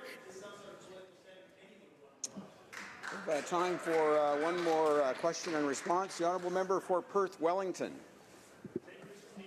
A very simple question. The member just said that the government acted on every recommendation in the report, but there were no recommendations in the report. So could the member inform us if the Ethics Commissioner provided with the Prime Minister with any private recommendations on his ethical conduct? Honourable Parliament Secretary. That's a question between the Prime Minister and the Officer of Parliament, and the member opposite is free to pursue that. But the reality is the process we have is you can't pretend that there's a problem and then demand an inquiry about this pretend problem and then demand that there be recommendations about a pretend problem that you perceive as being possibly in existence. What we know is that a statement of facts was made in that report that the Officer of Parliament, who has the ability to provide recommendations or course corrections, commented on what would be in a more appropriate way of handling the situation in the future. The Prime Minister has availed himself of that report, has committed himself to following every single word of that report, whether it's stated as a capital R recommendation or whether it's implied through the referencing inside the report. Every single word of that report has been read and is being followed by the Prime Minister. That's ethical leadership. That's being responsible to the officers of Parliament. That's respecting this House. It's the party opposite that's having trouble dealing with the report that they don't think went far enough. If they don't think it went far enough, that's their problem, and it's a partisan issue. It is not a point of principle. Before we go to a resuming debate and the Honourable Parliament Secretary to the Minister of Innovation, I'll let him know that there are only about I'd say around 6 minutes or so left in the time for his remarks. Of course, he'll have the remaining portion of his time when the House next gets back to debate on this particular question. But we'll get started, and I'll give him the usual signal when we're ready to interrupt for statements by members. The Honourable Parliamentary Secretary to the Minister of Innovation, Science and Economic Development. Merci, Monsieur le Président. Thank you, Mr. Speaker. It's an honour for me to rise today to speak to this motion. I must admit that it's an insincere motion. It's a dilatory motion. This motion's goal is to waste the time of this Parliament. Why? Because this is a matter that has already been resolved, as my colleague for Spadina Fort York already indicated in detail. This is a matter that has been resolved. This is a matter where the advice of the Ethics Commissioner has been followed, as was required, and it's a process that works very well in this Parliament. It's ironic, I must say. And why is that? Because our Prime Minister gave a speech before the National Assembly in France today. It's the first time in our history that a Canadian Prime Minister gives a speech before that National Assembly. It's very important. And our Prime Minister talked about our values. He talked about progressive trade. He talked about immigration. He talked about protecting the environment, gender equality, the rule of law, which is something that I care about deeply as a person who works in the legal field. He talked about democracy and freedom and how to fight the cynicism that we see with this motion here today. It's ironic, but it is such a clear difference between the spirit of our government and the government under the Conservatives of Stephen Harper, and it continues today under its current leadership. It would have been interesting to see if there had been a change of direction. We see today the reasons for which I decided to be a candidate for the last election. I wanted to fight this type of cynicism. I'm an academic, And I saw government under Mr. Harper that was very cynical all the time, which did not respect Parliament's rules, which did not respect the Canadian people. And so, I decided to be a candidate to change the direction of government. That's exactly what we have done. We want to help all Canadians with housing, with jobs, with innovation, with investments in innovation, with investments in infrastructure, with investments in the Canadian people. We sincerely believe in the power of the government to change things, to improve people's lives. Order. Order, please. On a point of order. Thank you very much, Mr. Speaker. Mr. Speaker, I noticed that the Liberals have switched and they're not speaking about the motion that I introduced earlier today. They do want to keep speaking, and it would seem that maybe they want to talk about the budget. We actually, on this side of the House, are happy if we want to close off the debate on the current motion and actually vote on it, because that's what we do here in the House of Commons, is we debate legislation, we debate motions, and then we vote on them. So we are absolutely willing to end the debate and have a vote on this motion. If the member wants to talk about the budget, why don't we actually bring the bill before this House so that we can all debate? So with that in mind, I think you will find unanimous consent for the following motion, that notwithstanding any standing orders or usual practices of the House, all questions necessary to dispose of the motion currently under debate, to concur in the report of the Ethics Commissioner entitled the Trudeau Report, tabled on Monday, January 29th, 2018, be deemed put, recorded divisions be deemed requested, and deferred to the ordinary hour of daily adjournment today, and that the House do now proceed to orders of the day. Thank you very much, Mr. Speaker. Does the Honourable Opposition House Leader have the unanimous consent of the House to propose this motion? There is no consent.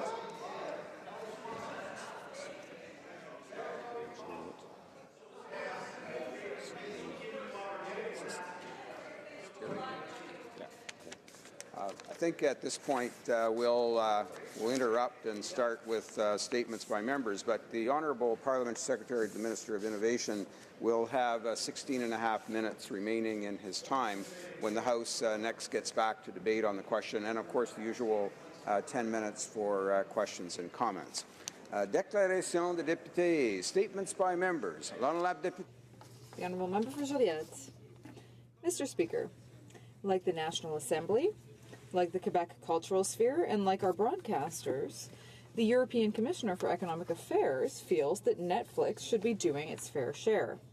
He said, the status quo is unacceptable. Well, with this Minister of Finance working for High Finance, and with the Minister of Heritage working for Gangnam Style, we're stuck with the status quo. Quebec has chosen to impose provincial tax on Netflix subscriptions. That is fair and normal. But this government is stubbornly continuing to repeat the same silly things about new taxes that don't even exist. The least they could do is insist that Netflix pay tax like everyone. The status quo is unacceptable. We've been saying this for months. Europe has understood this. Now maybe it's time for Ottawa to understand. We need to get rid of this unfair and unjustifiable privilege. Honourable Member for Sault Ste. Marie. Mr. Speaker, I rise in the House today to pay tribute to a constituent and friend, Muriel Oliphant. Sadly, Muriel passed away suddenly on Saturday, April 7th. I'd like to offer my sincere condolences to the member of Don Valley West, who has lost his biggest supporter and his mother. Robert's eulogy of his mother, titled A Reflection of a Life Well Lived and Well Loved, was apropos. Muriel was proud of all her children, Leslie, Barbara, Mary, and Rob. Muriel was the very definition of a good neighbor. She worked countless volunteer hours for a variety of causes, such as the Canadian Cancer Society, Christmas Cheer, and the Central United Church. Muriel was also an incredible volunteer and supporter of the Liberal Party of Canada, and I assure you her legacy will long be remembered. Mr. Speaker, Sault Ste. Marie in Canada is a better place because of Muriel Oliphant. She now joins Len in heaven. This House knows how important our family is to all of us. Please join me in celebrating this remarkable woman. Thank you.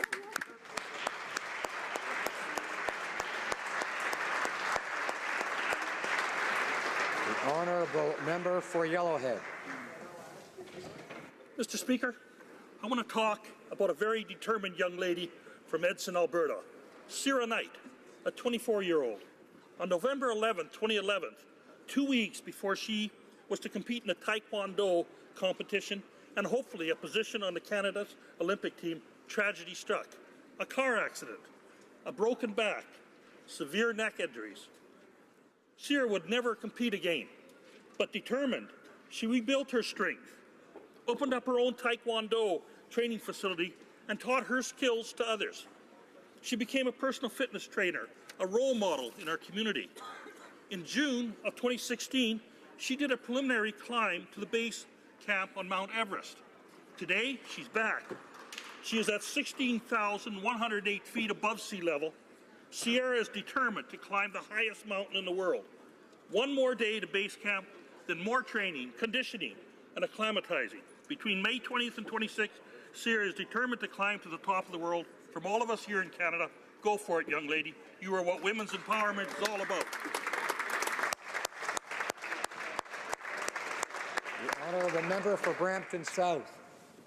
Waheguru Ji Ka Khalsa, Waheguru Ji Ki Fateh. Mr. Speaker, Vaisakhi was celebrated on the Hill yesterday. On Vaisakhi, we celebrate the founding of the Khalsa by Guru Gobind Singh Ji. The Khalsa is symbolized by the Khanda, the symbol of the Sikh faith, and features two kirpans crossing one another, representing the concept of Miri and Piri. These concepts emphasize a Sikh commitment to both their spiritual life and political life, and an obligation to confident in justice and inequality. Sikh values of seva, equality, social justice, and making the world a better place are the embodiment of Canadian values as well, Mr. Speaker. On behalf of residents of Brampton South, I would like to wish everyone happy Vaisakhi.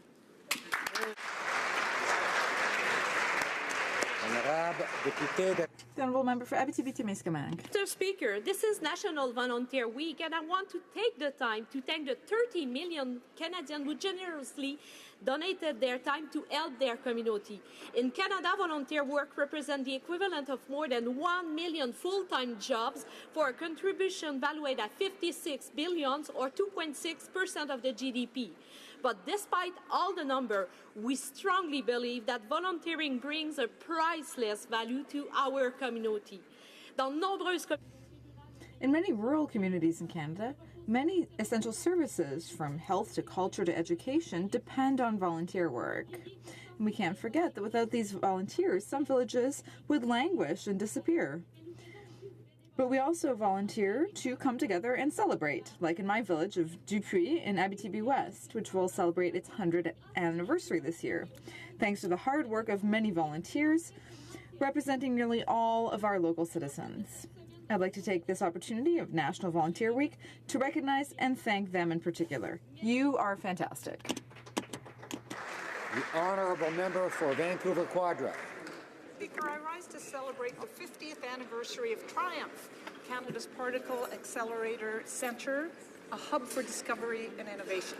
Founded in 1968 as a regional tri-university Meson facility, Triumph is now a multidisciplinary nationwide partnership of 20 universities. Powered by top talent and advanced accelerator infrastructure, including the world's largest cyclotron and a new superconducting linear accelerator, Triumph is driving the leading edge in science, innovation, and technology. Mr. Speaker, as a perfect example of the value of the pure science that our government embraces, Triumph is enhancing the lives of Canadians as it continues to push the frontiers in research to advance science, medicine, and business. By asking the big questions about our universe and exploring the tiny particles, Triumph boosts the knowledge economy. By providing inspiration and training to the next generations of young scientists and innovators, Triumph ensures that Canada will continue to lead for the next 50 years. The honourable member for Markham Unionville. Thank you, Mr. Speaker. Waheguru Ji Ka Khalsa, Waheguru Ji Ki Fateh. I rise today to express my best wishes to everyone in Canada and abroad celebrating Vaisakhi. Tomorrow, I am hosting a Vaisakhi celebration in Sir Johnny A. Macdonald Building at 5 p.m. I hope you can all join me. Sikhs and non-Sikhs alike will participate in vibrant parades and celebrations. I will be attending a Baisakhi parade this weekend in Vancouver and a Khalsa Day parade in Toronto next weekend. I am grateful there will be so many people joining in on the celebration tomorrow evening. Mr. Speaker, this is also a perfect day to honor the significant contributions that Sikhs have made to our great country since Confederation. I wish everyone safe and joyful holiday. Happy Baisakhi. Thank you, Mr. Speaker. The honourable member for Whitby. Mr. Speaker, I'd first like to offer condolences to the Whitby Fire Department as they lay to rest today Chief Fire Protection Officer Nick Webb, who died in the line of duty. As we celebrate National Volunteer Week, I want to highlight some awesome civic spirit and dedication in Whitby. In particular, Jason and Brenda Atkins of 360 Insights, who raised $46,000 for a STEM facility in Haiti. James Potvin, 9 years old, who rode his bike from Whitby to Ottawa last year and will ride to Coney Island this year to raise money for Grandview Children's Hospital. Isaac Wanzama of Geek Speak, who hosted a 36-hour hackathon to build an app to fight climate change. Wounded Warriors and their In This Together campaign to raise awareness for mental health for veterans and first responders. Whitby Fire and local businesses have raised money for children to get surgery. Neighbors gather for movies in the park to feed the need in Durham. Mr. Speaker, I want to invite all my colleagues to join me in congratulating the people of Whitby for their incredible spirit of community and generosity. Thank you.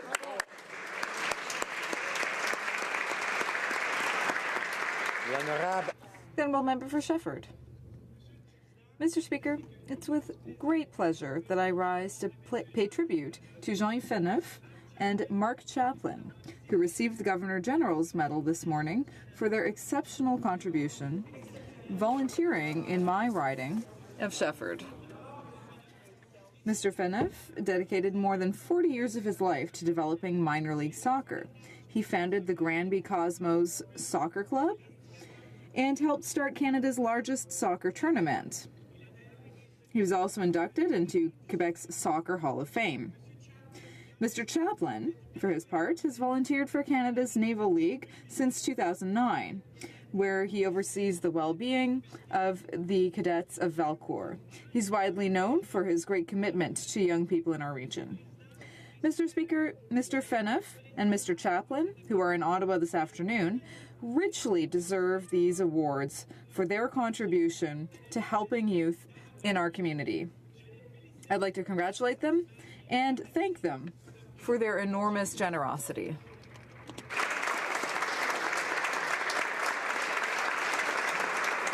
The honourable member for Brantford-Brant.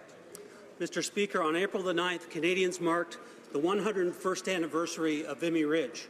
Vimy Ridge Day marks one of the most important events in Canadian history.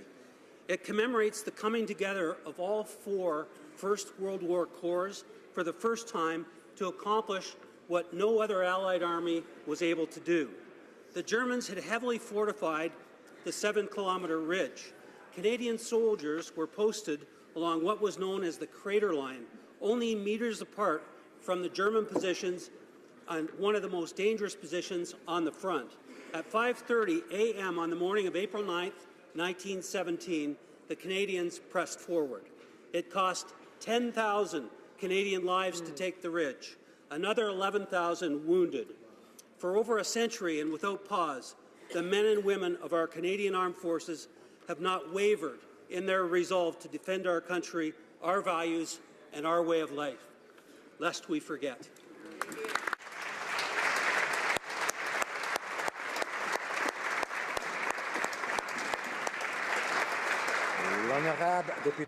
The honourable member for Bourassa. Monsieur le Président, as a proud chartered professional accountant, I'm delighted to highlight an important milestone for Canada's accounting profession. Le 1er avril. On April 1st, this profession celebrated its 5th anniversary. Chartered Professional Accountant of Canada, CPA Canada, is one of the largest national accounting bodies in the world, with over 210,000 members at home and abroad. CPA Canada's mission is to act in the public interest and to contribute to economic and social development. Members of the CPA profession work with the government on vital issues such as tax policy, financial literacy, climate change, labor mobility, and international trade. J'invite tous les parlementaires. I encourage all parliamentarians to join me in highlighting this work and wishing CPA Canada a happy anniversary. The honourable member for West Nova. Mr. Speaker, 36 years ago today, Queen Elizabeth II signed into law the Constitution Act 1982, which contains the Canadian Charter of Rights and Freedoms. The Charter is a statement of Canada's principles, including fundamental freedoms, democratic rights, mobility rights, legal rights, equality rights, and language rights, and provides a framework to assert these cherished principles. The body of jurisprudence that has developed under the Charter has breathed life into the document. Nous sommes choyés de vivre. We're fortunate to live in one of the best countries in the world, but we should never take this for granted. We must always continue to fight for freedom, justice, and equality for all our citizens. I invite all of us here in Parliament, and indeed all Canadians, to reflect on the principles expressed 36 years ago in the Charter and the responsibility that we have to bequeath to the generations of Canadians to follow an even more free, fair, and democratic Canada. Hear, hear.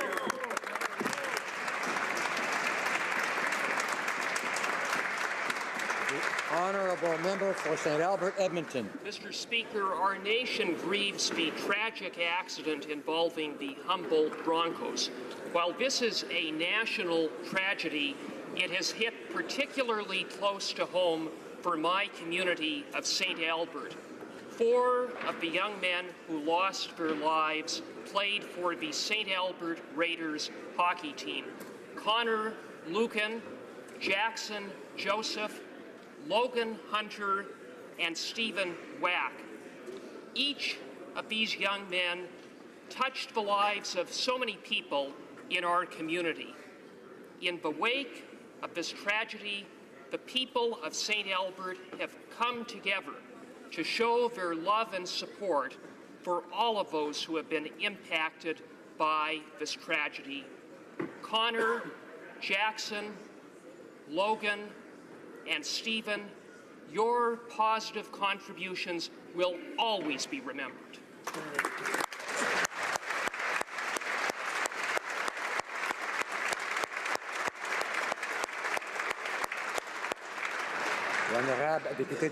The Honourable Member for Laval-Les-Îles. Mr. Speaker, during a ceremony at Rideau Hall on January 29th, the Right Honourable Julie Payette, Governor-General of Canada, received the credentials from the Chef de Mission of Lebanon, His Excellency Fadi Ziadeh, Ambassador of the Lebanese Republic to Canada. On behalf of my colleagues in this House, I would like to wish Mr. Ziadeh every possible success during his term. He was Consul General for Lebanon in Montreal for the last 6 years, where he made his mark by modernizing Lebanese consular services for his fellow citizens. I hope that our new ambassador, that our relationship will continue to grow closer. Together, we are determined to develop our bilateral, economic, cultural, and political ties, and to work together in international organizations where we share common interests. Long live Canada and long live Lebanon.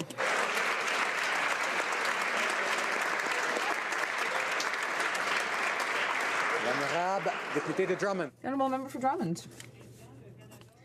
Mr. Speaker, Canada has been lagging when it comes to meeting its goal of protecting our marine areas. The Liberal government committed to protecting at least 10% of marine areas by 2020, but unfortunately the government is cutting corners when it comes to creating these areas. Its marine refuges don't have any legal basis and are not respected internationally. That's why I tabled motion M169 to create a marine protected area in the St. Lawrence estuary. This motion builds on a different motion that I had tabled in 2014 to protect belugas and the fragile ecosystem of the St. Lawrence. This government needs to take action immediately and listen to citizens and organizations like the Society for Nature and Parks and the David Suzuki Foundation. So I invite all Canadians to call for the creation of marine protected areas to protect our biodiversity.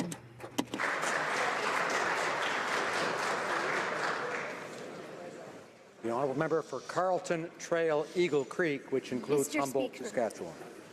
Mr. Speaker, Friday, April 6th, marked a very dark day.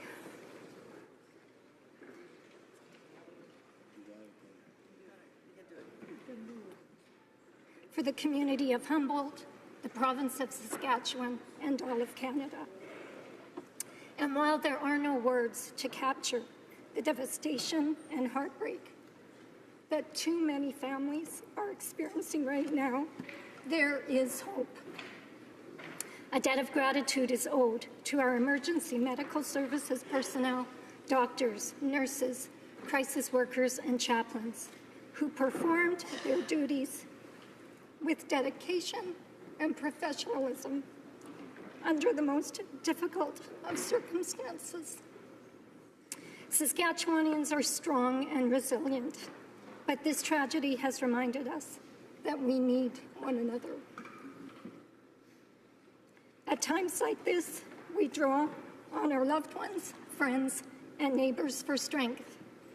The outpouring of support from Canada and around the world and from members on both sides of this place also reminds us what is truly important in life: faith, love, family, and community. We love you, Humboldt. And our thoughts and prayers remain with you and all those touched by this tragedy.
The honourable member for Vaudreuil-Soulanges.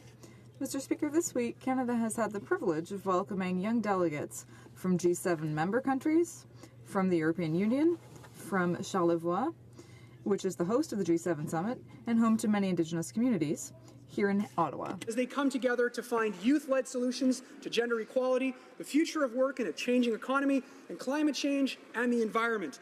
Mr. Speaker, this gathering would not be possible without the work of the young diplomats of Canada, most notably the co-chairs Sabrina Grover and Max Sunic and the entire YDC team.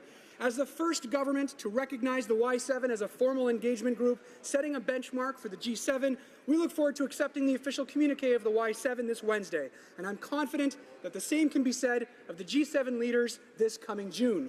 Mr. Speaker, as our Prime Minister has said, these young people are not only the leaders of tomorrow, they are leaders today. And these young people are the proof of that. Thank you, Mr. Speaker.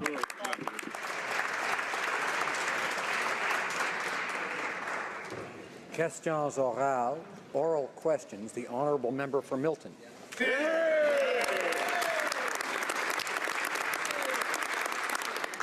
Speaker, the approval of the Trans Mountain Pipeline was announced with the promise of a $7.4 billion investment in our economy and the creation of 37,000 Canadian jobs.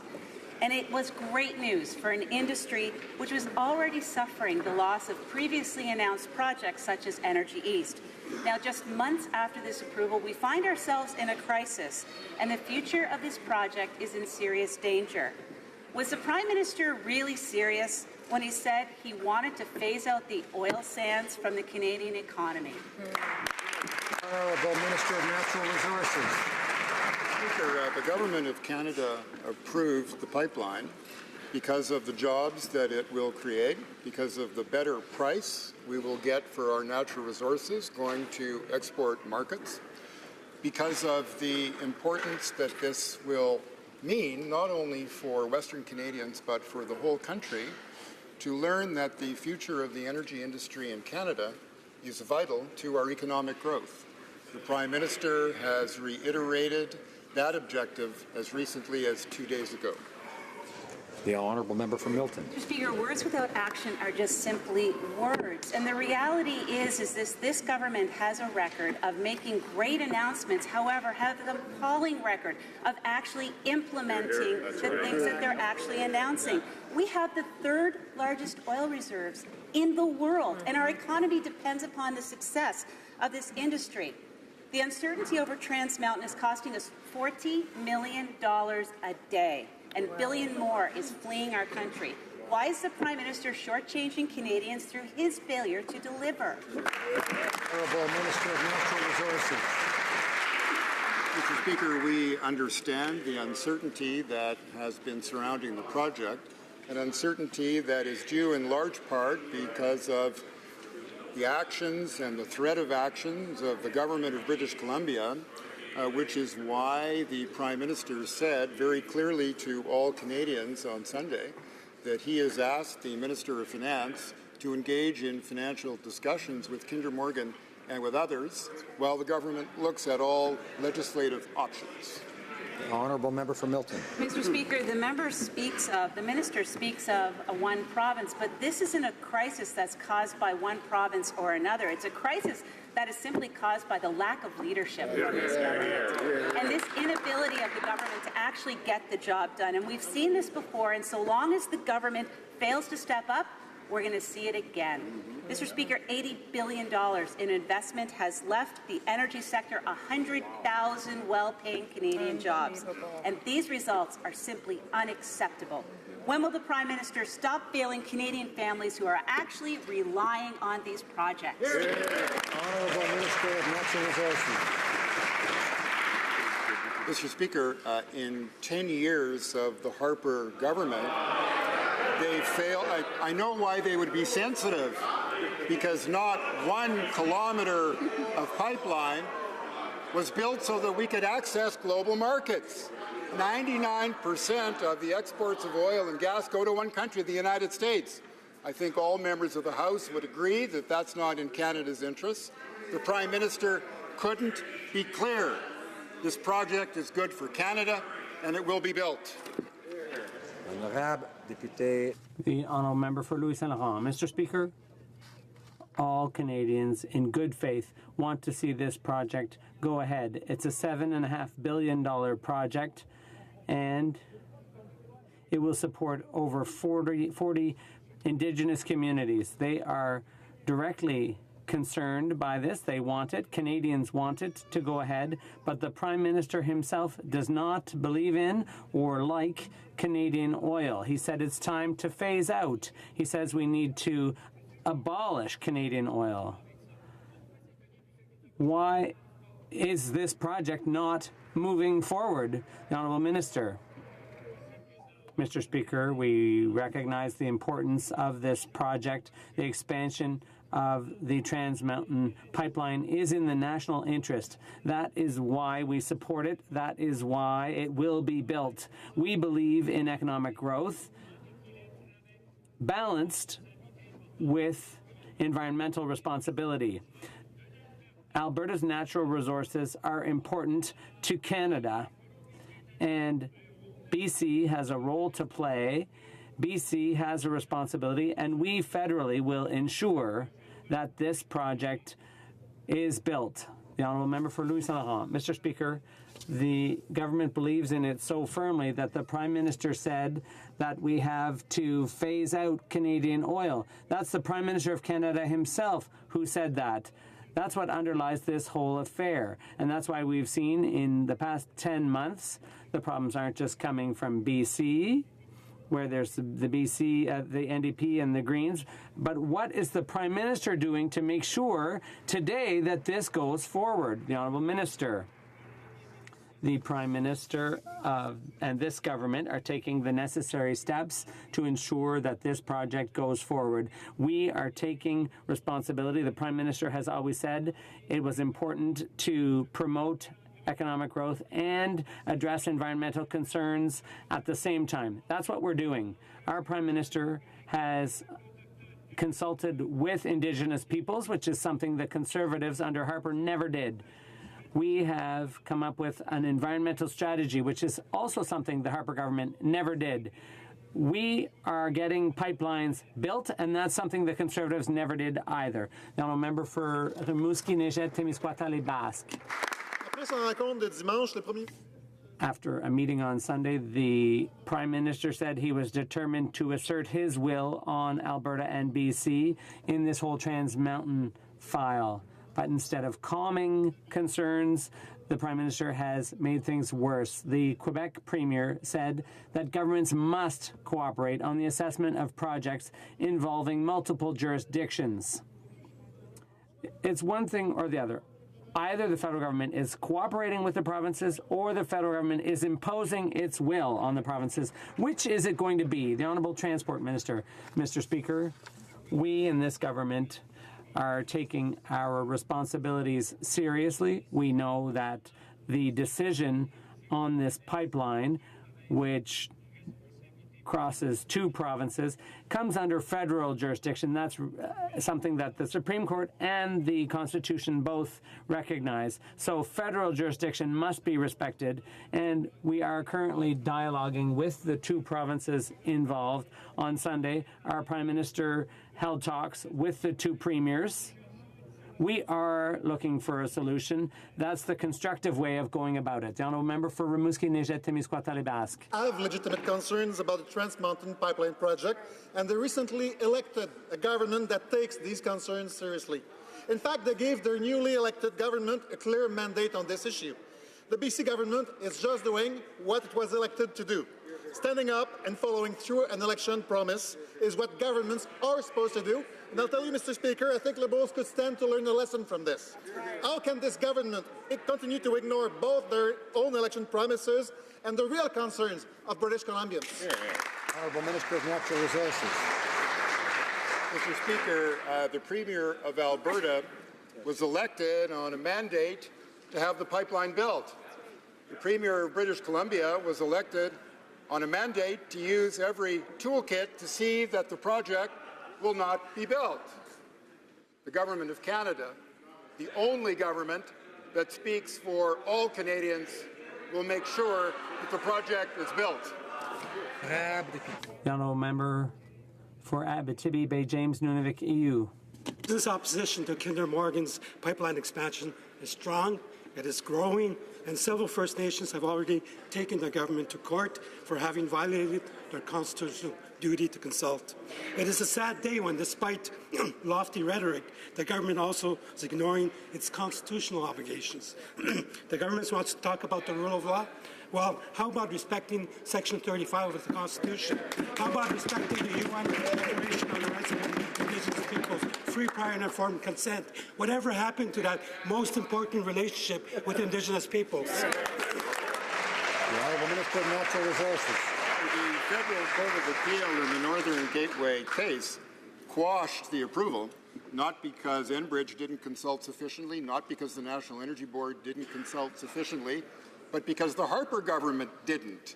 We were left with a decision whether or not to use the same process that had failed the court test. We decided that there had to be much greater consultation, and now we know that 43 Indigenous communities will benefit from this, 33 of them in British Columbia. We have co-developed with Indigenous communities monitoring. This pipeline will include.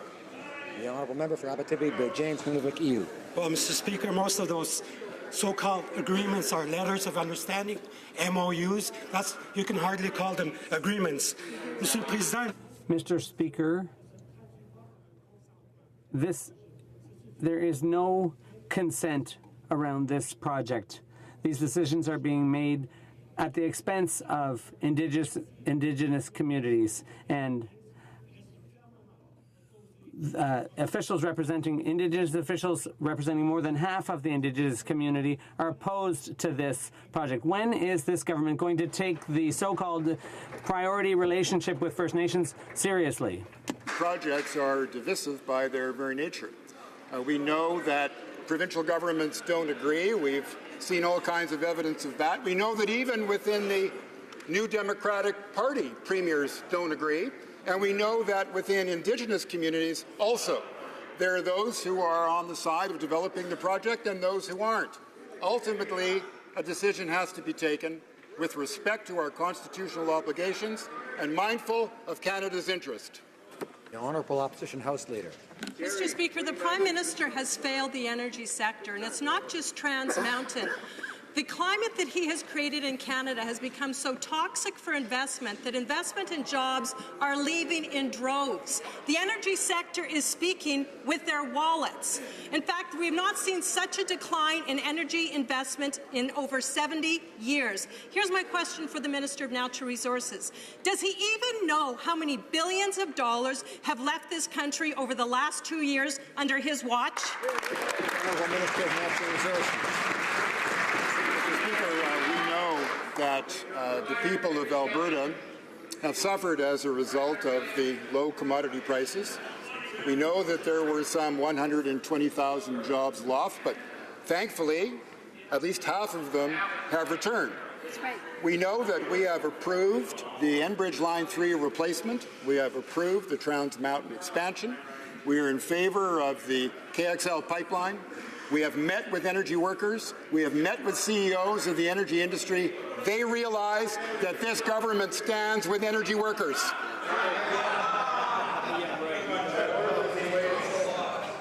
The Honourable Opposition House Leader. Order.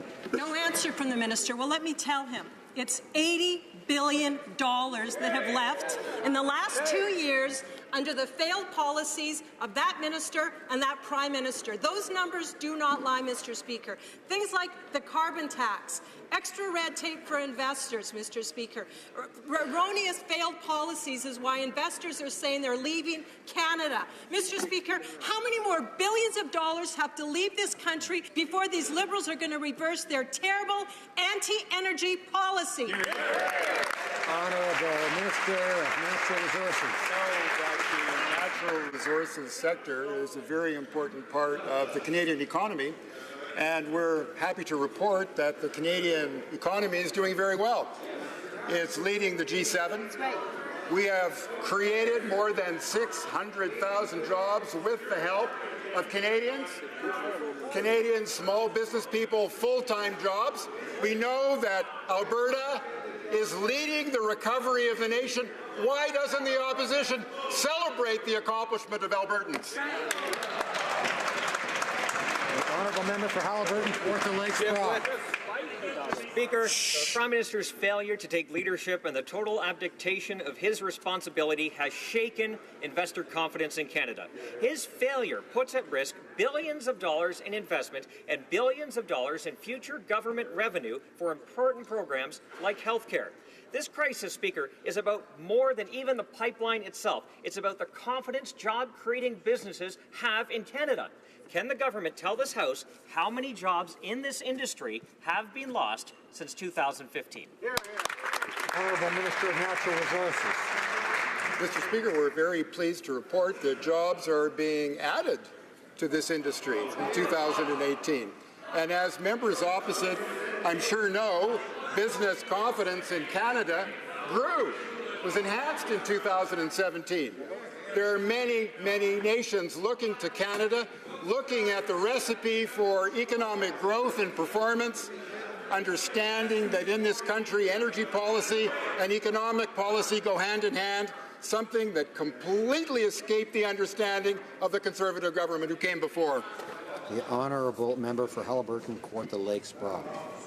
Mr. Speaker, the shocking answer is 110,000 jobs. To make matters worse, the Prime Minister is imposing a carbon tax and new regulations that penalize Canadian oil exports. Industry associations, oil and gas companies, CEOs of major Canadian banks and investment management portfolios warn that we are in a serious crisis. When will this government finally listen to the experts, but more importantly, Canadian workers who are demanding the Prime Minister lay out a plan to ensure this pipeline gets built? The Honourable Minister of Natural Resources.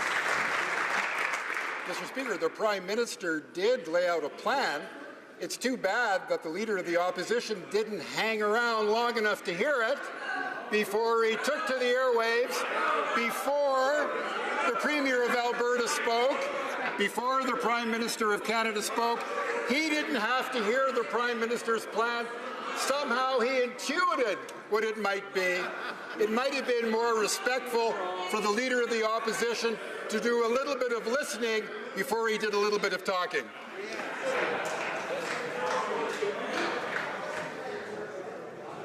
Check his water. Order, order. To the honourable member for Edmonton Riverbend. Mr. Speaker, the Prime Minister has said he wanted to phase out the oil sands. Well, Mr. Speaker, he's doing it. By introducing Bill C-69 and the carbon tax, this Prime Minister is driving investors out of the country. Petronas, Shell, ConocoPhillips have all left.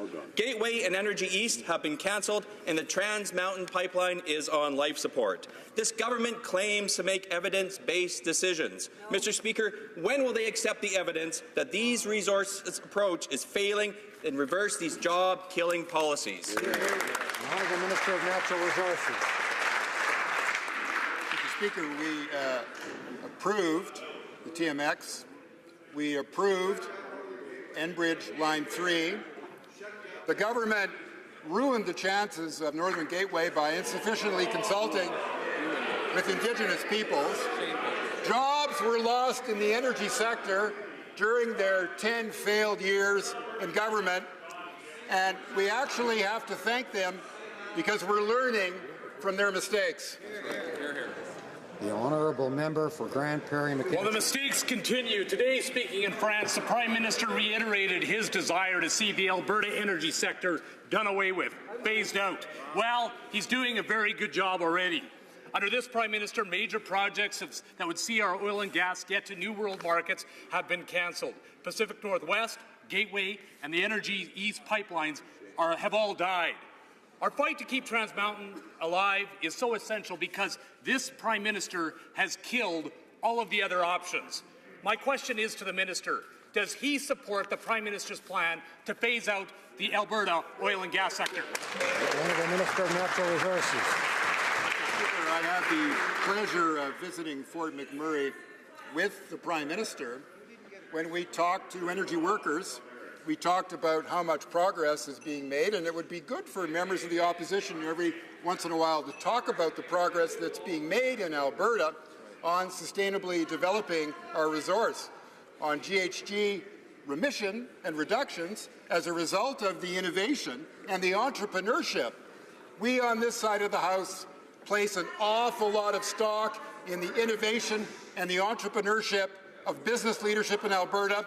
We wish members opposite shared our optimism. The honourable member for Laurier Ste. Marie. Mr. Speaker, in 2017, there was a crisis in Quebec and Manitoba with a huge influx of asylum seekers. And that was expected, and everybody has called on the federal government to have a plan. A year later, the same thing may well happen, and where's the plan? Nowhere to be seen, or very well hidden at the very least. A Twitter tweet said that action is needed. Nothing's being done. When is this government going to do its job and come up with a plan to address Quebec's concerns? Canada is an open and welcoming country for people in need of protection. However, our government is determined to ensure that everything is done through regular channels. Also, on irregular migration, as part of Budget 2018, we are investing $173 million for border security operations, as well as more investments for faster processing of refugee claims. We have fast-tracked work permits for asylum claimants so that they can put less pressure on provincial services. We will continue to do the good work that we do. The honourable member for Rosemont-La Petite Patrie. Mr. Speaker, the government of Quebec has put out a call for help. Since early in the year, the number of irregular arrivals has practically tripled. Quebec's accommodation and capacity in housing facilities is already at 71% full. Jurisdiction at the border is 100% federal, but Quebec pays the price for, among other things, the Safe Third Country Agreement with the U.S. Ottawa has to do its share. Processing times have to be brought down. Some files have been pending for 2 years when it's supposed to be 60 days. Will the Liberal government listen to Quebec's cry for help? The Honourable Minister. Last summer, Quebec approached us through the irregular task force, intergovernmental task force on irregular migration, and they said that we should help them with faster processing of work permits for asylum seekers, and we've done that. We've slashed that timeline from 3 months to 3 weeks, and we've issued over 12,000 work permits for asylum seekers in Quebec. In addition to that, as part of Budget 2018, we're delivering an additional $112 million for more settlement and integration services for newcomers in Quebec. Thank you very much. Honourable member for Durham. Mr. Speaker, on February 22nd, the Foreign Minister apologized to her Indian counterpart for the honest mistake in Canada inviting Jaspal Atwal to the Prime Minister's events. Now Mr. Atwal says that the Liberal MP for Surrey Centre warned him that he would need security clearance before he could attend.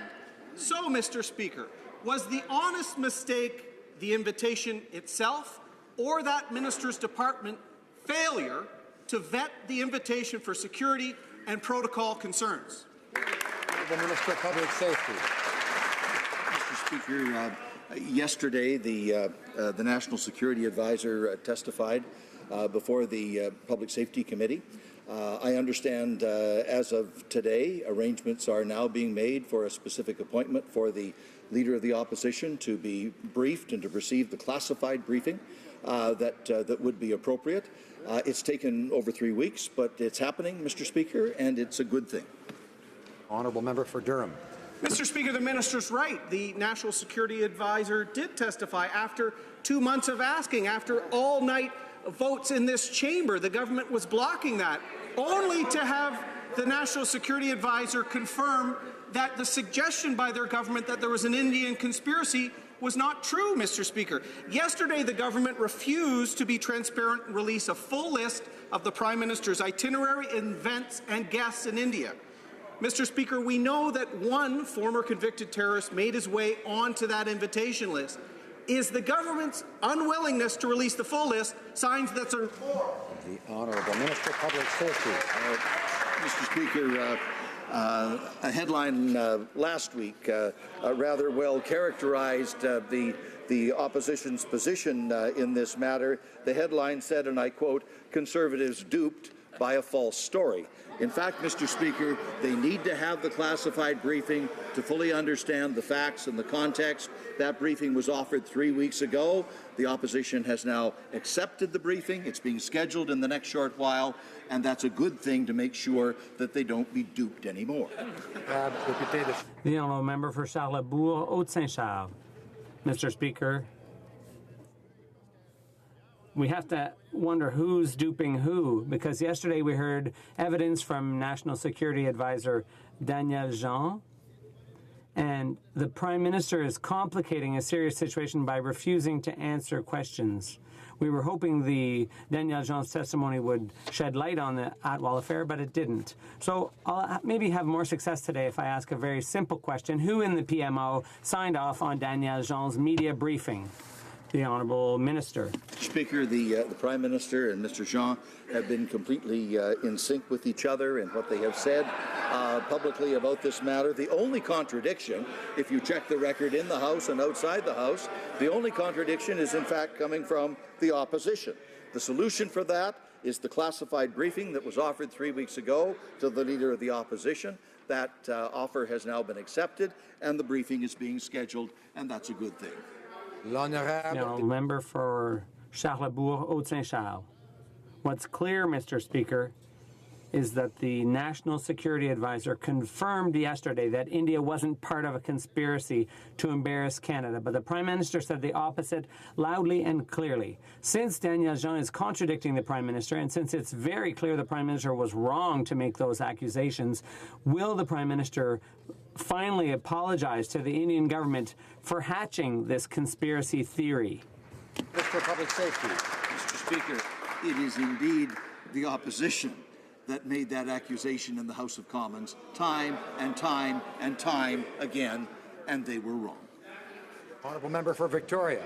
Due to lack of funding, the Victoria Sexual Assault Centre has had to discontinue its hotline after decades of service. Year in, year out, the hotline has helped hundreds of women in Victoria. Across the country, rape crisis centres face the same urgent problem, and with the surge of victims coming forward after the Me Too movement, the situation just gets worse. Mr. Speaker, if the Prime Minister is truly concerned with the well-being of women and sexual assault victims, why doesn't he provide in the budget stable, predictable operating funding to rape crisis centres? Minister for the Status of Women. Mr. Speaker, I thank my honourable colleague for his commitment to gender equality and point out that Budget 2018 built on our investments to advance gender equality in Canada. Funding for women's organizations doubled, Mr. Speaker. Funding for rape crisis centres doubled, Mr. Speaker. That does not include the addition that we have the first gender-based violence strategy for prevention in the history of this country, and I would add that the member from the opposite party please add that to the report card, which has so unkindly missed this important investment in Canadian women. Member for Churchill, Tuatanook, Askew. Mr. Speaker, this Prime Minister brags about his feminist budget, but it still leaves many women behind. It does nothing to address the specific challenges faced by Indigenous and racialized women, who we know face higher rates of violence, poverty, housing insecurity, and the list goes on. And while this government claims to care about them, there's no action to prove it. So when will the Prime Minister stop spinning us and the world on his faux feminism and actually invest into improving women's lives? Mr. Speaker, Budget 2018 was the first federal budget in the history of Confederation to have an intersectional gendered lens applied to all new spendings. Because we believe that when we invest in women, we improve the economy for the middle class and those working hard to join it. We've invested in women's organizations, we've invested in Indigenous communities in historic ways with more work remaining. We're listening to women's leaders across the country who are applauding our efforts for advancing gender equality, and we're also leading the G7 in our work through our presidency this year. Number 4, Cloverdale, Langley City. Mr. Speaker, no relationship is more important to this government than its relationship with Indigenous peoples. Far beyond my province of British Columbia, the Trans Mountain Expansion Project stands to create jobs, grow Canada's economy, and respect environmental commitments. Benefits include over $300 million in mutual benefit agreements signed with 43 First Nations. Many First Nations recognize this project as a source of prosperity and opportunity. Can the Minister responsible inform this House of our approach to engage meaningful with Indigenous peoples on this crucial resource development project? Minister of Natural Resources. For the question and for his support of this important project. The review of the TMX project was the most exhaustive in the history of pipelines in Canada. 118 Indigenous groups had their voices heard, and we co-developed with First Nations an historic Indigenous Advisory and Monitoring Committee to ensure the project moves forward in the safest and most sustainable way possible. Environmental protection, economic growth, and a renewed nation-to-nation relationship with Indigenous peoples. Those are the pillars of this government's approach to resource development. Honourable member for Lethbridge. The Prime Minister recently sent the Liberal MP for Mississauga, Aaron Mills, to bring greetings on his behalf at an event organized by the Anti-Israel Palestine House. This event starred a Palestinian activist who supports suicide bombings and who met with President Assad of Syria in 2017. The activist said, and I will quote, "I am proud of my meeting with President Assad. President Assad is not a murderer or a butcher." This after Assad used illegal chemical weapons against innocent civilians.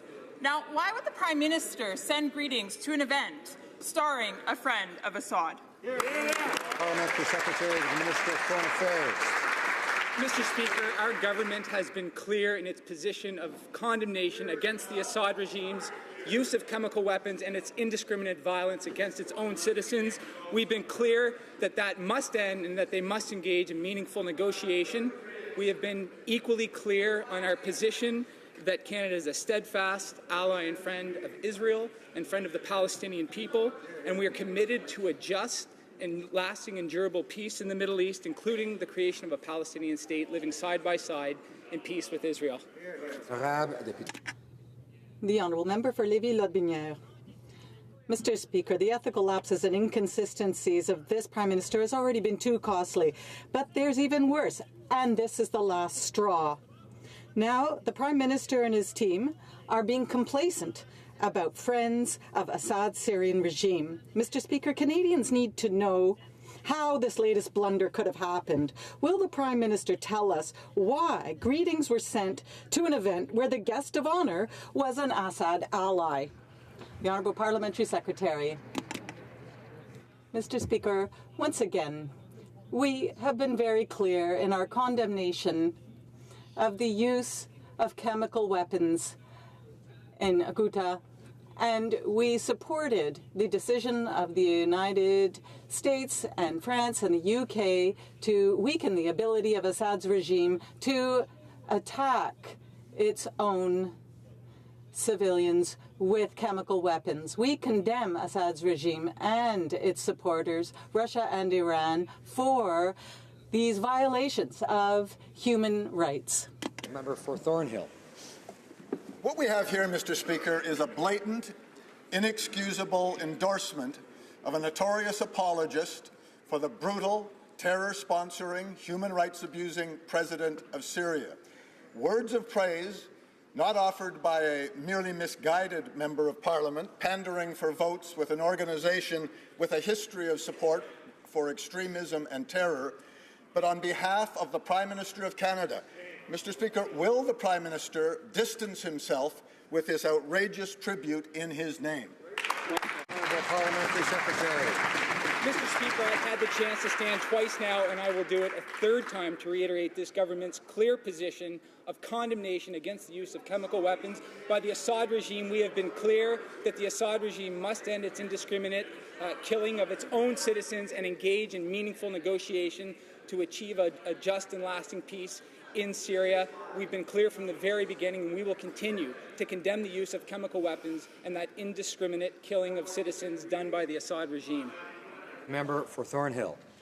Mr. Speaker, the member for Mississauga, Aaron Mills, may be willing to stand with an extremist supporter she addresses as Brother Amin. She may be willing to praise a man who denies President Assad is a murderer and a butcher in return, Mr. Speaker, for support in the next federal election. But, Mr. Speaker, the question for the Prime Minister, will he disassociate himself from this misguided tribute to extremism made by the member in the Prime Minister's name? Parliamentary Secretary. Mr. Speaker, one final time. Canada's position is strong and clear. We condemn the use of chemical weapons by the murderous Assad regime. The Assad regime must end its indiscriminate violence against its own people, and it must engage in meaningful negotiations. The Honourable Member for Salaberry-sur-Roi. Mr. Speaker, the NDP published its gender report card on women's equality for Budget 2018, and with respect to the most important issues for women, the government gets a fail. Nothing was done to improve women's access to public transit that they use more than men do. and that is lacking in rural areas. Nothing was done to support pay equity, and nothing was done to support a universal affordable daycare program. Will the government commit to invest now the necessary funds to ensure equality for women? The Minister for the Status of Women. Quand nous investissons dans Mr. Speaker, when we invest in women, we improve the economy for everyone. we grow the economy for everyone. This philosophy is at the heart of our investments in communities across the country. I have to add, Mr. Speaker, that my honourable colleague is wrong. We are investing in lifting hundreds of thousands of Canadian kids out of poverty. We are investing historic amounts in infrastructure, including public transit. We have committed to introducing pay equity legislation this fall with additional funds focused on pay transparency. We also have invested in a historic strategy to advance and prevent gender-based violence while doubling funding for women's organizations, because when we invest in women, Mr. Speaker, we grow the economy for everyone. Honourable member for Nanaimo Ladysmith. Today, on Equality Day, I gave Liberals a failing grade in our NDP report card on women's equality in Budget 2018. While the Prime Minister claims he's a feminist, he's failed to act on the most pressing challenges facing women in Canada. This budget provides $0 for pay equity, no money for universal affordable childcare, and doesn't reform EI requirements that discriminate against women. When will the Prime Minister put his money where his mouth is and stop making women wait? Minister for the Status of Women. Mr. Speaker, I appreciate my honourable colleague's commitment to gender equality, but I have to point out the inaccuracies and the omissions in the NDP report card. The women's groups across the country and indeed around the world are applauding our Prime Minister and our government's efforts to advance gender equality. The first budget to have an intersectional gendered lens applied to it was Budget 2018, but it will not be the last, Mr. Speaker. We will be legislating this process so that future governments continue this work. Pay equity is going to be introduced in this House in the fall, and I'm sure it will have her support. The Honourable Member for Bellechasse-les-Etchemins-Lévis. Mr. Speaker, we have liberal complacency at the borders, and it means that Quebec is suffering, and there will be increased numbers of illegal migrants. Are they going to have to open up the Olympic Stadium? The Liberal government is taking this lightly. The PM thinks he can solve it with just lovely words. When will the Prime Minister and the Liberals take responsibility and deal with the problem they tackled themselves and support the Quebec government?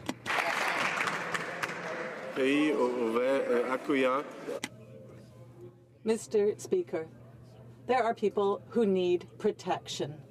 Our government is determined to ensure that this is done. On issues affecting Quebec and other provinces through the Intergovernmental Task Force on Irregular Migration, we've listened carefully to concerns raised by Quebec. Part of Budget 2018 contained a $173 million investment in faster processing of asylum claims as well as border security operations. We will continue to work closely with Quebec to address any... The Honourable Member for Bellechasse-les-Etchemins-Lévis. Mr. Speaker, the Prime Minister and these Liberals are asleep at the switch. We're talking about 300 to 400 daily illegal entries. It's going to be chaos, Mr. Speaker. And what are they doing? They're just closing the door on Quebec. We have 4 exasperated ministers in Quebec who are asking for Canada to act.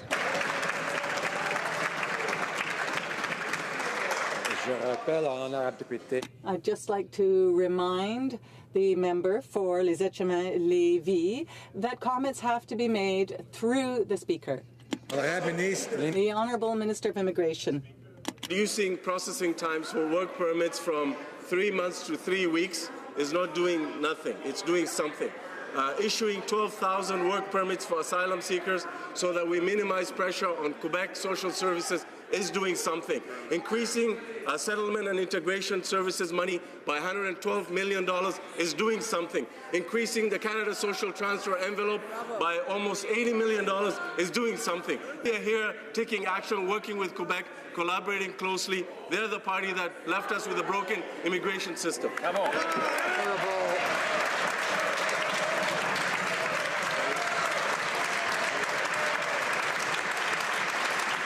The honourable member for Central Okanagan, Similkameen Nicola. Mr. Speaker, middle-class Canadians are paying more under these Liberals. One woman told me she lost her home because of this government. And what about diabetics who are unreasonably denied the disability tax credit? Instead of actually helping Canadians, we see the Minister of Natural Resources buying 3,600 Facebook likes for $5,000.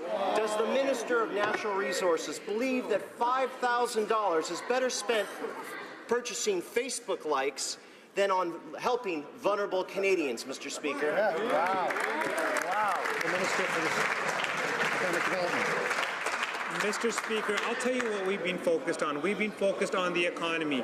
In this last budget, we increased funding for regional development agencies to particularly help those rural and remote communities. And you know what the members opposite did? They opposed that time and time again. For 21 hours, they opposed our budget measures to help Canadians. And I can tell you right now, Mr. Speaker, our plan is working. It has helped create 600,000 jobs. We have a low historic unemployment rate, and we'll continue to focus on the economy and continue to focus on Canadians.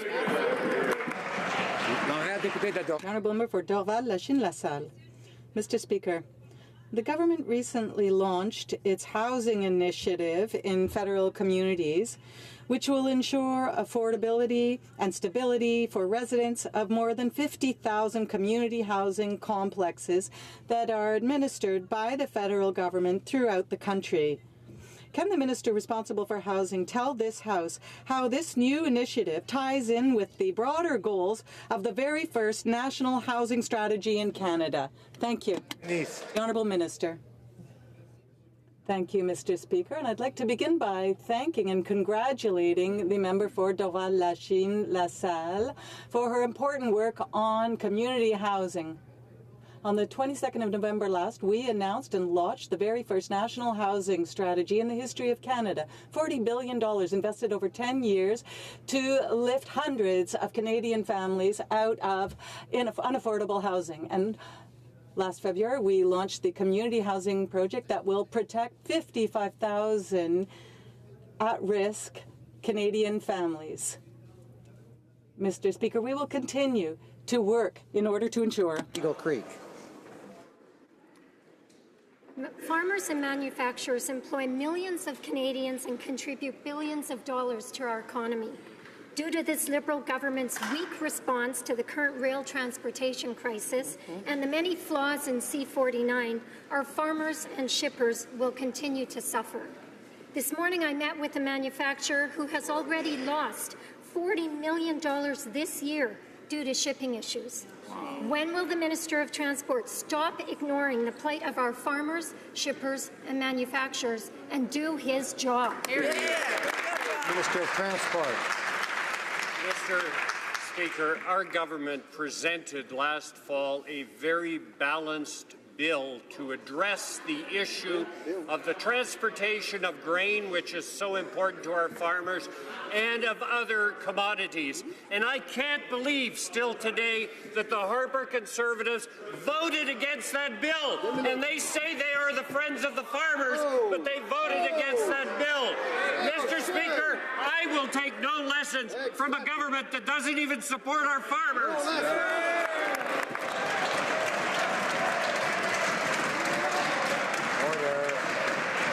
The honourable member for order. The honourable.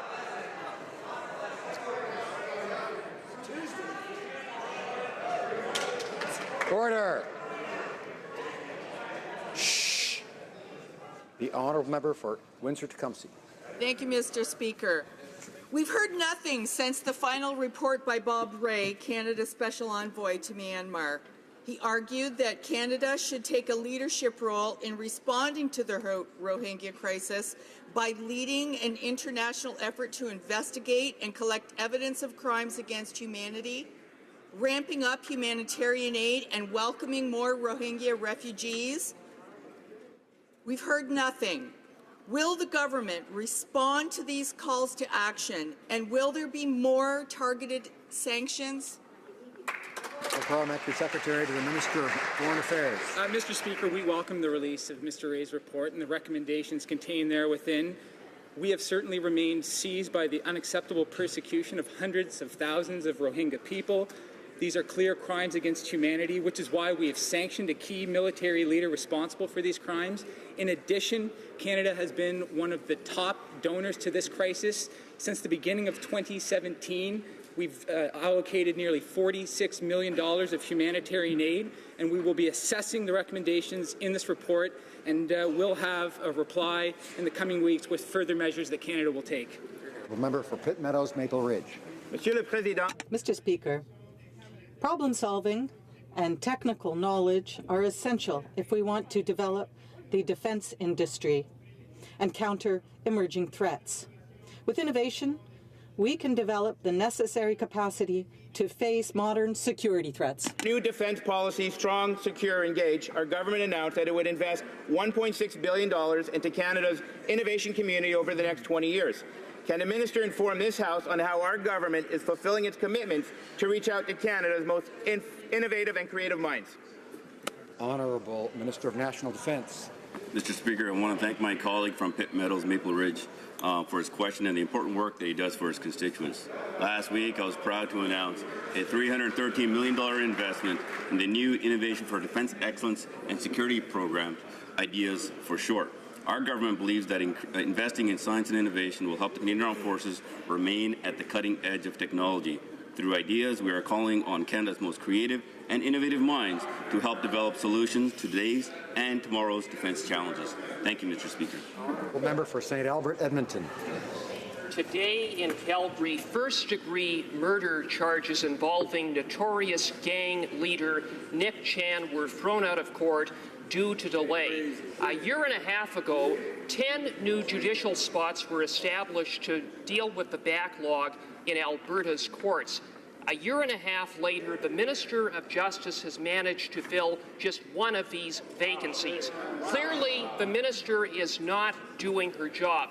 Will she take responsibility for the release of this dangerous criminal? Minister of Justice. I take full responsibility for continuing to appoint the most meritorious candidates to the Superior Court benches across this country.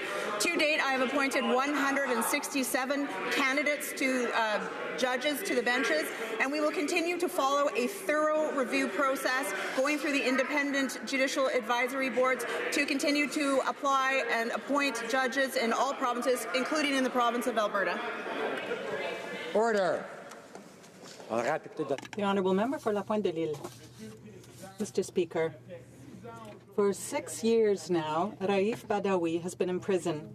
His spouse, Ensaf Haidar, came to Ottawa to ensure that Canada does all it can to make sure that he is released.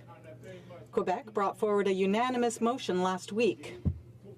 And to protect her husband, Ms. Haidar is calling on Canada to grant him honorary citizenship. Will the Minister of International Relations and the Minister of Immigration act to help with this humanitarian case and meet with Ms. Haidar? The Honourable Parliamentary Secretary.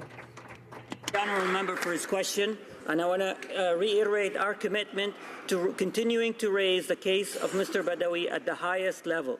We have done that in the past. We will continue to do so. I, myself, and the Minister have been in touch with the wife of Mr. Badawi, her courageous work. We support her in her endeavour, and we will not stop until this family is reunited. The Honourable Member for Pierre Boucher, Les Patriotes, Verchères. Well, are you going to meet with her? Mr. Speaker, the National Assembly adopted a unanimous motion for Raif Badawi. Canadian citizenship would be an important factor in his release and in his safety. The Prime Minister promised to help him in 2015, but since then he has done nothing. Out of sight, out of mind. His spouse is in Ottawa today. Even after 6 years of prison, she never gave up. Does this government and does the Minister of Immigration and the Minister of Foreign Affairs believe in freedom of expression? Does the government believe in the protection of families here? If so, they must meet her. The Honourable Parliamentary Secretary. Mr. Speaker, as I said before, this is an important case to the Government of Canada. We are on it. We have raised this case repeatedly, and we will continue to do so. Thank you, Mr. Speaker. The Honourable Parliamentary Secretary to the Government House Leader. No. The Honourable Opposition House Leader has a point of order, I believe.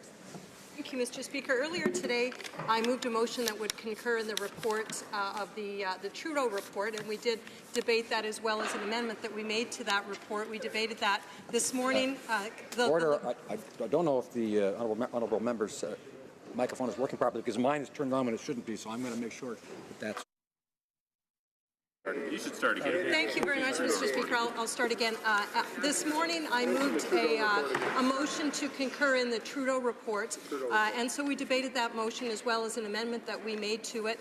We were actually hoping that we could vote on that, but the government did filibuster, which was rather interesting to watch them do that. There has been consultations, Mr. Speaker, and I hope that you will find unanimous consent for the following motion, that notwithstanding any standing orders or usual practices of the House, the report of the Ethics Commissioner entitled the Trudeau Report, tabled on Monday, January 29th, 2018, be not now concurred in, but that, pursuant to Section 2813 of the Conflict of Interest Code for members of the House of Commons, it be referred back to the Commissioner with instructions that he amend the same to include recommendations to close the loopholes in the Code, as well as the Conflict of Interest Act, that allowed the Prime Minister to withhold from the public the nature of the unacceptable gifts he received from the Aga Khan, because the public registry includes only acceptable gifts within the meaning of Section 14 of the Code and Section 11 of the Conflict of Interest Act. Thank you. It appears there was no unanimous consent. I heard a lot of no's, so it doesn't seem that way. Order. The Honourable, I have notice of a question of privilege from the Honourable Member for Niagara Falls. Thank you, Mr. Speaker. I rise on a question of privilege concerning the premature disclosure of the contents of Bill C-75, an act to amend the Criminal Code, the Youth Criminal Justice, and other acts, and to make consequential amendments. The Minister of Justice introduced this bill on Holy Thursday before the Easter long weekend, which was March 29th, 2018 at 12:11 p.m. At 12:19 p.m., 8 minutes after the minister introduced the bill, CBC posted an article entitled "Liberals Propose Major Criminal Justice Changes to Unclog Canada's Courts." The article goes into detail about Bill C-75 to make a prima facie case that CBC had prior knowledge of the contents of C-75 before it was introduced. For example, the article states, quote, "The Liberal government tabled a major bill to reform Canada's criminal justice system today with measures designed to close gaps in the system and speed up court proceedings, including an end to preliminary inquiries except for the most serious crimes that carry a life sentence. And changes also include an end to preemptory challenges in jury selection. Another proposed reform of the bill will put a reverse onus on bail for people who have a history of domestic abuse, which would require them to justify why they should be released after charge." Now, Bill C-75 is an omnibus bill containing 302 pages. While I appreciate the quality of journalism at the CBC, I don't think anyone can believe that someone could read 302 pages, analyze what was read, and write an article, and then have it posted on the internet with various links in just 8 minutes. If such extraordinary human capabilities exist at CBC, or unknown technology exists to make this happen, then the Standing Committee on Procedure and House Affairs would like to hear about it. And that's all I'm asking of you, Mr. Speaker, to find a prima facie case question of privilege to allow a motion to be moved instructing the Standing Committee on Procedure and House Affairs to look into this matter.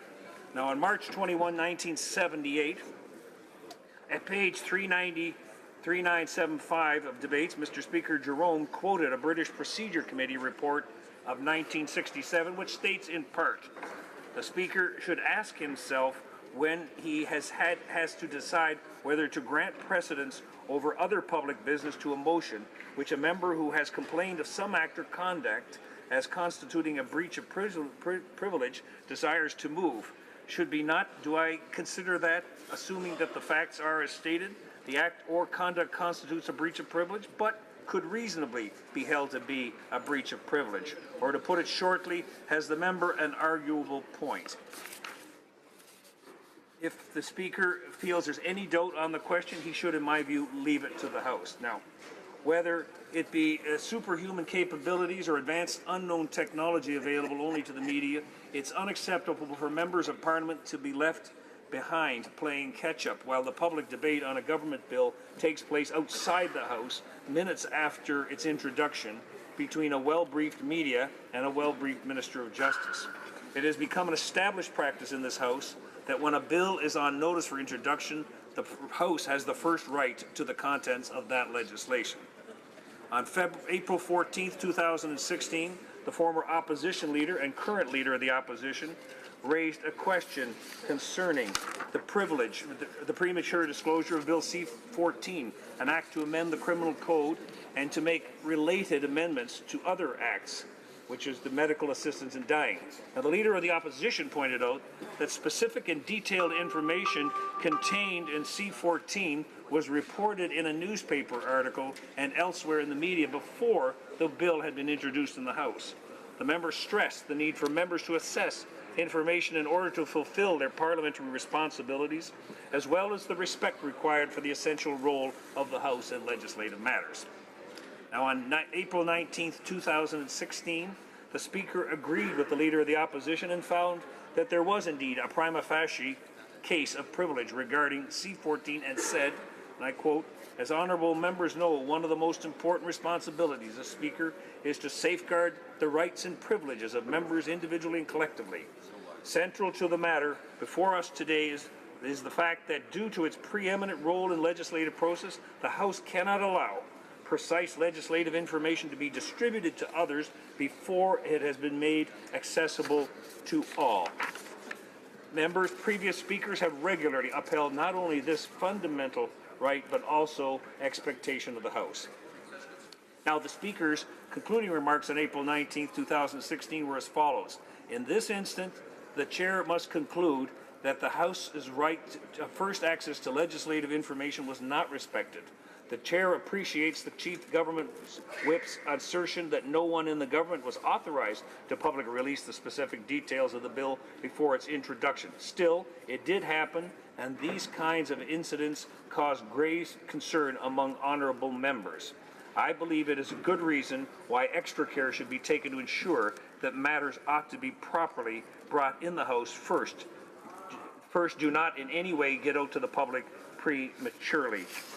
On October 4, 2010, on page 4711 of the House of Commons debate, Speaker Milliken said, "It is indisputable that it is a well-established practice and accepted convention that this House has the right of first access to the text of the bills that it will consider," end of quote. Now, there was a similar case in 2019, March 19, 2001, regarding the Department of Justice briefing the media on a bill before members of Parliament. This was referenced by the Leader of the Opposition in his submission on the C-14 case, where he quoted Speaker Milliken as saying at page 1840 of the House of Commons debates, "In preparing legislation, the government may wish to hold extensive consultations, and such consultations may be held entirely at the government's discretion. However, with respect to material to be placed before Parliament, the House must take precedence. Once a bill has been placed on notice, whether it has been presented in a different form to a different session of Parliament has no bearing, and the bill is considered a new matter. The convention of confidentiality of bills on notice is necessary, not only so that members themselves may be well informed, but also because of the preeminent role which the House plays and must play in the legislative affairs of the nation." The Speaker found another case of contempt on October 15, 2001, after the Department of Justice briefed the media on the contents of a bill prior to the legislation being introduced in the House. Now, the leak of Bill C-75 is another example of the government's disregard for Parliament and its role in the legislative process. It's important that we in the opposition call out the government for these abuses of Parliament and to place before the Chair any breaches of the privileges of the House of Commons. As Speaker Milliken said, to deny members information concerning business that is about to come before the House while at the same time providing such information to the media that will likely be questioning members about that business is a situation that the Chair cannot condone. You, Mr. Speaker, said on March 20th of this year, respecting members' needs for timely and accurate information remains essential. There is no question that the work of members of Parliament is made more difficult without expeditious access to legislative information. Given this reality, there is a rightful expectation that those responsible for the information should do their utmost to ensure members have access to it. Not respecting this expectation does a disservice to all. It is particularly disconcerting when the government gives priority to the media over members of Parliament, end of quote. Given the facts presented and the clear precedents on this matter, I believe you, Mr. Speaker, you should have no trouble in finding a prima facie case of privilege. In that event, I am prepared to move the appropriate motion. Thank you, honourable member. The Honourable Parliamentary Secretary to the Government House Leader is rising on the same question of privilege. Thank you, Mr. Speaker. We take the matter seriously, and I will look into it and get back and report to the House at a later time. I thank the Honourable Member for Niagara Falls for having raised this question, and I look forward to hearing from the Honourable Parliamentary Secretary of the Government side. The Honourable Member for Berthier-Masquinongé on the same matter. Thank you, Mr. Speaker. I would like to thank the Honourable Member from Niagara Falls for his point of order today on the breach of privilege. I think this is of grave concern to our party and obviously the official opposition, but I think all members in this House should be very concerned because this is not the first time that this has happened. This seems to be a trend coming from the Liberal government, a complete disregard and disrespect for this House. As much respect as I have for the CBC, I do have concerns with the fact that 8 minutes after the bill was tabled in this House, they had an article published. So there seems to be a problem here. This is an omnibus budget bill, over 300 and some odd pages.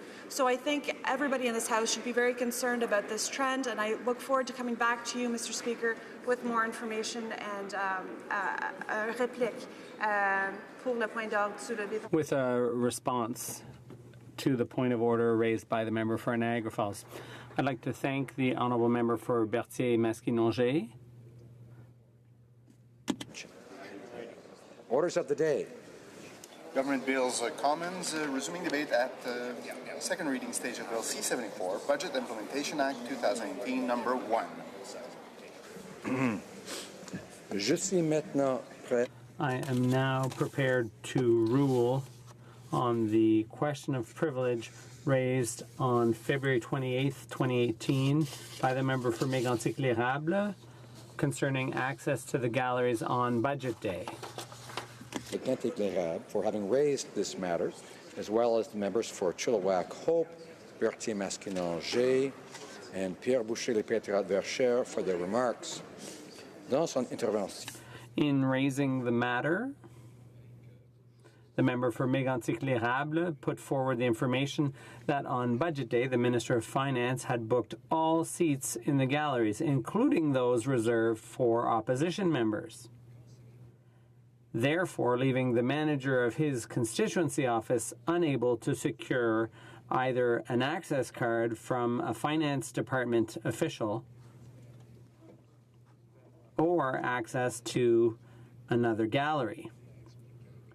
Then, despite many seats in all galleries ultimately being unfilled on that day, he explained that his guest was again denied access by Parliamentary Protective Service, as she was without a pass from the Department of Finance, stating that access to the galleries is the responsibility of the Speaker and not the Department of Finance. He believed that this constituted interference by the executive branch in the administrative responsibilities of the House. The Sergeant-at-Arms office provided me with details on the procedures for gallery access on Budget Day, as well as the sequence of events in this particular case, for which I thank them. As members are aware, there is a long-standing tradition that the Minister of Finance has allocated extra seats on Budget Day in the South Gallery and the Diplomatic Gallery by way of a request submitted to the Sergeant-at-Arms office. This year, this request was submitted and extra seats were allocated as per the usual practice. As for the North Gallery, a portion of it can also be provided to the government on Budget Day.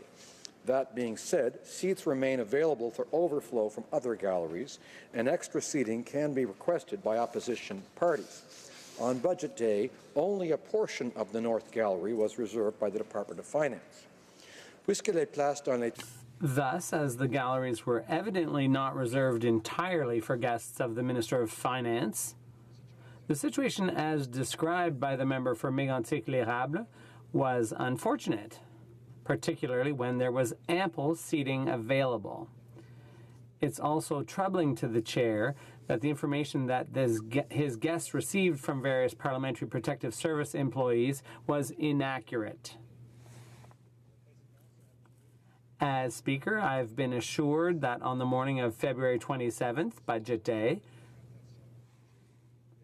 representatives from Parliamentary Protective Service and the Sergeant-at-Arms office met to discuss the events of the day, including the seating plan, as per usual practice.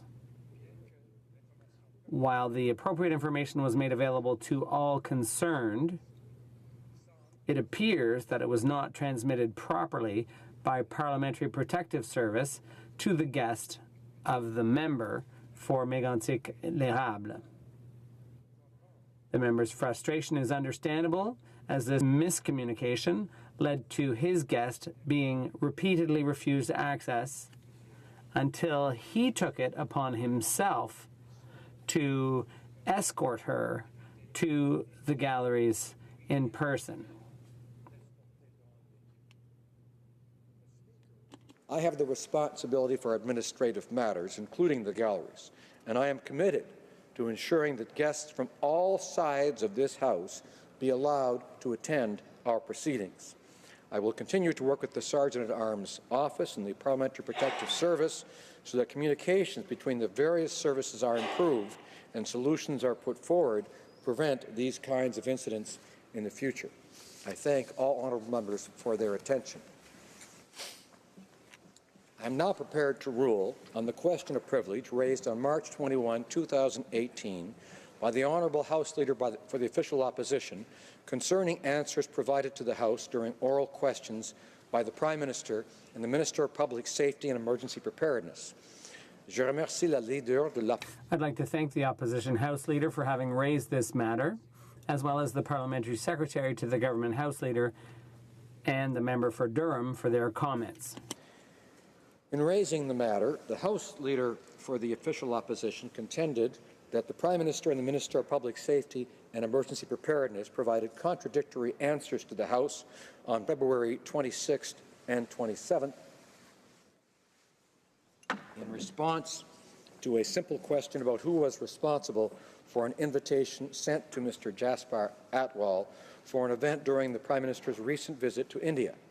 She argued that despite members' right to obtain accurate and non-conflicting information when asking questions of the government refuses to clarify the matter.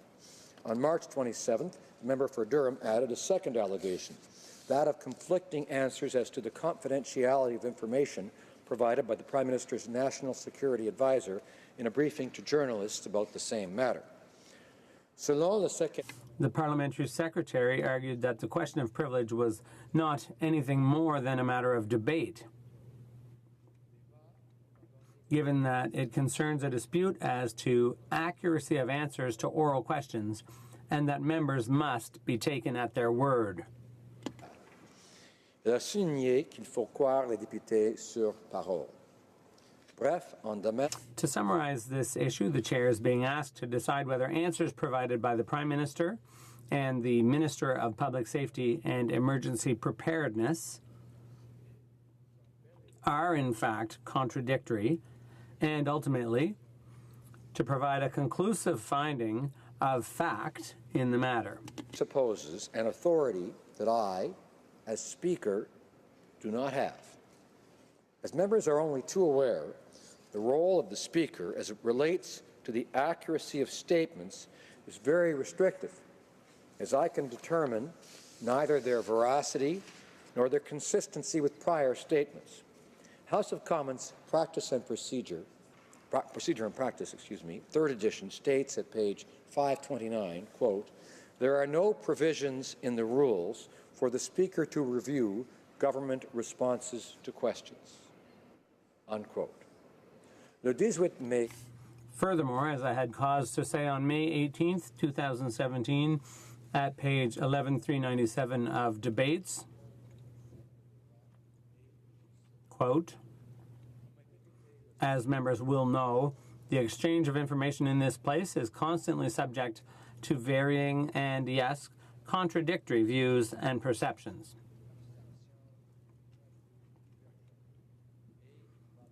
This, of course, heightens the risk that inadvertently a member making a statement may be mistaken, or, in turn, that a member listening may misunderstand what another has stated," unquote. Le Président Jerome.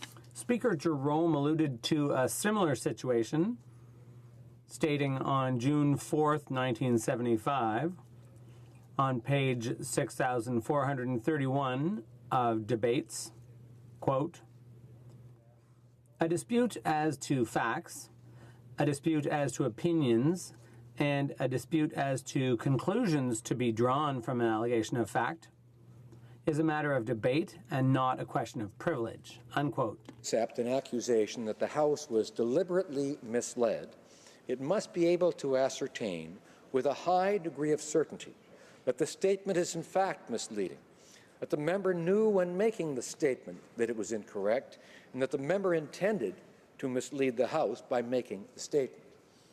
While the Chair understands the significant complexity and the considerable media coverage of the issue may be conducive to different interpretations, the Chair is not convinced that the House has been deliberately misled. Accordingly, I cannot conclude that there is a prima facie question of privilege in this matter. I would like to thank honourable members for their attention. Debate. The honourable member for Courtenay Alberni, who has been waiting patiently. Merci, Monsieur le Président. Thank you, Mr. Speaker. Today to speak on the Budget Implementation Act, and certainly to represent the NDP as the critic for Veterans Affairs and for small business and tourism. Mr. Speaker, I'll talk about the economic vision presented by this budget and how it does nothing to address the huge gap between Canada's wealthiest and the rest of Canadians, specifically the people back home in my riding of Vancouver Island. In terms of lifting up the middle class and those working to join the middle class, something that the Liberal government talks about all the time, this Budget Implementation Act offers no real plan to reduce inequalities or to build an economy that would benefit all Canadians. This bill creates an uneven playing field where only the few at the top can benefit at the expense of everyone else. The people in my riding are not able to recover from the boom and bust economy of the past because the federal government prefers to take monies when times are good but ignores needs when times are tough. What the Liberals got wrong and are ignoring in this bill is we look at the facts. Today, 2 Canadian billionaire businessmen own as much wealth as 11 million Canadians altogether, Mr. Speaker. More than 4 million Canadians are living with food insecurity, including 1.15 million children. That's unacceptable. A June 2017 report by the Parliamentary Budget Officer showed that for every $100 of available income, Canadians have $171 in household debt. In Port Alberni, Where I live, more than 1/3 of the children live in poverty. Parksville-Qualicum has the highest median age of all ridings across Canada. And I often hear from seniors who forgo buying medicine because they need to pay rent or buy food. And on the West Coast, we need to protect our water from plastic garbage and marine debris, something that's not even included in the Ocean Protection Plan and not mentioned once, Mr. Speaker. Everywhere in my riding, small business owners are being inundated by red tape, soaring merchant fees, and the new confusing tax measures implemented on income sprinkling. This Budget Implementation Act contains 0 measures to truly address tax evasion. The Liberal government is not taking any action to eliminate the tax loopholes associated with stock options for wealthy CEOs. Mr. Speaker, that costs the taxpayer $1 billion a year. And it benefits, 92% of the benefit goes to the 1%. That's not helping the middle class, Mr. Speaker. And in terms of tax havens, the Conference Board of Canada says that it's costing taxpayers up to $47 billion. So this bill, it's 556 pages long and amends 44 pieces of legislation, even when the Liberals promised to abolish the use of undemocratic omnibus bills. This is unacceptable, Mr. Speaker. Now, we want to present solutions, Mr. Speaker, to this government. We've been presenting speakers on many solutions, and I am, Mr. Speaker, I just wanted to make sure that you know that I'm splitting my time with the member, my great colleague from Trois-Rivières, our transport critic. He's also going to present some great ideas and concerns around this budget. But, Mr. Speaker, I'm going to talk as the critic for small business, and you know, there's one thing that we're grateful for, is that the government finally reduced small business taxes from 11% to 9%, something that the late Jack Layton put forward, Mr. Speaker, and New Democrats have been fighting for. Unfortunately, the Liberals only did this when they were in quicksand, when they failed to roll out their small business tax proposals last summer, when they tried to do it in a very short period of time. Mr. Speaker, one thing that we've been raising concerns around is merchant fees. And I'm going to quote this Globe and Mail article from March 24th, 2017. It says, worldwide, the EU, Australia, Switzerland, and Israel, among others, have all moved to cap interchange rates. In Canada, the average interchange rate is currently 1.5%, with some card fees running as high as 2.25%. By contrast, Mr. Speaker, in the UK, the interchange rate is capped at 0.3%. In France, it's 0.28%. And in Australia, it's 0.5%. So Canadian merchants pay 5 times what merchants pay in Europe and 3 times what merchants pay in Australia for exactly the same services. This affects businesses in Courtenay and Cumberland, in Parksville and Qualicum and Tofino, and right across this country, Mr. Speaker. They know this is unacceptable. In fact, it costs the Canadian consumers over $5 billion, and merchants as well. So, Mr. Speaker, we know that Visa and MasterCard, which together account for 92% of all the credit card market, have a monopoly on this sector. There was a bill put forward by my colleague, Bill C-236, an act to amend the Payment Card Networks Act from Rivière des Mille Îles. Mr. Speaker, this was put forward in the fall of 2016. It's been moved 19 times. We have a lot of questions. Who is the government protecting?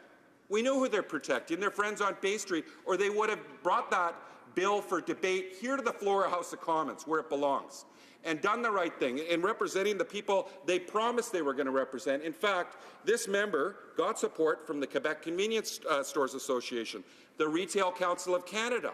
They're waiting, Mr. Speaker. It's been almost 2 years for the debate to even begin.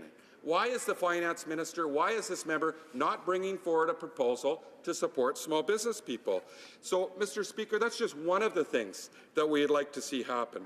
But we'd also like to see the government come forward with a proposal. My colleague brought forward a bill to make sure that we don't charge business people more money when they sell a business to one of their family members. We need to make sure that we make it easier for intergenerational transfers of businesses, not harder. Right now, you sell your business to someone at arm's length, you pay a greater capital gain.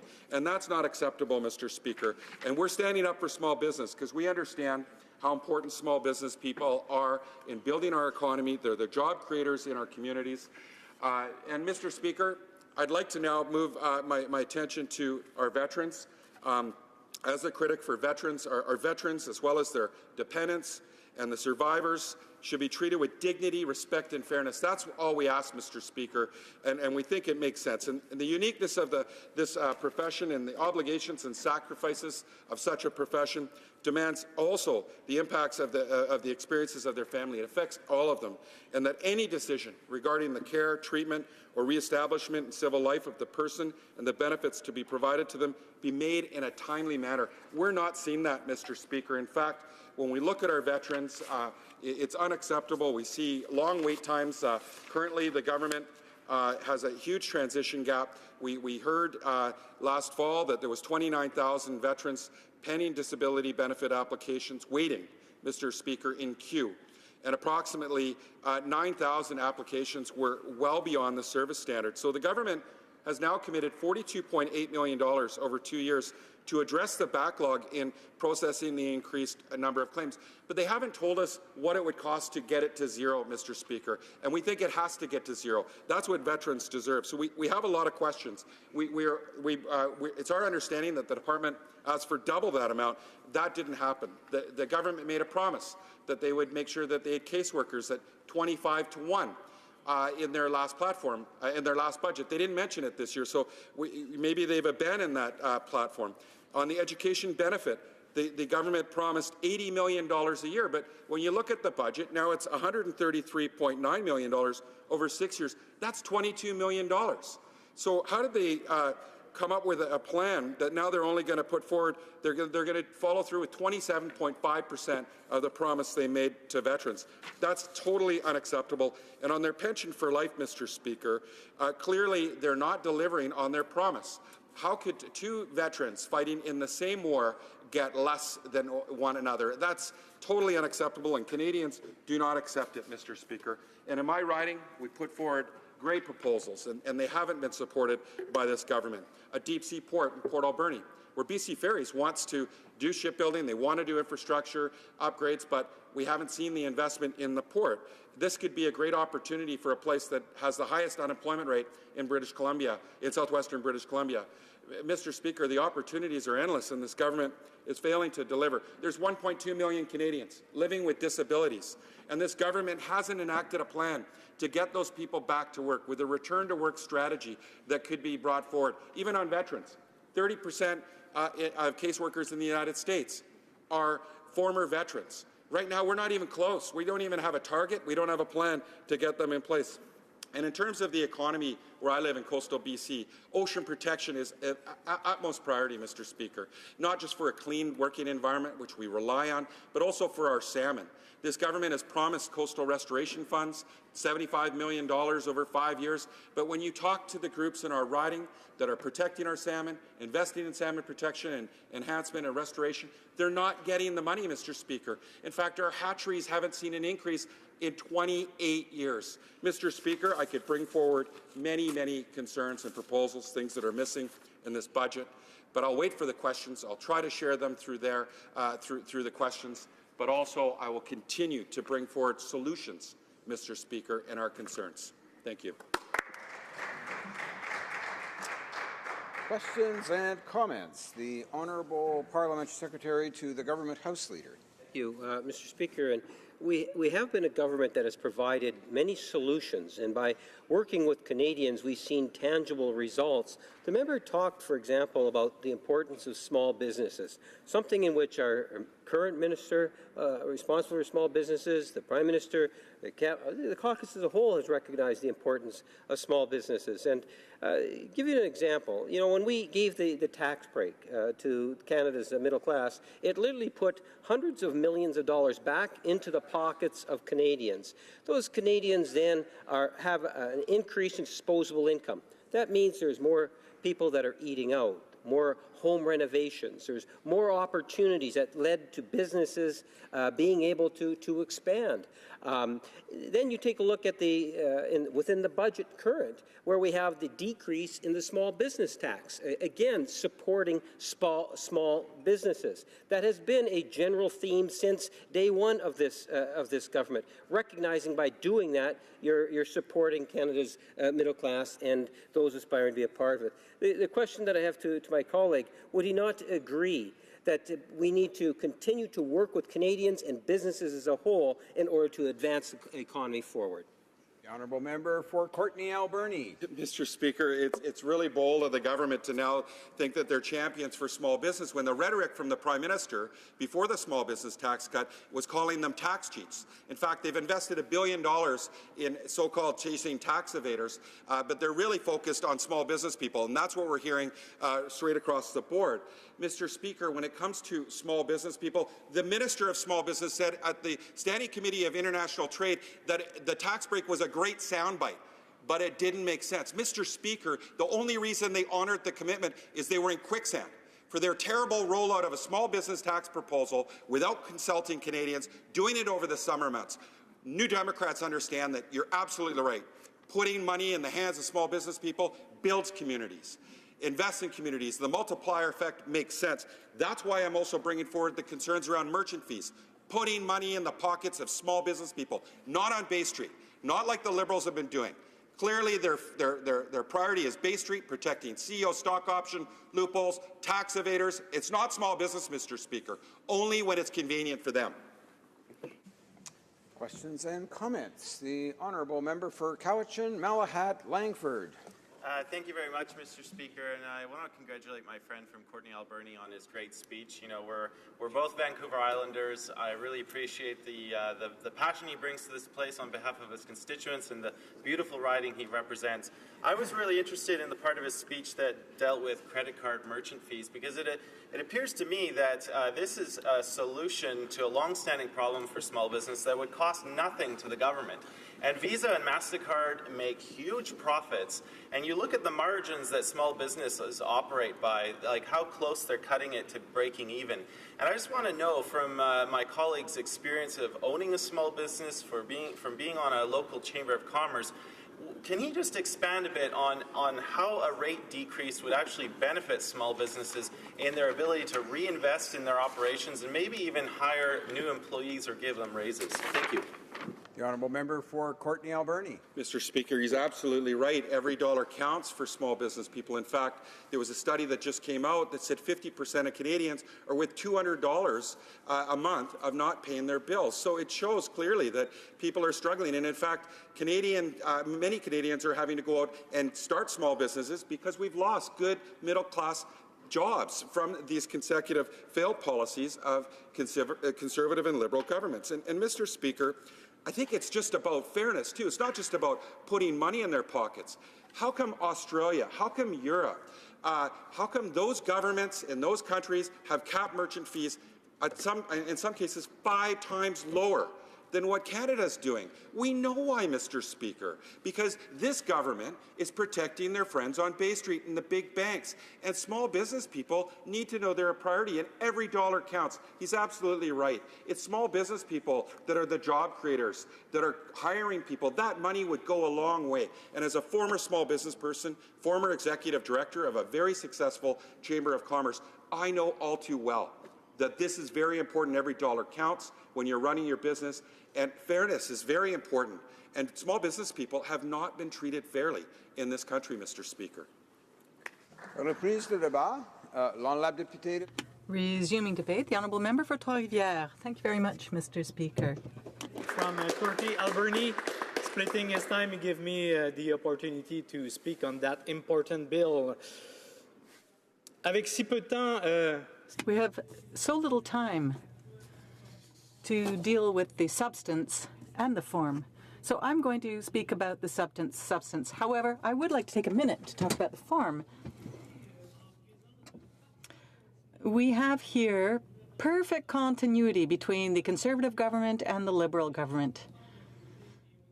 In other words, they talk about one thing on one side and then they do something else on the other. The Liberals were committed to ending the omnibus bill practice. And yet, this is exactly what we have today.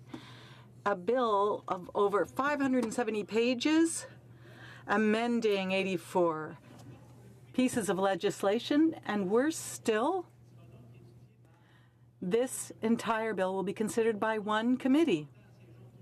So, parliamentarians are being asked to have all the skills necessary to consider the various parts of this bill, and not only to have all those skills, but to get them in a very short period of time. So it will be very difficult to be experts in finance, environment, and all the other areas. I think it would be easier to do the work if this were split up for consideration. Anyway, that's all I have to say about the form, because it's more important to speak about the substance, the content. I only have 9 minutes to speak, and so I've decided to take the citizen's perspective.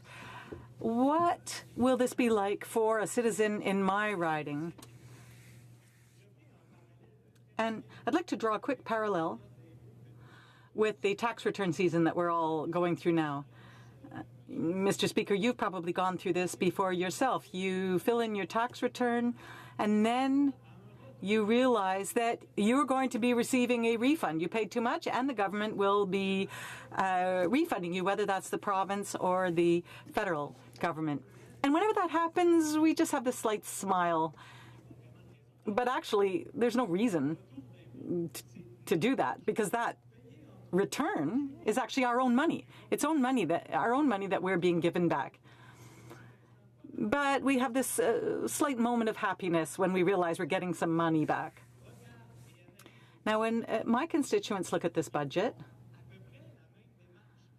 they go through the same thing. They look in that budget the returns that they will get, returns on their investments in the federal government. They want to find out what their benefit will be in this budget. They want to know where their taxes are going, in this case, in the government of Canada. So they want to know what kind of services they'll be getting in exchange for their investment and how their quality of life will be affected. Now, we're being told over and over again that the economy is going well in Canada, and I don't object to that. However, every time I meet with citizens, they say, you know, we're being told that the economy is better than ever, but I don't actually see any difference in my own personal situation. I still have trouble making ends meet. And so when I listen to the concerns of my constituents in Trois-Rivières, when I see that they don't see their concerns reflected in the budget, well, I have a problem with that. Let's take pyrrhotite, for example. The government pats itself on the back for investing money over 3 years for the victims of pyrrhotite. Well, $10 million, that helps about 10 families a year, and there are hundreds of families. And we're talking about those families that set at 0.23 the standard for compensation. But we know full well that there are many landowners in Trois-Rivières and Mauricie who are experiencing problems related to pyrrhotite, even though the percentage in their concrete is less. However, they're in the gray zone. Between 0.23% and the federal standard that is non-existent, we have families. But there is nothing in this budget for the building code and for a study that would scientifically determine the standards that are necessary for concrete aggregates. Now, one could talk about the victims in Lac Saint-Pierre. These people experienced waves that are higher than 10 meters that destroyed the fronts of their primary or secondary residences, and for 1 year they now have been waiting for something from the Minister of Transport, some kind of compensation, something that will help them deal with the damages that were caused. But there is nothing in the budget for this. Absolute silence. And What about, and I'm going to talk about this politely as much as I can, but I think there is unanimity. Let's take the train that is supposed to, the high-speed train that is supposed to connect Quebec City along the Windsor corridor. For 25 years now, Trois-Rivières has been waiting for a train. But the stars are not aligned for Trois-Rivières.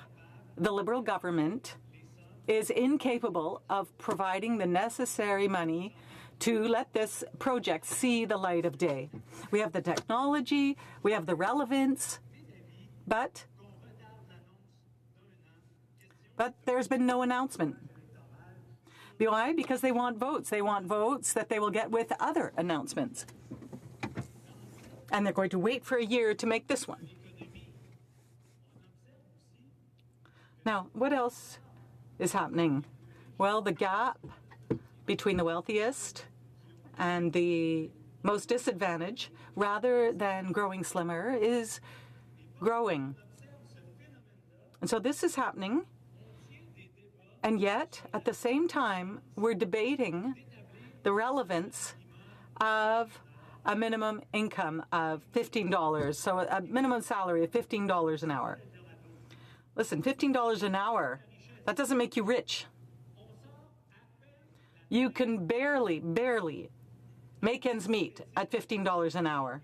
So why is it that we have this huge budget that should be sending a clear signal? Why, in this budget, is there nothing that's helping us to share our wealth and appropriately help those who are experiencing the most difficult of circumstances? And we're not even talking about just $15 an hour. We're talking about a $15 an hour that could be phased in over the mandate? No, not even that, Mr. Speaker. Not even a phased-in minimum salary. Now, let's talk about employment insurance. Yes, the Liberal government made a few adjustments so that it could look good. And there are even some interesting possibilities. For example, the wait time has been reduced. No one can be against that. They're making leave easier. Well, no one is opposed to that. But here's the problem. The Liberal government has still not done anything for access to employment insurance. So it's all very well to come forward with these new measures. However, you aren't basically able to take advantage of these measures if you can't even access employment insurance. Less than 4 out of 10 workers who have contributed to employment insurance can qualify for it when they need it. Let's talk about pensions. Well, in Trois-Rivières, seniors' pensions is important. And I'm not talking about the wealthiest people in our society, but what's been done for them? Very little. What's been done in terms of protection? Very little. It's an NDP member who had to make sure that things were moving forward. So thank goodness we're here. Let's talk about pay equity. Women in my riding, like many other people in this House, have spoken in favor of the gender parity in the Prime Minister's cabinet. When that happened, when he was elected, he said that there would be parity. But, you know, there are working women who want parity. When is there going to be pay equity for women who are working? Well, we're going to have to wait. And this budget is actually going to be spread out over an infinite amount of time because the Liberals' budget is really intended to please friends of the party, to please the wealthiest. Because in fact, there is no connection between what they have been saying and what is actually happening. So I see I have run out of time. I'll take some time to answer questions. The Honourable Parliamentary Secretary to the Government House Leader. Mr. Speaker, and the member across the way talked a lot about the issue of income equality. And I think you'd have to go many, many years, decades, before you would find a government that has been more progressive at dealing with that issue. In the previous question, for example, I talked about the tax break to Canada's middle class. At the same time that tax break would push hundreds of millions of dollars into Canadians' pockets, at that same time we also increased taxes on Canada's 1%. We also brought in a budget that saw literally millions of dollars put into the Canada Child Benefit Program, the Guaranteed Income Supplement Program, lifting tens of thousands of seniors and children out of poverty. We've seen strong social policy, such as our housing strategy, billions of dollars, billions put into the infrastructure. So one would think with progressive budgets like that the NDP would support them. My question is why do the NDP continue to vote against the type of initiatives that ensures that there's going to be less income inequality in Canada? The Honourable Member for Trois-Rivières. Thank you, Mr. Speaker. I thank my colleague for his observation. Once again, we can see the Liberal strategy. At the beginning of the speech, they bring up an issue, so equity, and then they do a big tangent where they try to end up with a question at the end. So let me get back to the real issue here, which is tax equity. This is what the Parliamentary Secretary started his question with. Well, going way back in time. So if you go way back in time, the Parliamentary Secretary would probably be able to see that, yes, many years ago, Quebec solved this problem. They dealt with pay equity and tax equity. So why not take inspiration from Quebec's successes and put concrete measures in the budget that would allow people to truly implement pay equity? Questions and comments? The Honourable Member for Montcalm. Thank you, Mr. Speaker. My colleague from Trois-Rivières raised the issue of pay equity, and tax equity, rather. My colleague, the member for Joliette, when he arrived in this House, immediately raised the question of the tax unfairness related to tax havens. Now, you know the expression, there's an elephant in the room. In this budget, I would like my colleague for Trois-Rivières to talk about this fundamental omission in this budget. There are so many needs that he discussed, and I mean, imagine there are people here, corporations, that don't pay their fair share. They profit from the government's largesse, and the Minister of Finance encourages these tax havens. So perhaps my colleague can talk about what he thinks of this favoritism that the Minister of Finance is giving to corporations and the way he's promoting tax evasion. The Honourable Member. Thank you, Mr. Speaker, and I thank my colleague for his question. I don't want to describe the budget because I think it's indescribable, but now, the Liberals don't always show a lot of imagination when it comes to fighting tax evasion and tax havens, but we might have expected in this budget, brought forward by the Liberals, we might have at least respected that they would keep their promise, which was to close the stock option loophole for CEOs. $800 million per year are lost from the public coffers simply because of this loophole. And the Liberals had promised during the election campaign to close it. We're not even talking about accepting a reasonable opposition motion here. We're simply talking about them keeping their own election promise. It's 2018 and we still haven't seen anything. See the Honourable Parliamentary Secretary rising, perhaps on a point of order. Yes, Honourable Parliamentary Secretary. Yes, thank you, Mr. Speaker. On a point of order, I suspect, Mr. Speaker, that if you were to canvass the House, you would find unanimous support for the following, as there has been consultations that have taken place amongst the parties and, in fact, independent members. It's all related to travels for our standing committees. First off, with the Standing Committee on Veterans Affairs, that in relation to its study on needs and issues specific to Indigenous veterans, 7 members of the Standing Committee on Veterans Affairs be authorized to travel to Victoria, British Columbia, Calgary, Alberta, Beauville, Saskatchewan, Hamilton, Six Nations Indian Reserve number 40, and Toronto, Ontario, and Halifax, Millbrook First Nations, Turl, and Indian Brook First Nation, Nova Scotia, in the spring of 2018, and that the necessary staff accompany the committee.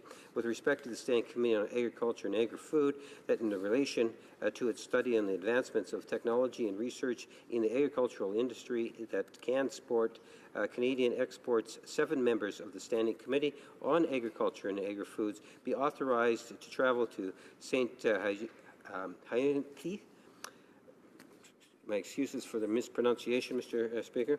Quebec, Guelph, Ontario, Saskatoon, Saskatchewan, and Vancouver, British Columbia in the spring of 2018, and that the necessary staff accompany the committee.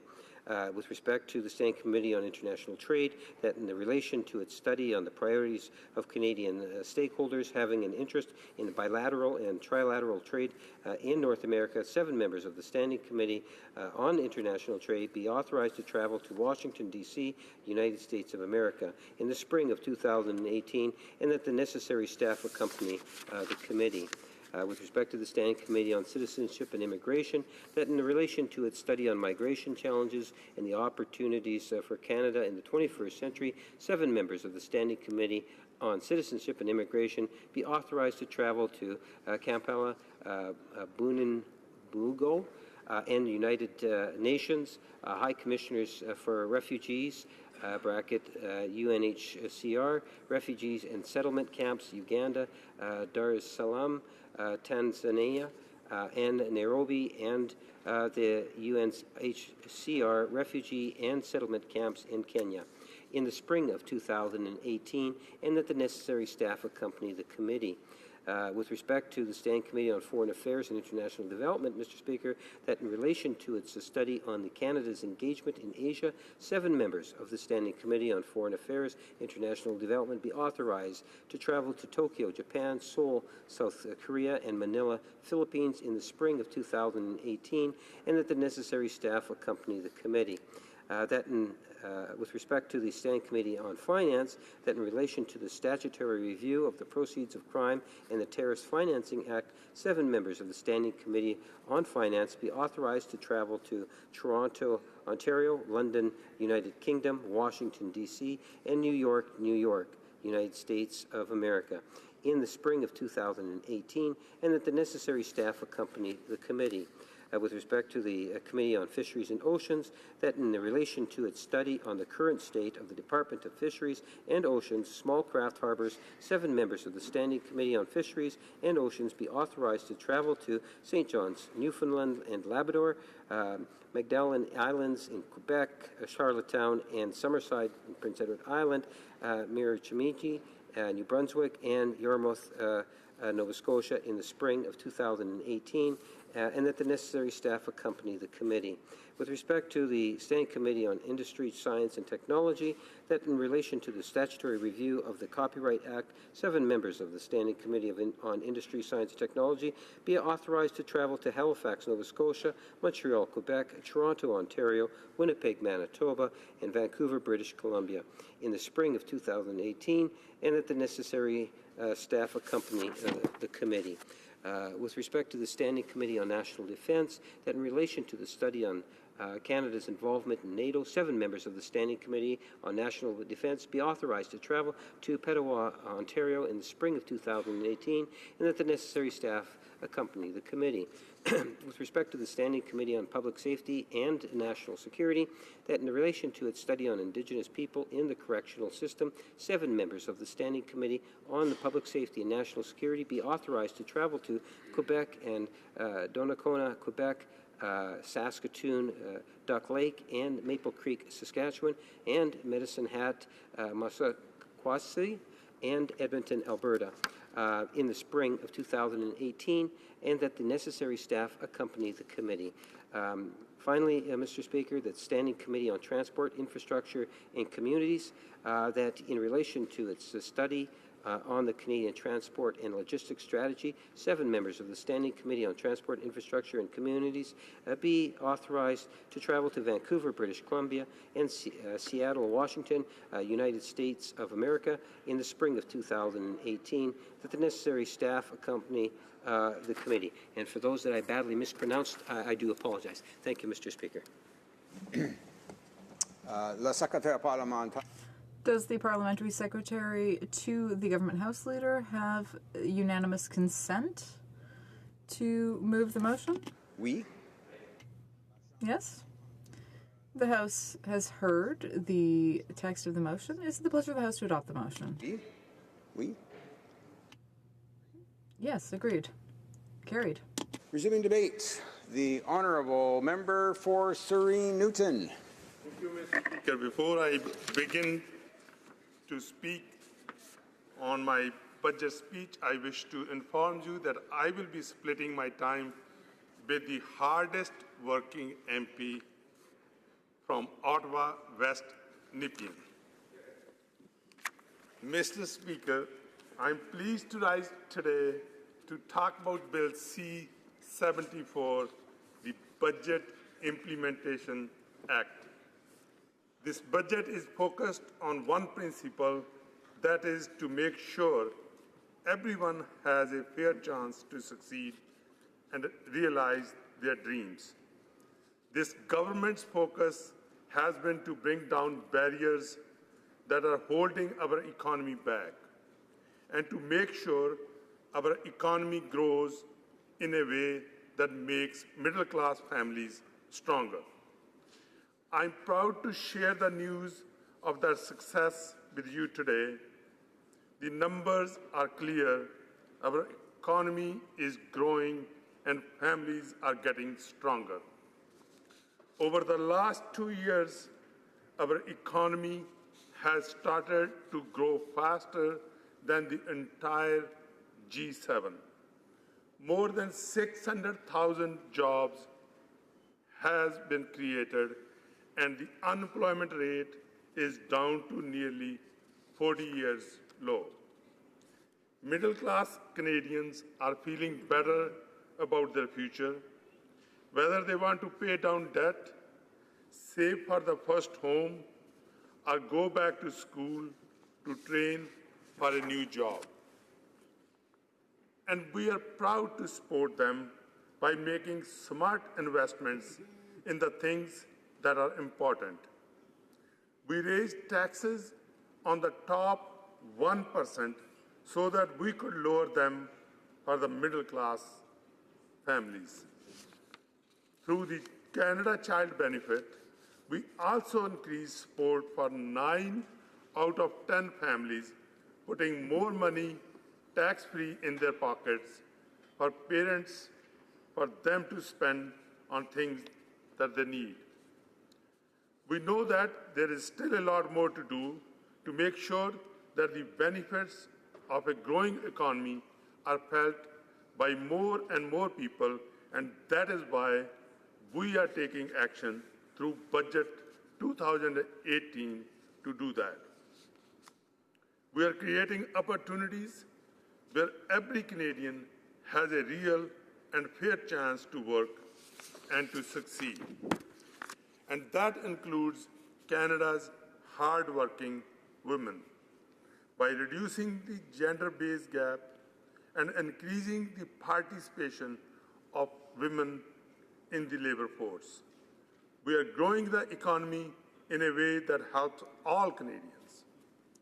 A recent Royal Bank study estimates that if women participated in our workforce at the rates that men do today, we would boost the size of Canada's economy by 4%, which is equivalent to $85 billion.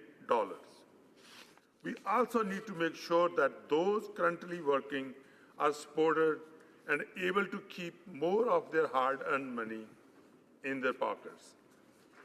That is why, Mr. Speaker, this budget 2018 introduces the new Canada Workers' Benefit, a new tax benefit that would put more money in the pockets of low-income workers.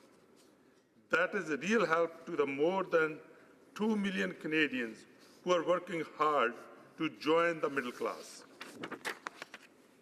A low-income worker earning $15,000 could receive almost $500 more from Canada Workers' Benefit in 2019, and they will have received in 2018.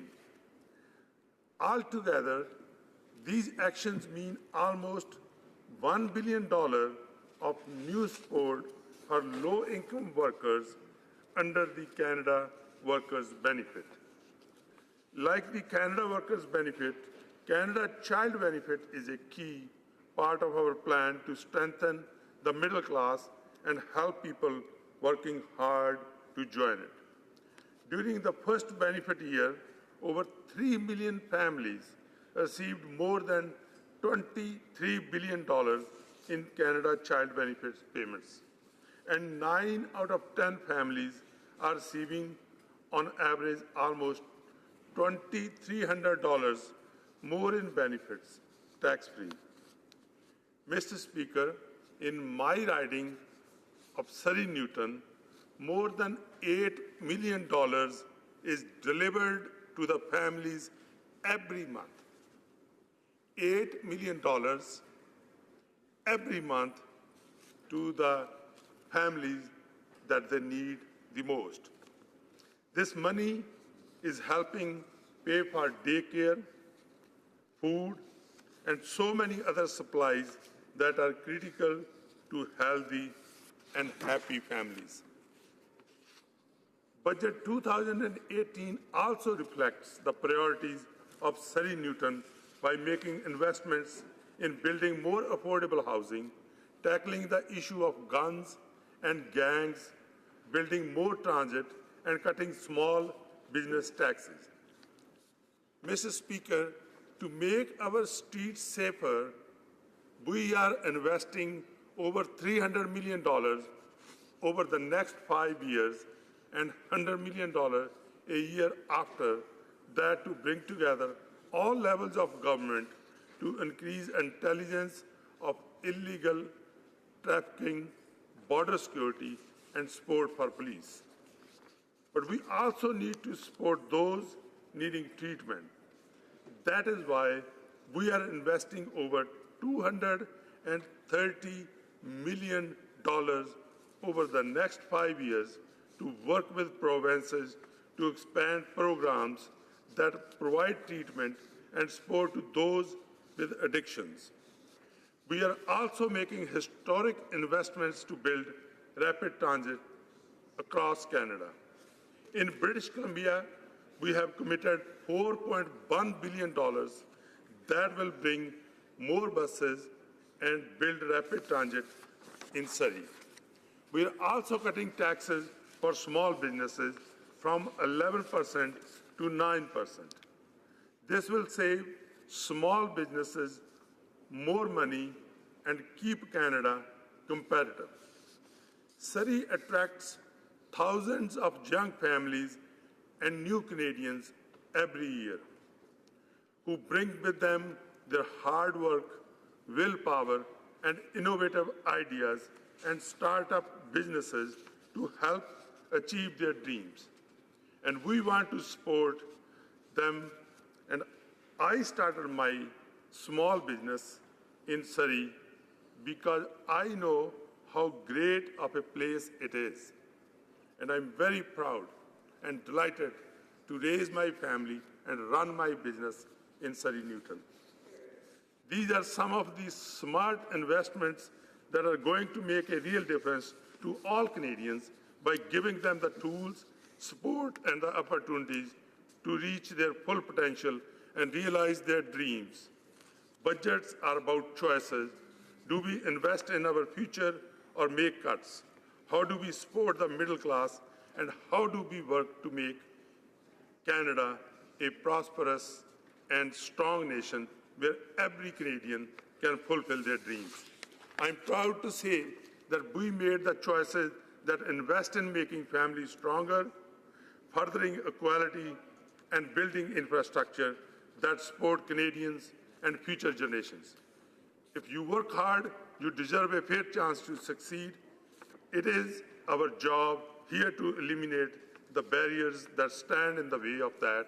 I'm proud that Budget 2018 makes that progress. The equality, freedom, and justice of our country is what the world looks to.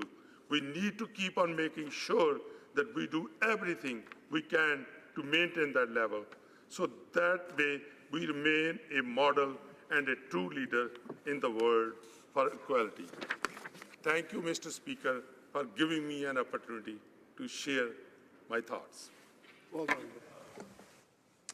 Questions and comments. The Honourable Member for Calgary-Shepherd. Thank you, Mr. Speaker. So I noticed in the member's speech he completely avoided talking about, the fiscal situation will be facing Canada with these sky-high deficits, this incredible new debt that we're taking on. So I don't really have a question to the member. I more want to quote directly from the budget. We're looking at an $18.1 billion deficit, which is 3 times larger than was promised 2.5 years ago during the election.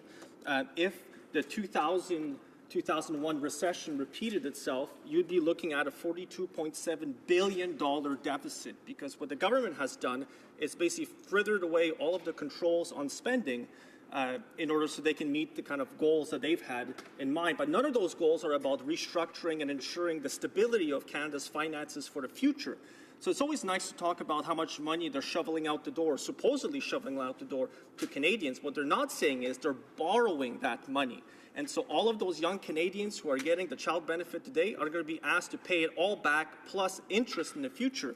I'll mention on page 359 of the budget, it also says that if you add all of federal government debt plus Crown Corporation debt, where a lot of this debt is now hidden, you have over $1 trillion in borrowing in 2019, debt that our kids and their kids will have to pay in the future. So as much as the member may believe that this is good for the people of his riding, the people in British Columbia, let me give you a quick example. Deficits, you will need 2.5 Trans Mountain pipelines just to balance the budget. And right now, you don't even have one.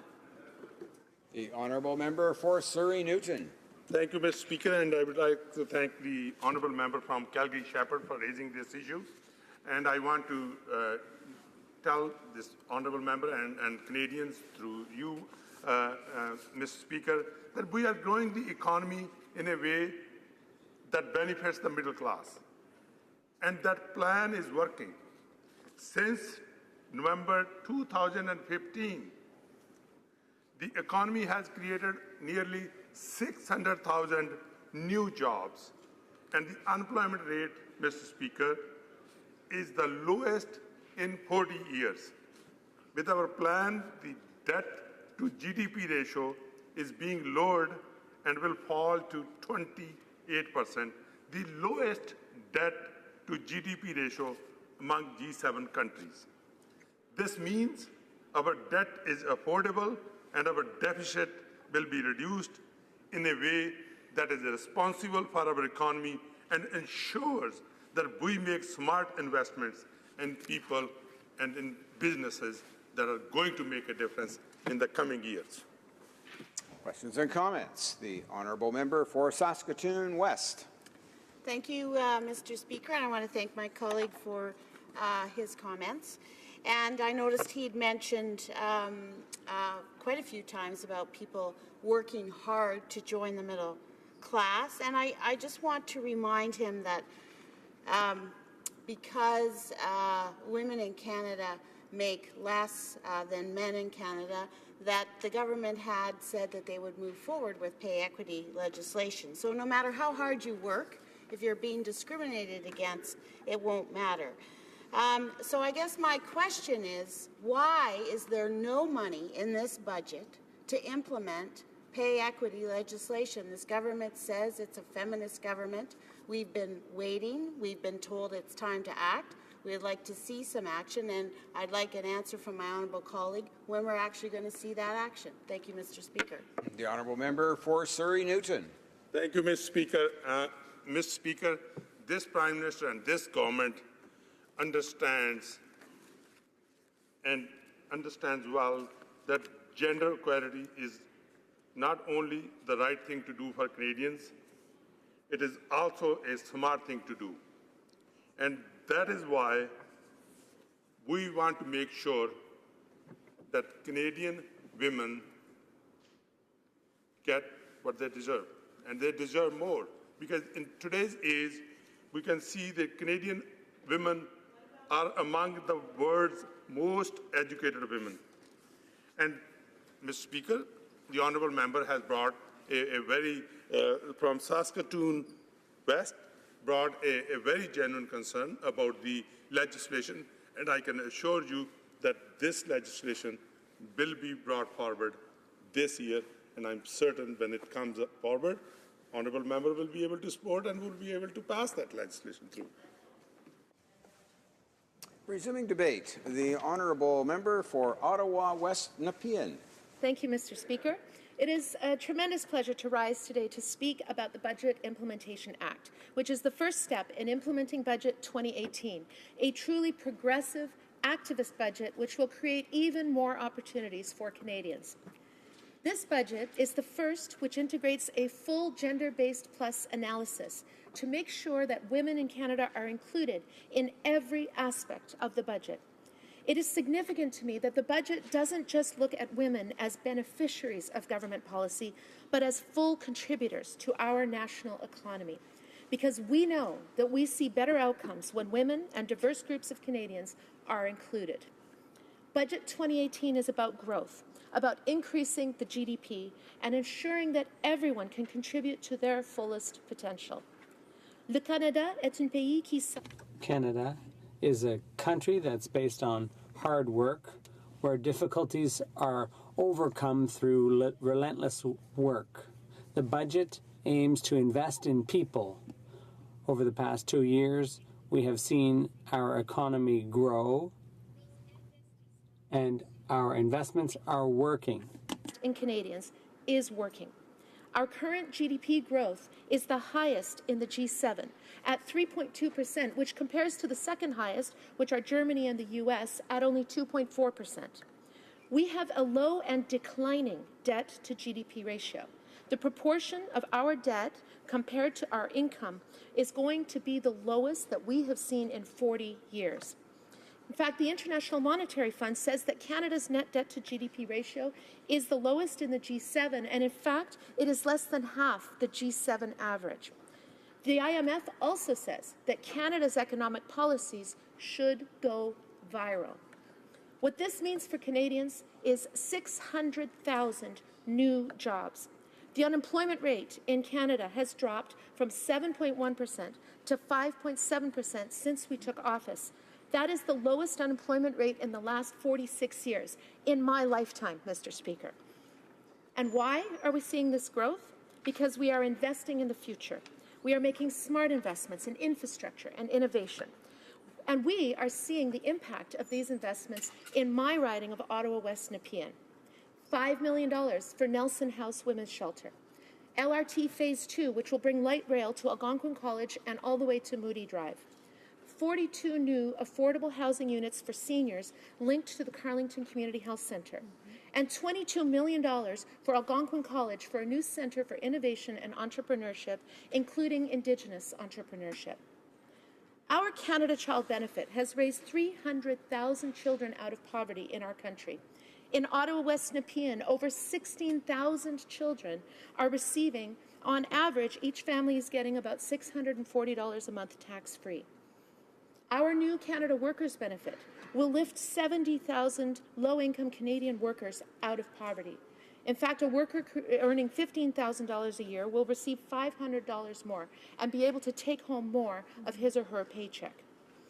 We've invested $5 billion in mental health, $6 billion in home care, on top of a $1.4 billion increase in the Canada Health Transfer, and this budget adds $20 million for autism.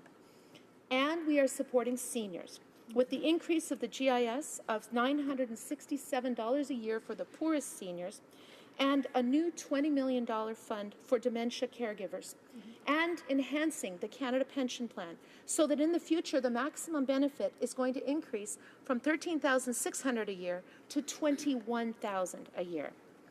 We have kept our promise on a pension for life for veterans.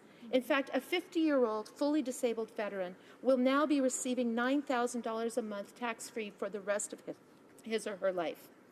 We have introduced a national housing strategy that commits $40 billion to cut homelessness in half in our country. 100,000 new housing units, including new family housing units on Michelle Drive in Ottawa West Nepean, and 300,000 units that are going to be repaired or upgraded. And here in the National Capital Region, I am very pleased to note $55 million to the NCC for critical infrastructure and $73 million toward a new national library combined with the Ottawa Public Library. Our growth is because we are working to ensure that we are not leaving out half of the population when it comes to our economic prosperity. I am talking about women. In fact, Budget 2018 is significant in addressing the gender wage gap and enhancing women's workforce participation, which is not only the right thing to do, but it is also good for our economy. We are doing this in a number of ways. Through proactive pay equity legislation based on the report of the Special Committee, which I was very proud to have chaired, and I commend the work of the committee members who are in this House from all parties. 5 weeks of additional use it or lose it parental leave for the second parent, usually the father, which will rebalance the burden of caregiving in our country. $7.5 billion in previous budgets for childcare, which is creating over 40,000 affordable childcare spaces. Changes to EI that allow more flexibility for parents and for caregivers. Supporting women in high-income jobs like in the STEM. $1.4 billion in financing for women entrepreneurs, because we know that only 16% of businesses in Canada are owned by women, and we want that to increase. And almost $20 million in apprenticeship grants for women in the trades. Nous transformons conditions. We are transforming status of women into a veritable department. We are funding frontline organizations that support people dealing with sex-based violence.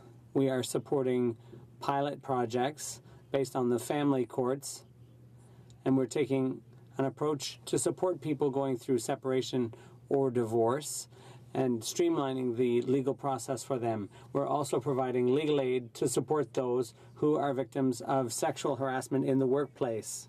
Budget 2018 is increasing our international assistance envelope by $2 billion to make a reality our international feminist assistance policy. We know that we see more progress toward the Sustainable Development Goals, and we see longer-lasting peace agreements and better outcomes when women are included in the design and implementation and every phase of development projects. Our economic growth is also a result of a successful policy of progressive international trade. Between CETA and the CPTPP, our preferential market access for Canadian goods and services has increased from 31% to 63% of the global market. Diversity is Canada's strength and a founding stone of our identity. A cornerstone, rather. That's why we're spending $23 million on multiculturalism programs to find new ways of combating discrimination, putting the accent on racism and discrimination against Indigenous peoples. Relationship is with that of Indigenous people. Over the past 3 budgets, we have committed over $13 billion for Indigenous peoples, more than double what was in the Kelowna Accord. We are fully implementing Human Rights Tribunal orders regarding services to Indigenous children. Almost 20,000 children are currently receiving care as a result. Boil water advisories have been lifted in 52 communities, with 81 to go, and all of those will be done by 2021. And we are investing in housing, schools, recreational infrastructure, and mental health supports. And we are doing all of this while ensuring fairness in taxation. Canadians in the middle income bracket are now paying 7% less in income tax, and those in the top 1% are paying more. 97% of small businesses will see a decrease in their taxes. And we are going after overseas tax avoidance through 1,000 offshore audits, 40 criminal investigations, and $44 million in penalties to third-party advisors. We are investing in Canadians. Austerity was tried by the previous government, and it did not work for Canadians. We are growing income and making benefits more inclusive. We are making sure that women and other equity-seeking groups can be full and equal participants in our economy. And we are already seeing the results, with the lowest unemployment rate and the strongest economy in the G7. Thank you, Mr. Speaker. Questions and comments. The honourable member for Langley Aldergrove. Thank you, Mr. Speaker. I listened intently to my colleague, and I have a question for her regarding the funding and focus of seniors. She did highlight that the government in the 2016 budget provided increased funding for Guaranteed Income Supplement, GIS, and OAS. In fact, there was support from all parties for that. But that was 2 budgets ago, 2016. Last year, the government did nothing other than to re-announce the 2016 GIS and OAS. And then this year, the second year where there's no new announcements for seniors, they have re-announced and re-announced and re-announced. Now, seniors are seeing that this is happening, that the government is ignoring them, and as senior stakeholders across Canada, Mr. Speaker, are saying this is happening. Seniors are being ignored because there's no minister for seniors. So my question to the member, who I believe does care about seniors, does she think it's fair that seniors are being ignored again, and that the speech that she's provided brings up statements that were made 2 years ago that there's nothing new in the budget for seniors? Member for Ottawa West Nepean. Yes, thank you, Mr. Speaker, and I thank my honourable colleague for that question. And in fact, this is one of the most important questions in my constituency, because my constituency has a higher proportion of seniors on average than almost anywhere in the country. So thank you for bringing that up. And in fact, there is new money here for seniors. Not only are we putting $20 million into a dementia strategy, but we're also looking at a very successful pilot project that happened in Atlantic Canada, and we're going to be expanding that pilot project. And the money that was mentioned in previous budgets is now starting to flow. We have also in this budget added caregiver benefits for those people who need to stay at home and take some flexibility to look after their aging parents. And we have put in more money into home care, into health care, into things that matter to seniors, including housing. And I'm actually very proud you've given me the opportunity to talk about the Carlington Community Health Centre in my riding, which has all of the health services and other social services that seniors need. And we are building 42 new affordable seniors units for 80 seniors, where you can just go down the elevator and you've got the health clinic and all of the other services there. And I hope that that model is going to be an innovative approach that's going to be spread across the country, because what we are doing is caring for our seniors in Ottawa West Nepean, my riding, and across the country. Thank you. Questions and comments. The honourable member for Saskatoon West. Thank you, Mr. Speaker, and I want to thank my honourable colleague for her speech. And I had the honour to serve on the Special Committee for Pay Equity with her in 2016. Seems like a while ago now. And I know that there was some disappointment that we didn't have a unanimous report, because I felt that none of the witnesses that came forward on that committee felt it would take the government 18 months to implement pay equity legislation. So I was concerned. It's now it's well past 18 months. We're still looking for that implementation of pay equity legislation. And I'm wondering if she can give us any idea when we'll actually see pay equity implemented for those women working in the federal employment sector. Thank you. Member for Ottawa West Nepean. Yes, thank you very much, and thank you to the honourable member also for your hard work on the Pay Equity Committee. And I do note that the only criticism that was made of that report was that it wasn't going fast enough. So I think that that's a pretty good consensus across parties on the need for pay equity. And to answer her question in short, it will be this year. And the reason I know that is because in the budget, when you read the budget, it actually includes pay equity legislation, proactive, where pay equity will become a human right. And in fact, I was particularly pleased because the budget goes even beyond the 2004 Bilson report and accepts the recommendations of our Special Committee on Pay Equity, that pay equity not only apply to the federal public service and to the federally regulated sector, but also to all federal contractors. And this is about the broadest definition that we can have of pay equity and pay transparency. And I am extremely pleased that we'll be bringing in legislation that, once enacted, is going to cover 80% of Canadians under a pay equity legislation. Thank you. Before resuming debate, pursuant to Standing Order 38, it's my duty to inform the House that the questions to be raised tonight at the time of adjournment are as follows. The Honourable Member for Saint-Bagot on employment insurance, the Honourable Member for Trois-Rivières on housing, and the Honourable Member for Calgary-Rocky Ridge on taxation. Resuming debate, the Honourable Member for Perth-Wellington. Thank you, Mr. Speaker, and I want to begin by saying I'll be splitting my time with a hard-working member from Renfrew, Nipissing, Pembroke. Mr. Speaker, the Leader of Her Majesty's Opposition said it best when he said, "Never before in Canadian history has a government spent so much to achieve so little." As a Member of Parliament, it is my honour and privilege to serve the people of Perth-Wellington and to represent their views in this place. So when I rise in this chamber to speak, I like to do so with them in mind. And I think of the seniors in my riding, the seniors who have worked hard all their lives and are now approaching their golden years and who are looking forward to their retirement. And they're concerned, and they've got concerns because this government has left them without a minister responsible for seniors. They're concerned because the cost of living is going up and is sure to go up even higher with a carbon tax on everything. Mr. Speaker, I think of families. I think of mums and dads in my riding who work hard, who put in extra hours so they can keep gas in the car, so they can pay their mortgage or pay their rent, so that maybe they can put their kids in a sporting activity or sign them up for piano lessons or for art class, or maybe take a day off and go on a short family vacation with their kids. I think of those families who are working hard every day but are not being listened to by this Liberal government.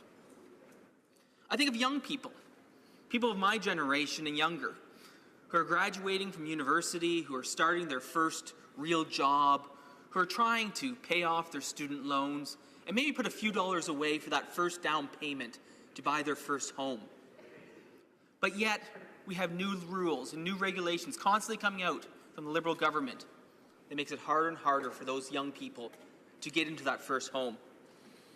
And especially in Perth-Wellington, where agriculture is the biggest driver of our local economy. I think of farmers, I think of farm families who quite literally feed the world. And yet, from this government, we see nothing. And in fact, it's even worse than that, Mr. Speaker. We see a government that has, for the past number of months, over last summer, with their proposed changes to corporate taxation measures, labeled farmers and farm families as tax cheats. I think of those people. I think of seniors. I think of families.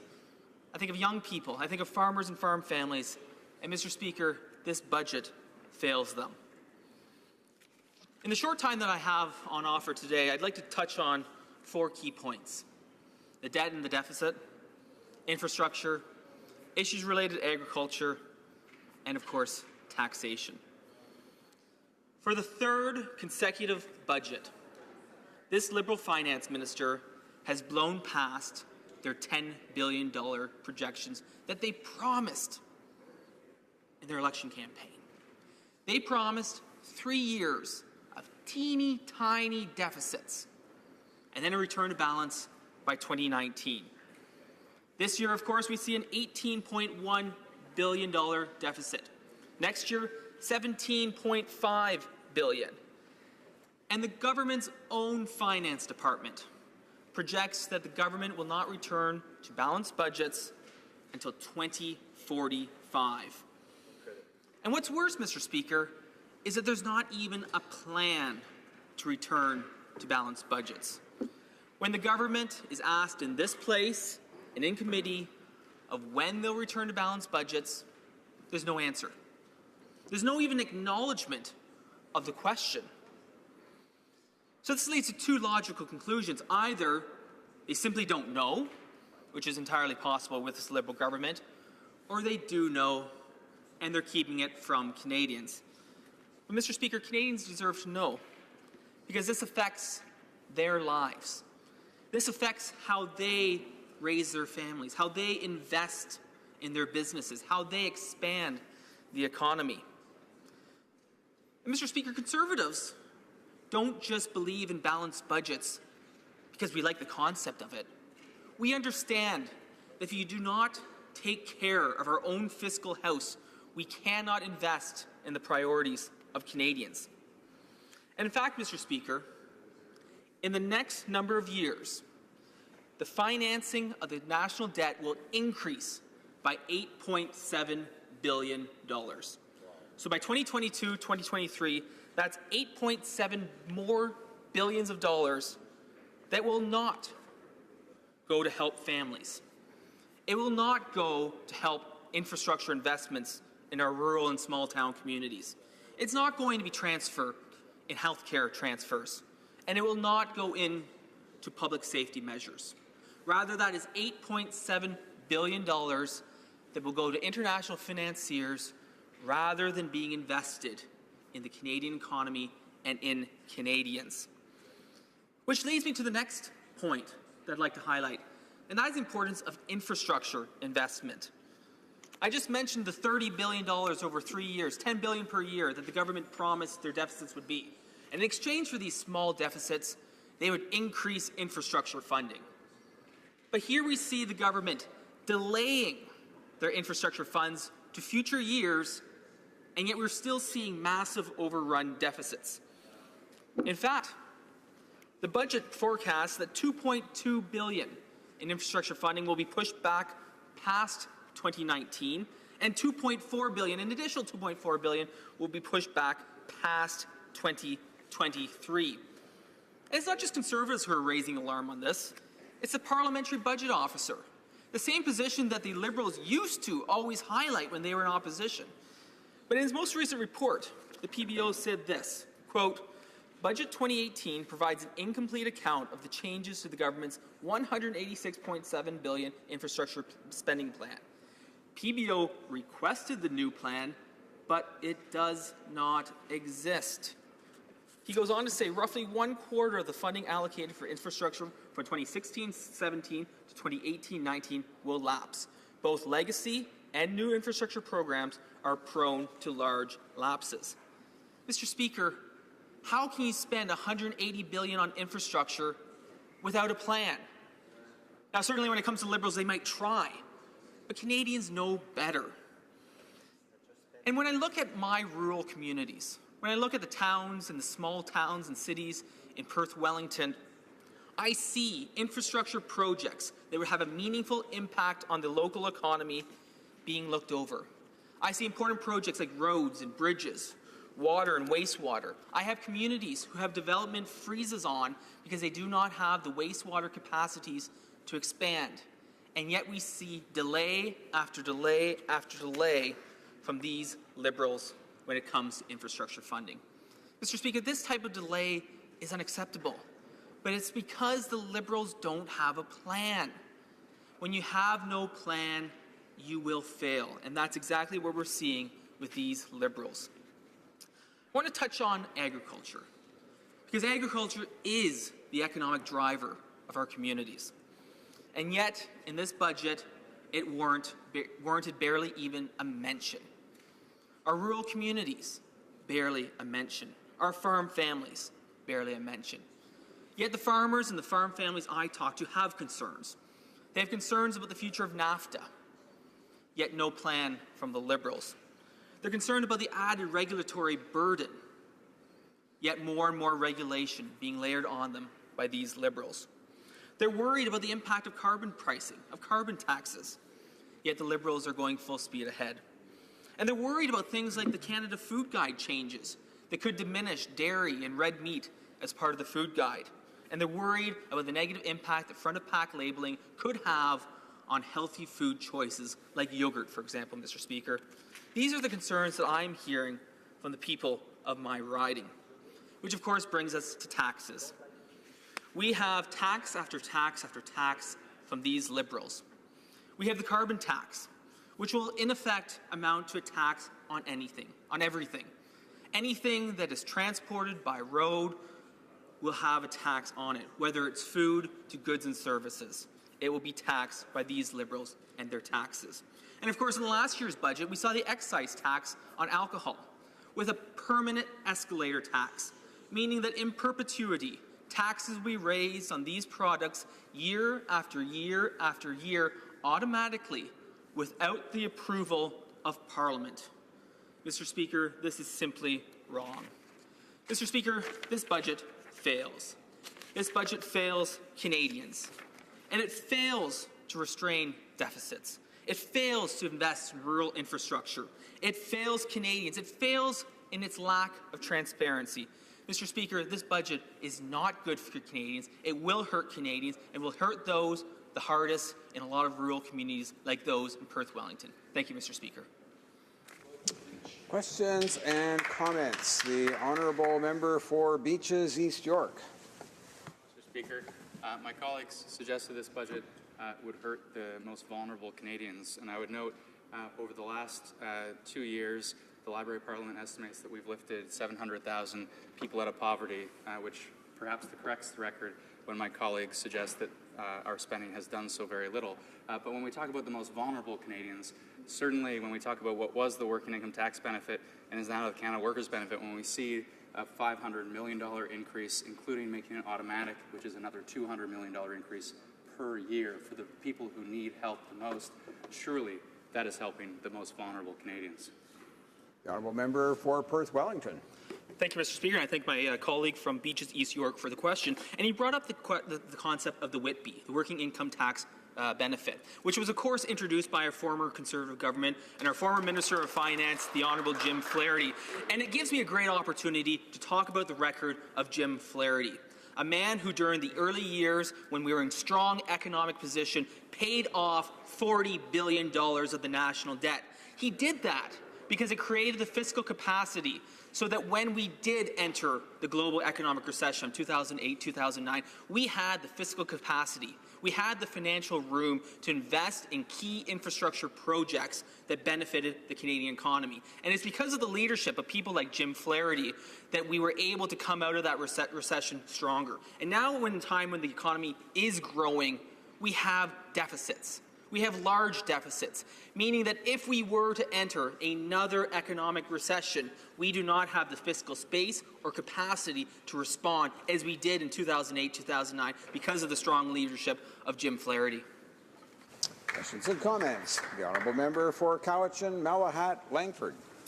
Thank you, Mr. Speaker, and thanks to my colleague from Perth Wellington for his speech.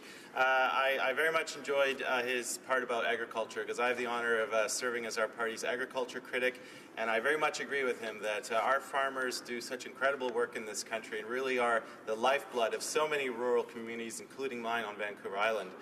You know, Canadians these days, when they're trying to get service from the CRA, first of all, many of them aren't able to get through. Those that do get through are getting wrong information. And the government likes to pay lip service to all of these new measures that they're cracking down on tax evasion, but most of the difficulties seem to be landing on small business owners and small farmers. And we are getting all this lip service about how the government's tackling tax evasion, but in reality, they are only paying lip service. And meanwhile, we get two classes of people in this country, those who play by the rules and those who have a different set of rules which allows them to take advantage of these sweetheart deals. We also have the Infrastructure Bank of Canada, which is going to privatize our infrastructure, where private investors are going to demand a rate of return which is ultimately going to cost the taxpayer more. I'd just like to hear my honourable colleagues' comments on these measures and how they really affect and trickle down all of the costs down to the members of society who need the help the most, while an upper tier gets all of the benefits. And I just don't see any lack of action in this Liberal government to fundamentally tackle these problems in our society. Member for Perth Wellington. Thank you, Mr. Speaker. I want to thank my colleague from Cowichan, Malahat Langford, for his excellent question. And he hit on two key points. One, the challenges with the CRA, and the second, the challenge of the Infrastructure Bank. And I would even actually expand the Infrastructure Bank to include the Asian Infrastructure Bank, for which this government is sending $500 million overseas to invest in infrastructure overseas.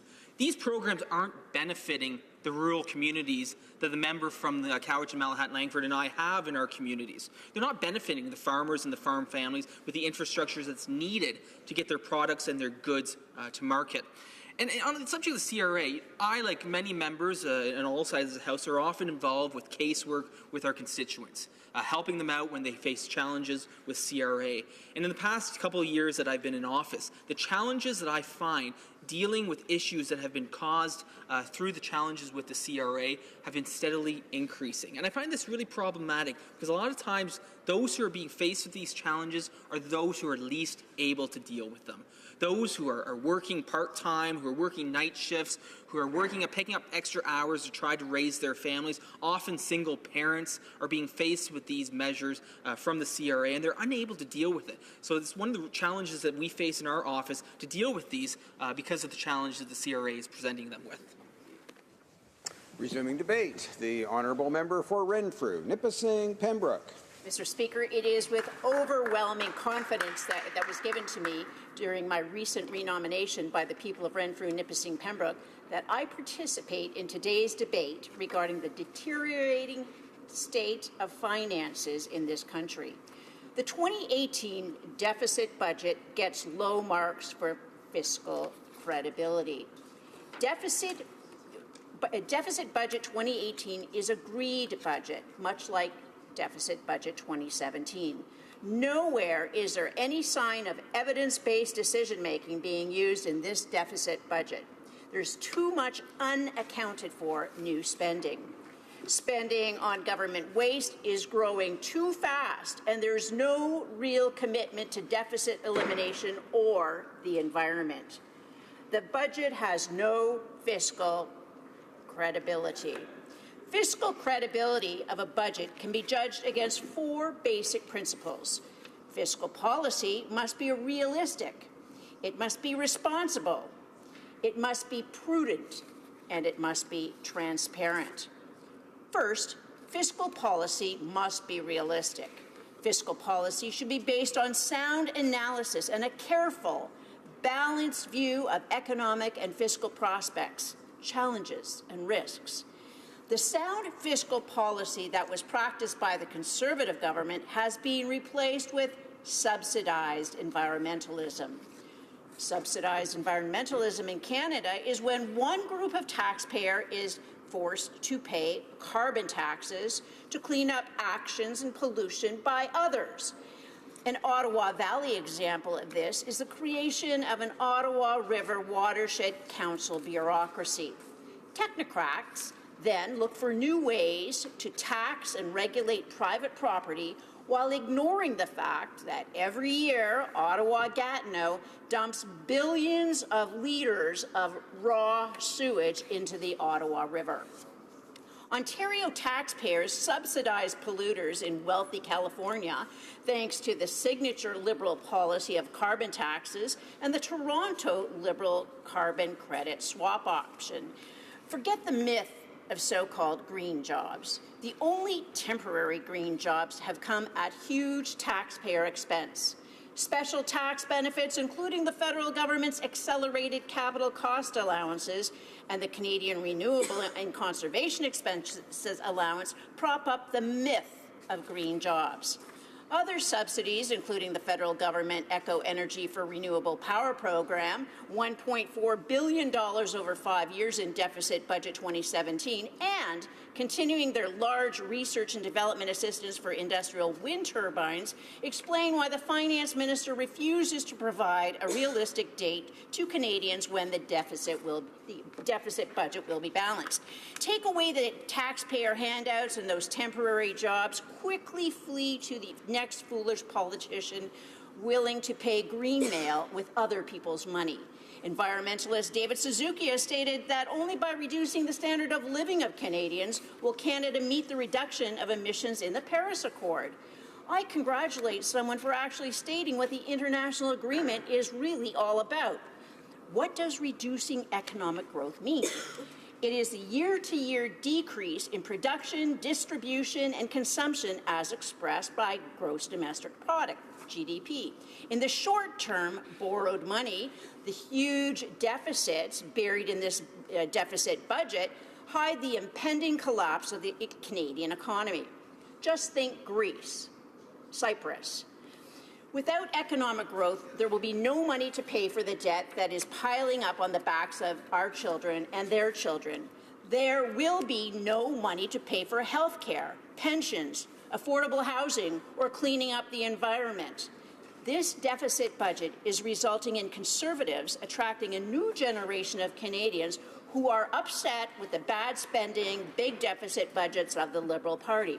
I am now seeing more and more individuals who are cluing in to the radical left-wing agenda of the Liberal Party, a party they might even have supported with a selfie.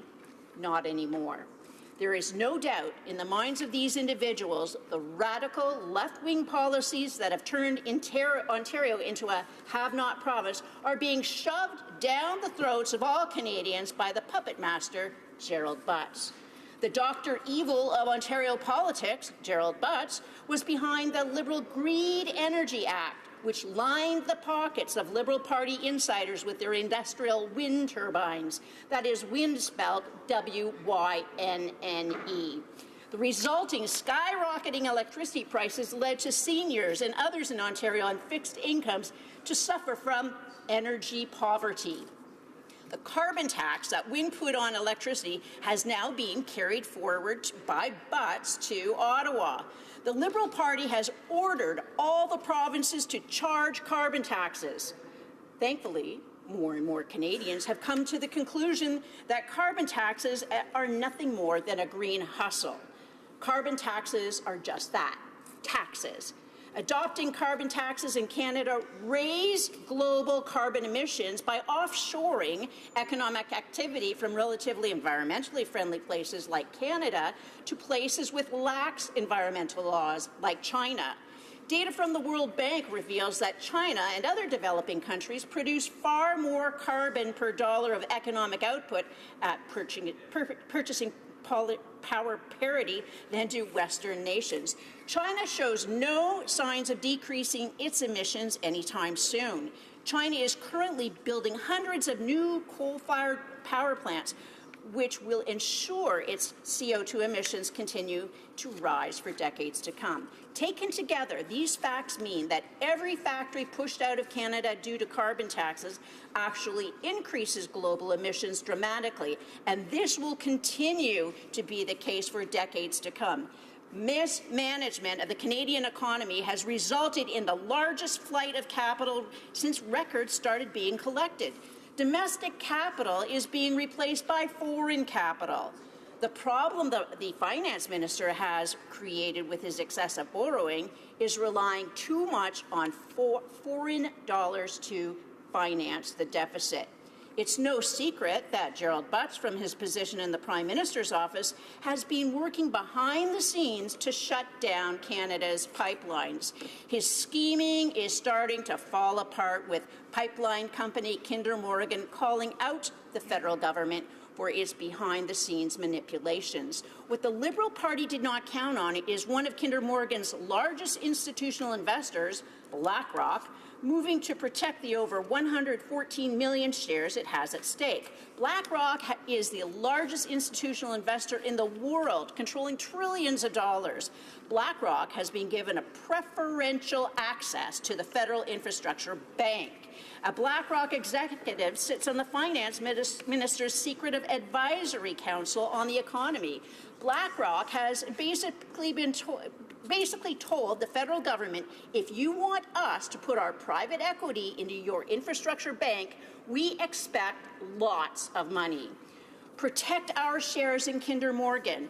BlackRock is also saying if you plan to use the infrastructure bank to bail out the pipeline, and you are using our equity in your bank to do it, either you guarantee our investment or we walk. So, how much is this going to cost Canadian taxpayers? Who will be on the hook to pay the interest charges?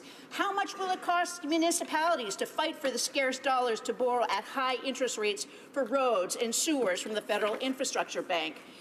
Is it not the real reason for the federal government is even being forced to act to bail out Kinder Morgan's shareholders and institutional investors like BlackRock? Institutional investors hold over 63% of Kinder Morgan stock. Keeping foreign institutional investors like BlackRock and Vanguard Group happy will cost Canadians dearly.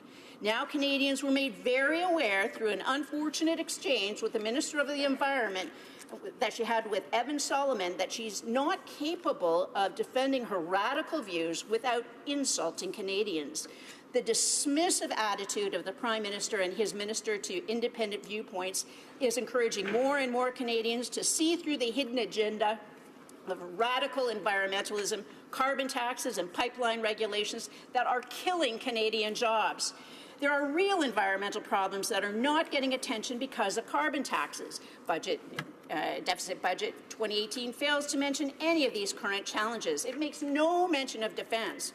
The Defense Department's Deputy Chief Financial Officer told parliamentarians when she appeared before committee there is no list of projects that are being funded. It's all smoke and mirrors. No one believes anything this finance minister is saying. Taxes are always just taxes, dollars taken away from people by government. I conclude my participation in this debate to share the concern about the deteriorating state of the finances in the Canadian government and what that means to average middle-class Canadian families who bear the brunt of bad spending. Everybody knows that today's budgets deficits are tomorrow's tax increases. An election that cannot come soon enough for the overburdened taxpayers of our country. Questions and comments. Question commentaire. The Honourable Parliamentary Secretary to the Government House Leader. Yes, thank you, Mr. Speaker. I would suggest to the member across the way that it's not all that bad. If she stops reading the Conservative spin notes, she'll find that there's a lot of wonderful things that are actually happening here in Canada. When she says that the economy's in ruins or tries to suggest that, you know, we had over 600,000 new jobs. She must have been reflecting on the Harper years, Mr. Speaker. You know, in so many ways, her comments are just wrong. And can't help but think in terms of if she's actually reading anything other than Conservative spin. And that's my question to the member. You know, does the member not recognize that there are a lot of wonderful things that are happening in Canada today, especially if you compare us to any of the other G7 countries? Honourable Member for Renfrew, Nipissing, Pembroke. Thank you, Mr. Speaker. And the truth of the matter is we've seen this whole scenario already in Ontario. Now, I know the member is from another province, but we have seen hundreds of thousands of manufacturing jobs in Ontario sent outside the country because of high carbon taxes. The taxes built into the electricity charges, called the global adjustment, that's where they're hidden, just like they're trying to hide the carbon taxes on gas bills and so on and so forth. But we have seen this happen in Ontario, and now it's being replicated at the federal level. And just like Ontario is pretty well bankrupt, so will be the country if this party continues to rule after another election. That's for sure. Questions and comments. The Honourable Member for Esquimalt, Saanich-Sooke. Thank you very much, Mr. Speaker, and I want to thank the member for Renfrew, Nipissing, Pembroke for her remarks. Even though there's not a lot of times we agree, I particularly enjoyed her description of the infrastructure bank and something that we will share an opinion on, of the Liberals giving preferential access to insiders. But my question to her is, I wonder whether she's bemused by the Liberals adopting her old government strategy of omnibus bills. And in particular, I noticed her remarks on the carbon tax, which certainly she demonstrates that she's an independent thinker, and our views are obviously wildly different on this topic. But would she agree with me that this bill ought to be separated so that we could have a clear debate and vote on things like the carbon tax? Member for Renfrew, Nipissing Pembroke. Thank you, Mr. Speaker. But actually, there's no point in separating out the carbon tax from the rest of the budget. It's all bad. It can just stay all as one piece, and we vote it out all as one. Now, as for the infrastructure bank, this is a situation where, in my riding, for example, from Greater Madawaska to McNabb Braeside to Horton, Renfrew, Edmundston, Bromley, Laurentian Valley, Laurentian Hills, the Bonnechere Valley, and so on and so forth, all the way through to Head Clara Mariah.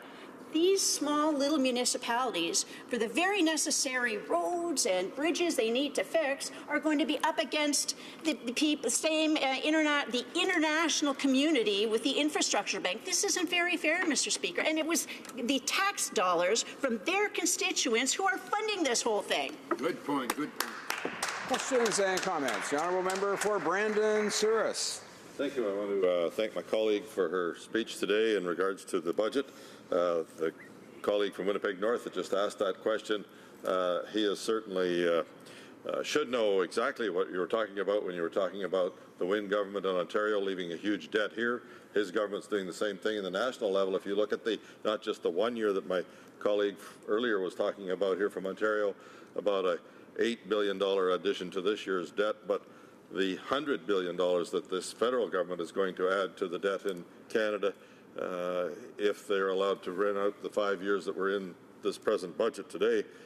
He should know about that because, of course, he comes from Manitoba, where the NDP ran up huge deficits in those days, and the Liberal government now is trying to copy that on a national level.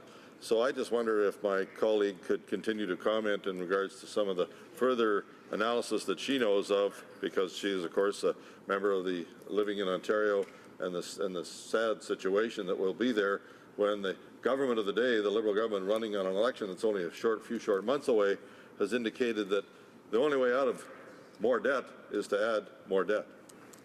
Member for Renfrew, Nipissing Pembroke. One of the more problematic aspects of this whole greed job was the fact that these contracts were given to Ontario Liberal Party insiders. And so what we saw is that the millions of dollars would go to these companies, some of which were foreign, and then the Premier would have these to play parties where they would come and pay thousands of dollars for a table, and so that's all funneled back to Liberal Party coffers. Now, we know they have to be more creative at the federal level to do it, but we know it's all for the same thing. They're giving their friends the contracts, and somehow some of that money is going to find its way back so they can try to get back into power.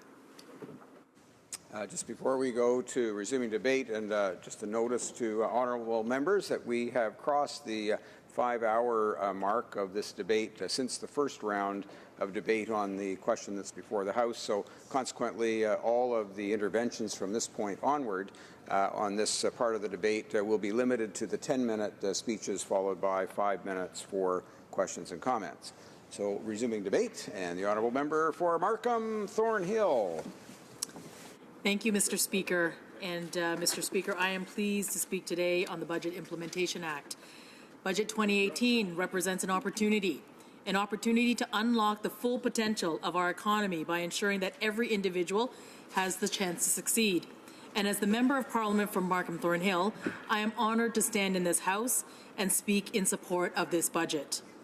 Mr. Speaker, I have spent the last year in conversations with my constituents, meeting vibrant female entrepreneurs who had an idea and chased it, feeling the tide of representation finally moving in their favor. shaking the hands of the student researchers who feel the support of their government as they reach for tomorrow's great discovery, and introducing myself to hardworking mums and dads who work tirelessly to get their kids to school before the bell and for the first time have enough money to register their kids in soccer this summer. Mr. Speaker, I've seen over this year the effects of this government's intentional leadership in my community of Markham Thornhill, so I am thrilled to support the continued decision of this government to place our country's shared goals as the centre of Budget 2018. Goals like ensuring that women and girls have an equal opportunity to thrive, like preserving and celebrating the diversity that is so integral to the fabric of this country, and like supporting middle-class families as the backbone of our economy. Our budget, Mr. Speaker, is not just a fiscal plan. It is a plan for all Canadians that we believe when each individual in our society is supported and given the chance to succeed, the entire country thrives. And it works. Consideration new. Let's consider, for example, women in the workplace. Women like Vivian Chen, owner of Bakery 18 in Markham, whose business supplies large grocery chains and supports newcomers through stable employment. Women like Linda Zhang, the president of the Canada-China Club, which is a not-for-profit that helps brings jobs and business opportunities to Markham and to cities in Canada. Women like Sylvia Chan, owner of Creative Genius Art Academy, an after-school art program that supports young artists in the community. Despite their shared ambition and success, these women still encounter obstacles as a result of being a woman. With Budget 2018, we're investing in leveling the playing field. Our new Women Entrepreneurship Strategy provides $1.6 billion over 3 years in financing for women in business. We're also providing $130 million over 5 years for venture capital investments for women-led tech firms, and $115 million to address the challenges women entrepreneurs face when developing and growing their businesses. With Budget 2018, we're taking action to boost women entrepreneurs like Vivian, Linda, and Sylvia in Markham Thornhill and across our country. What's more, Mr. Speaker, our government is taking a historic step to introduce proactive pay equity legislation to make sure that women and men in federally regulated sectors will receive equal pay for equal work, because this government understands what I fundamentally believe. Only when women realize their full potential can our economy and society be truly successful. So, to the women in the workforce tired of coming up against obstacles you should not have to face, we hear you, we support you, and we will help you succeed. Mr. Speaker, we're also building on the innovation and skills plan that this government announced last year and transforming federal innovation programs to better support Canadian business innovators. 4 flagship platforms will help businesses access innovation programs by cutting red tape and streamlining processes for entrepreneurs. The Enhanced Industrial Research Assistant Program, or IRAP, will support the development of projects of up to $10 million, while a more focused strategic innovation fund will now support projects over $10 million. And the expanded Canada Trade Commissioner Service will help Canadian businesses access new opportunities in markets around the world. Ce gouvernement reconnaît que le... This government recognizes that the success of small businesses represents success for the Canadian economy. That is why we have continued to support small businesses by following through on our promise to lower the small business tax rate to 9%, saving these businesses up to $7,500 a year. Mr. Speaker, these measures have a direct impact on communities like Markham. From family businesses like the Chohan's India Grill House to innovative tech entrepreneurs like Paytech, one of the many companies in Markham's own venture lab, Budget 2018 ensures that Markham continues to be the hub for innovation and Canada's high-tech capital. So, to the small family businesses looking to expand or the mid-sized firms looking to scale, your businesses are important to this country and we will help you grow. Yet, we cannot innovate economically if we do not support the research that makes innovation possible. De l'innovation. From pioneering open-heart surgery to the discovery of insulin, Canadian research has benefited not only Canadians, but the entire world. Canada must continue to be a global leader in research and innovation. That is why, in Budget 2018, we are proposing the single largest investment in fundamental research in Canadian history. This will total over $3 billion in funding over 5 years. Of this, $1.7 billion will support Canada's granting councils and research institutes, impacting about 21,000 students and researchers. We are also investing $1.3 billion in lab infrastructure that Canadians use every day. Pond technology is an example of what can happen when research meets entrepreneurship.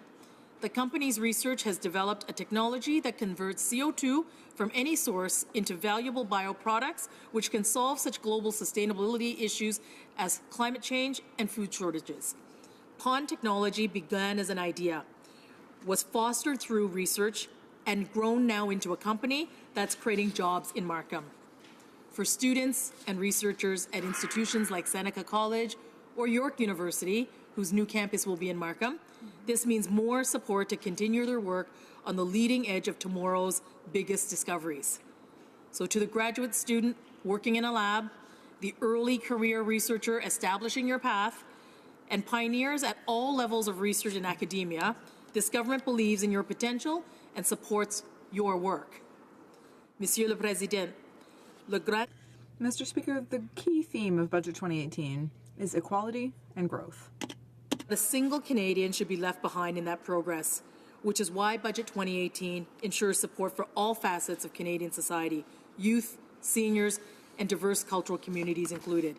The government is enhancing our youth employment strategy through an investment of $448 million over 5 years to help young Canadians gain valuable skills, work experience, and job opportunities. Budget 2018 proposes $23 million to support multiculturalism programs' national anti-racism strategy, an investment that would also address discrimination targeted towards Indigenous people.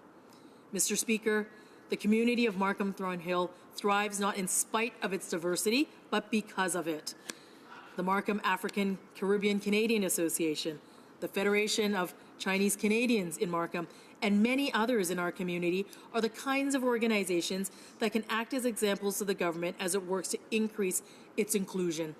So to the person who feels like they don't belong, we see the strength of your diversity and we will help you thrive. Mr. Speaker, in order to build on our past innovations for future growth, it is fundamental to support the middle-class families so that every individual has the opportunity to succeed. We introduced the Canada Child Benefit in 2016, and last fall we committed to indexing the CCB to keep up with the cost of living. This will ensure that nearly 6 million children currently benefiting from the CCB will continue to be supported.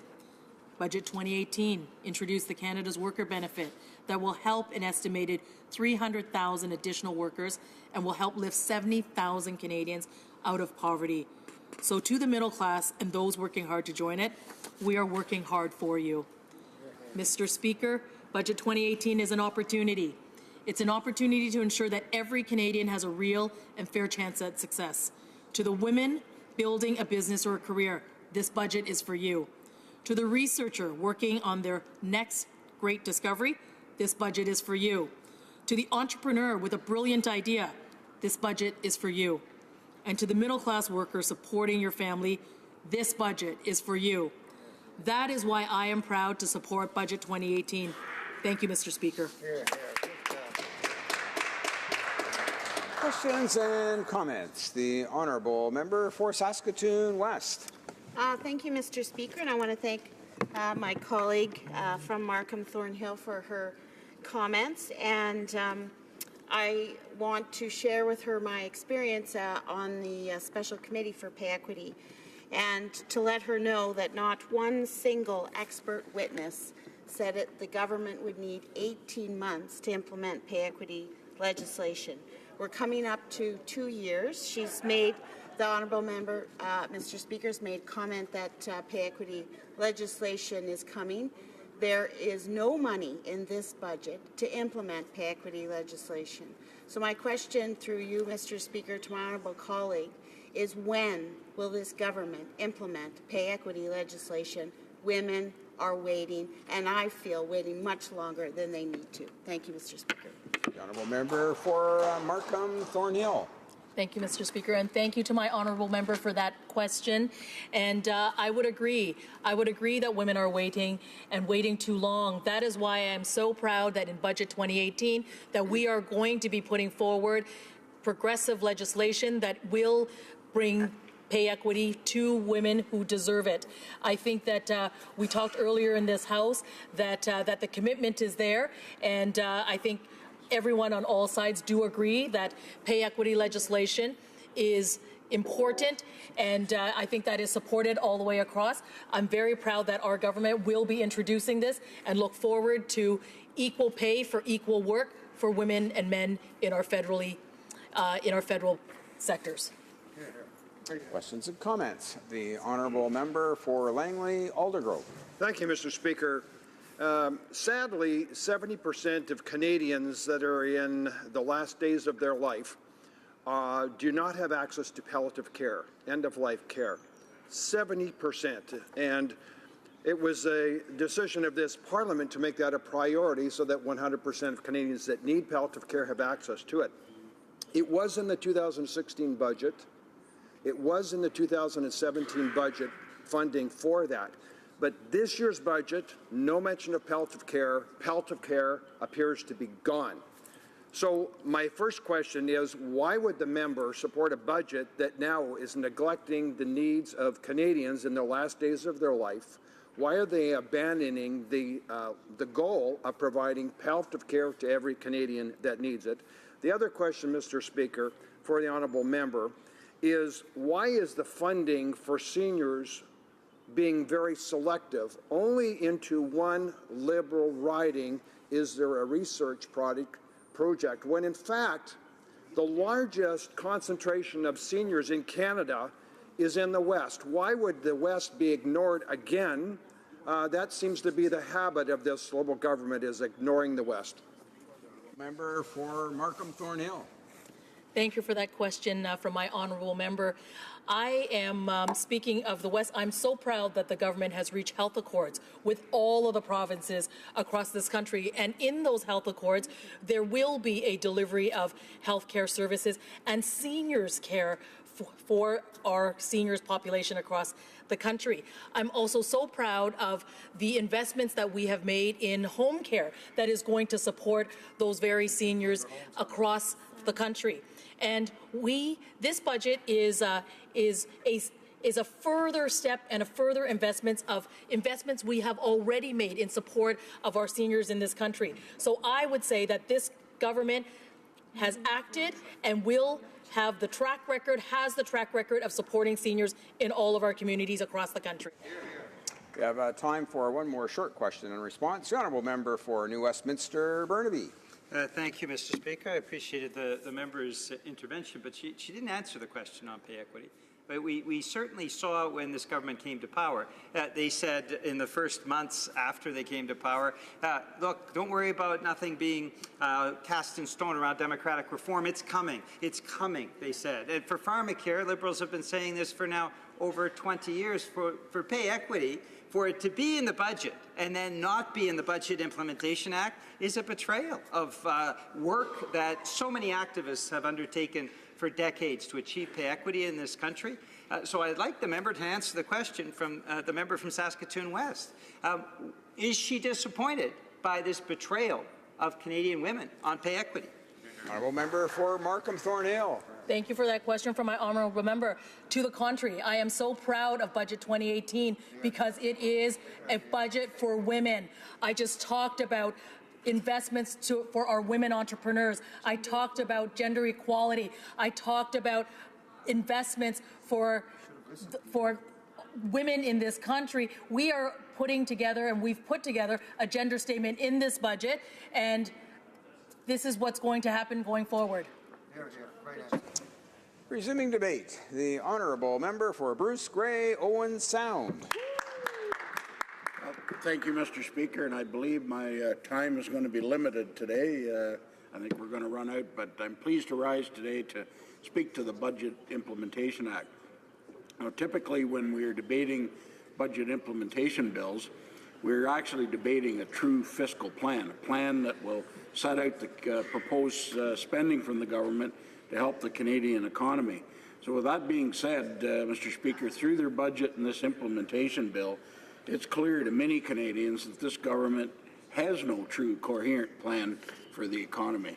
This so-called budget that was announced by this government earlier this year is full of empty promises and very short on substance.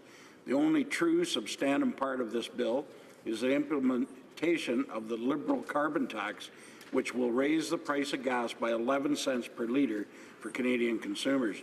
So, Mr. Speaker, I represent a very rural riding in central southwestern Ontario, where driving to work, driving to the grocery store, to the hockey rink, it's the only option. And it's very similar to your riding, Mr. Speaker, so you know what I'm talking about. Residents in Bruce Grey Owen Sound do not want any form of carbon tax, whether it's from Kathleen Wynne or from this government. Mr. Speaker, another concern that's been expressed by a number of constituents in Bruce Grey Owen Sound is the complete lack of new initiatives for agriculture and Canadian farmers. It is shameful that the government in their last budget implementation bill was able to find $480 million for the Asian Infrastructure Investment Bank to fund projects outside the country, while Canadian farmers are being left behind. And people in my riding, and including myself, still shake our head over that. It's not fair, and it's totally wrong. So the truly disappointing, though not surprising part of the government's most recent budget is the continued commitment to further debt and deficits. As a fiscal conservative, it's infuriating to see this government come out year after year since 2015 and present us with budgets that commit to deficits.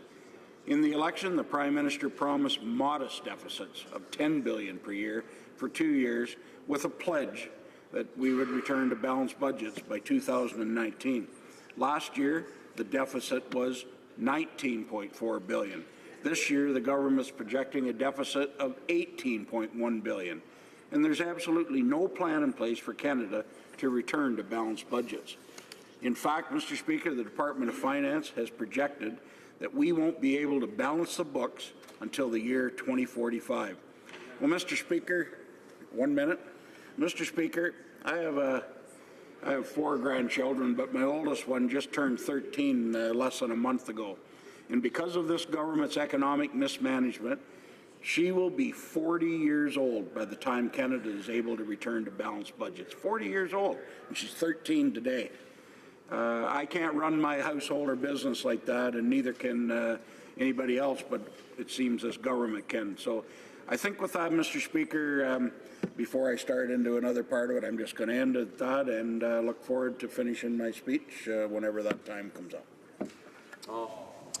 Well, I know the honourable member for Bruce Grey Owen Sound is usually one step ahead of me, and I normally give a bit of a heads up to the speaker who will have to be interrupted partway through their speech. So the usual thing played out here, and the honourable member will have 6.5 minutes remaining in his time for his speech when the House next gets back to debate on the question, and of course the usual 5 minutes for questions and comments.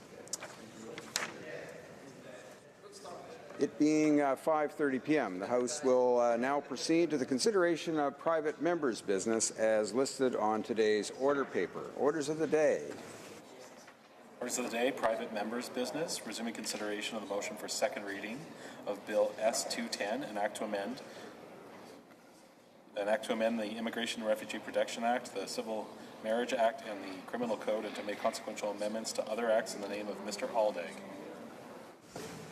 Resuming debate, the honourable member for New Westminster, Burnaby. Thank you, Mr. Speaker. Merci beaucoup. Ça m'a fait plaisir. Mr. Speaker, thank you very much. It's a pleasure to rise to speak to this bill, Bill S-210. And first of all, as you already know, Mr. Speaker, the NDP members will be supporting this bill. And we would like to, of course, thank the senator who raised this issue in the other place, and of course the member who has raised this issue here in the House too. The reason we support this, Mr. Speaker, is quite simple. We have always believed that the government should not play with words when it comes to legislation. We feel that it's important to have accurate titles. We think it's important for the government to be responsible and not try to sow discord or to create division. Instead, the government should be looking to build consensus. This bill, Mr. Speaker, is that we've always opposed the former Conservative government, Mr. Harper, in his intent to try to deform legislation, to add titles that are absolutely inappropriate. And we fought this through the years of the Harper government, Madam Speaker. You'll recall many times us raising the fact that the government was imposing titles that had no sense, just designed for political purposes, rather than having the consideration of legislation that should have been proper to this House of Commons. And the issue that was raised by this particular title of a government bill, which was the Barbaric Cultural Practices Act, is something that was very problematic, as were a number of other titles. Madam Speaker, the government should be looking for consensus in this country, not searching for division, and not imposing titles for acts and bills and legislation that are designed for political purposes. Certainly the Conservative government had the opportunity to do campaigning, but that was not appropriate for legislation that comes before the House and is considered by all of the members of Parliament that are elected to represent their districts. And so the use by the former Harper Conservatives of these kinds of titles is something that never should have happened. And we certainly agree with the idea of eliminating the title in this case. Madam Speaker, I've raised earlier this week in the House the very many practices that the Harper Conservatives brought in that the current Liberal government is continuing. And it's everything from omnibus legislation. We have the most bloated omnibus legislation in Canada's history, 556 pages in the Budget Implementation Act that we've just suspended debate on. And there are so many other cases where we've seen the lack of transparency of the Harper government transformed into exactly the same lack of transparency and lack of respect for democratic institutions under the new Liberal government, which is completely contrary to what they committed to, Madam Speaker. So in this case, at least, we're seeing, at least from the initiative of one member of Parliament, a Harper Conservative practice that at least one Liberal is speaking out against continuing in the new government, at least in this case, and so we thank him for that. At the same time, Madam Speaker, since I represent my riding, I need to talk about respect for diversity in this country, the fact that the Harper Conservatives, in introducing that divisive title, we're not showing the respect to the diversity of this land that we all call home. Now, Madam Speaker, in the riding of New Westminster-Burnaby, there is more diversity within the few square kilometres of that riding than exists anywhere else in Canada, and we believe, Madam Speaker, exists anywhere else on the planet. Within the few square kilometres of the city of New Westminster and South Burnaby, the Burnaby, East Burnaby and Caribou Hill, the Burnaby-Edmonds area, over 150 languages are spoken, Madam Speaker. All major centres of faith are found in the riding of New Westminster-Burnaby. And I am so honoured to represent that area. And through the course of a day, Madam Speaker, sometimes I will be able to use fragments of 14 or 15 different languages with the various groups that are so active in the cultural diversity that is New Westminster-Burnaby. It's an exciting place. There are so many festivals. And what we have is Canadians of so many different origins, coming from the four corners of this planet, coming together in consensus and making sure that they work together, bringing the best of their their countries of origin, like my grandfather and grandmother did when they came from Norway on my mother's side, and my grandfather and grandmother from Ireland and England brought on my father's side. They brought to New Westminster Burnaby a lot of diversity and traditions that were very important, and all in keeping, of course, with those fundamental values of human rights and equality that Canadians believe in. And in New Westminster Burnaby, we find that writ large, 150 times over. People from all corners of the earth coming together in harmony. Madam Speaker, I can just recall one incident that I think exhibits the kind of acceptance and the kind of tolerance of each other that really underscores Canadian values.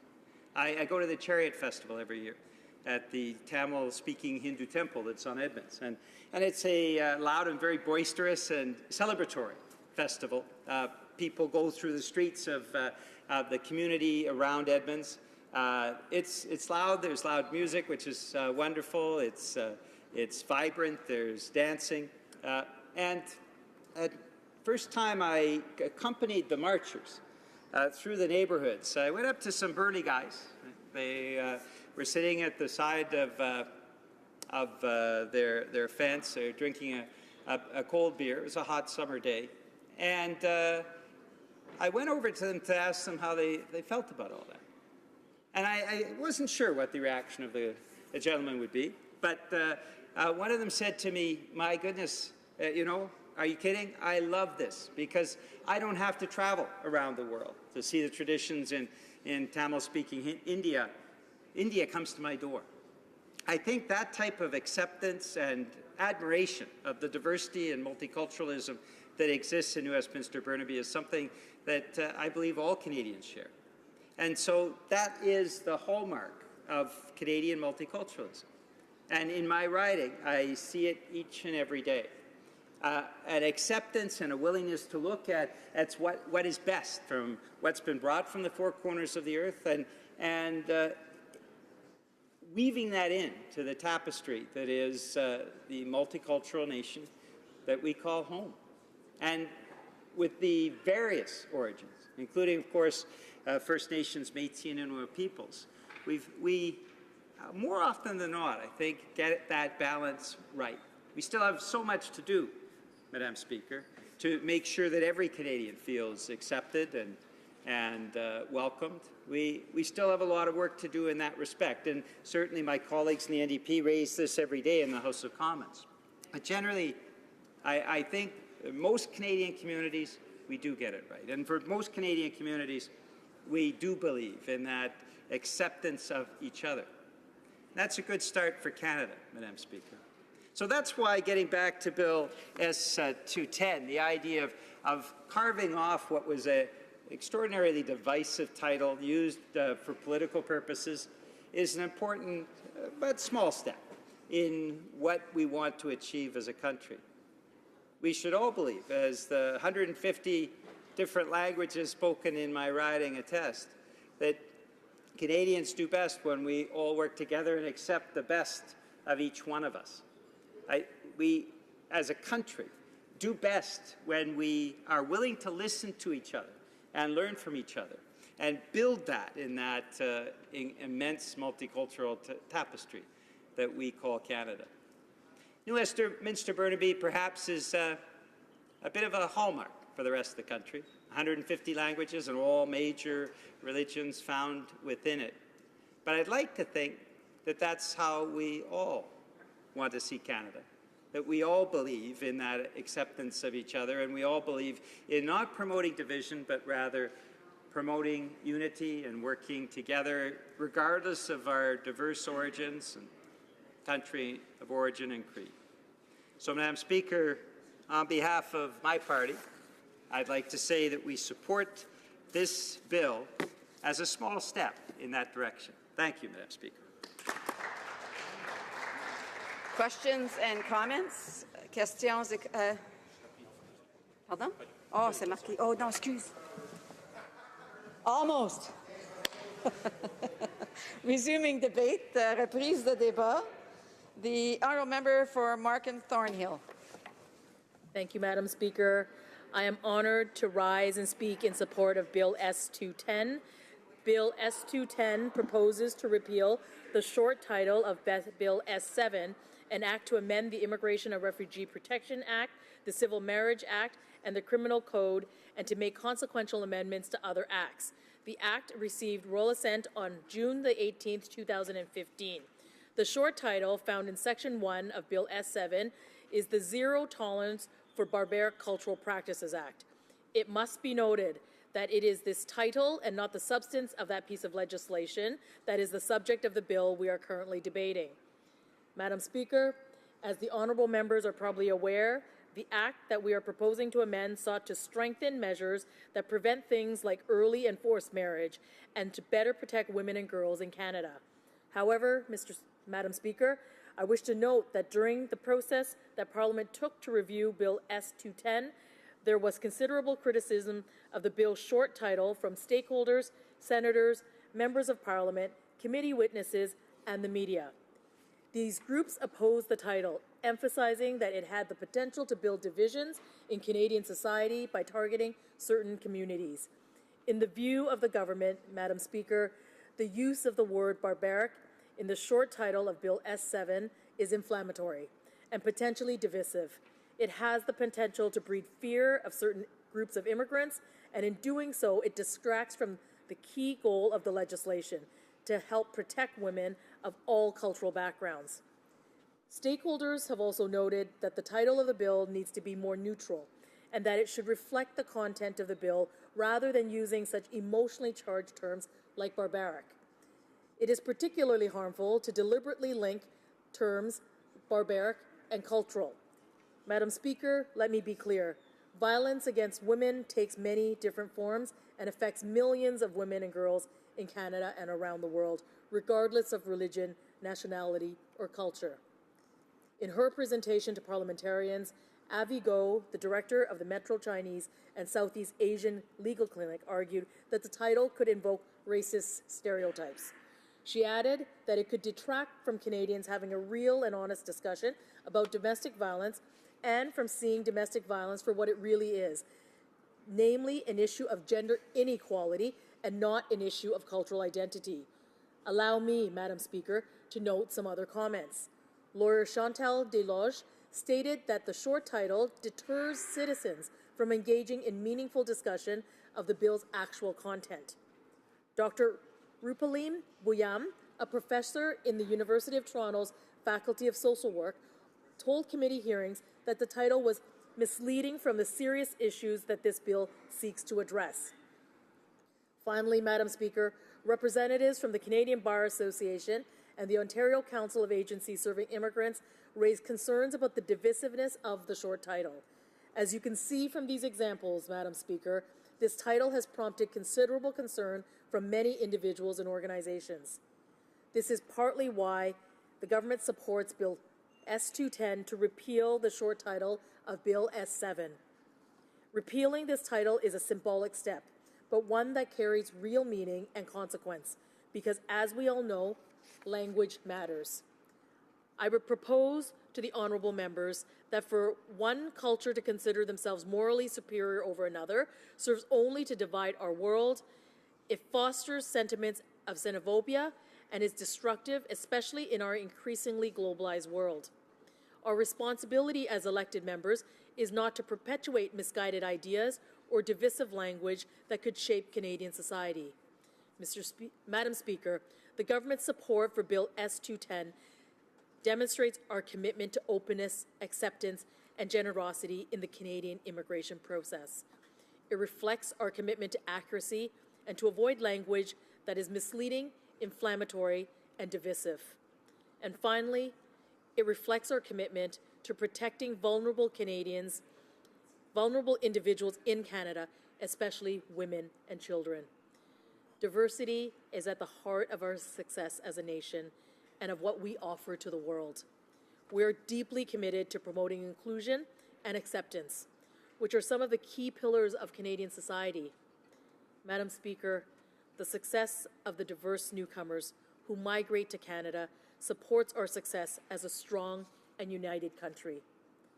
However, Madam Speaker, we must ensure that our words, especially the words that we use to describe our laws, reflect the openness that is the cornerstone of Canada's place in the world. This bill, if passed by Parliament, would remove the short title Bill S7, or Zero Tolerance for Barbaric Cultural Practices Act, that was adopted during the last parliamentary session. This is the bill's only provision and does not propose to make changes, or it does not propose to make any other changes adopted through the passage of Bill S7. In summary, Madam Speaker, the government's support for Bill S210 would remove the short title of the current legislation, a title that can promote division and intolerance, and which can also be seen as targeting specific communities. Therefore, on that basis, Madam Speaker, the government supports Bill S210. I would encourage my honourable colleagues to support this bill in order to foster an open, tolerant, and inclusive Canada. Diversity is our strength. We know that Canada has succeeded culturally, politically, economically, because of our diversity, not in spite of it. Thank you. Resuming debate. Reprise de débat. The honourable member for Cloverdale, Langley City, has the right of reply for 5 minutes. Madam Speaker, I have the honour to rise today to close the second hour of debate at second reading on Bill S210, an act to amend the Immigration and Refugee Protection Act, the Civil Marriage Act, and the Criminal Code, and to make consequential amendments to other acts. The purpose of Bill S210 is simple and straightforward. It repeals the short title of Bill S7, Zero Tolerance for Barbaric Cultural Practices, which was passed into a law in the previous Parliament. As I stated in the first hour of debate, there is no place for this language in legislation. It is inappropriate to associate culture with barbaric practices. This was reflected in testimony on Bill S7 at committee, in which numerous stakeholder groups objected to the inclusion of the word culture in the bill's short title. Senator Mobina Jaffer brought forward Bill S210 to fix this. Former Minister of Immigration, Refugees and Citizenship, the Honourable John McCallum, who was the Liberal immigration critic in the previous Parliament, also raised our party's objections to the inclusion of the word culture. Senator Salma Adelajan, the original sponsor of Bill S7, has also indicated her support for removal of the short title. In her remarks on Bill S210, my colleague from Vancouver East put the importance of this legislation in clear terms. Words matter. The words we use, especially in this place and in the laws we pass, have consequences. Words reflect the values and ideas we present to the country and to the world. Suggesting that barbaric practices are associated with particular cultures only serves to divide Canadians and fails to communicate constructively to an open and tolerant society. Canada prides itself on being a multicultural, inclusive society. Diversity is our strength. We know that Canada has succeeded culturally, politically, economically because of our diversity, not in spite of it. It is important that we exercise care and thoughtfulness in the legislation we put forward. The short title of Bill S7 is a blatant example of the previous government's attempts to divide Canadians while doing nothing to advance the substance of the legislation. Madam Speaker, I've been fortunate enough to sponsor two private members' bills, Bill C-374 and Bill S-210, which is before us today. I took great care in deciding what pieces of legislation I wanted to advance, and sincerely believe in the importance of this legislation. Language matters, and it is incumbent upon us as legislators to take the utmost care in the words we use. During S-210's first hour of debate, I was disappointed to hear the member from Edmonton West refer to this bill as a waste of time. I find it unfortunate that Conservatives fail to understand this. They continue to demonstrate that they are out of touch with Canadians and would rather divide than unite.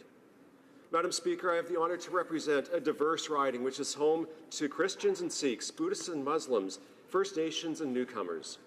This weekend, I'll have the pleasure of participating in the City of Surrey's Vaisakhi Day Parade, which is the largest of its kind in Canada. Hundreds of thousands of people are expected to participate in this year's festival, an important celebration of Sikhs in our communities.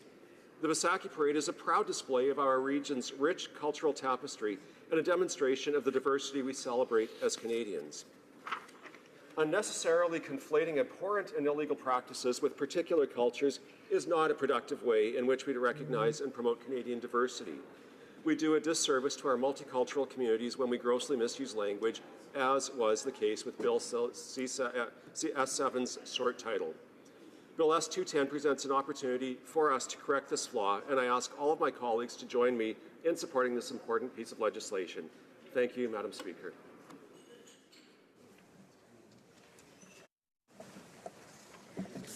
La question est la suivante. The question is as follows.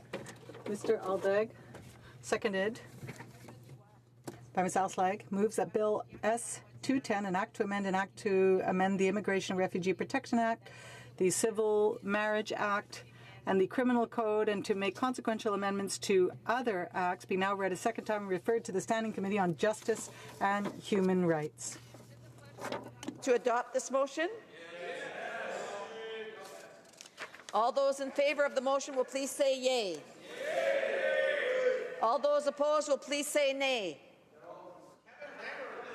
In my opinions, the yeas have it.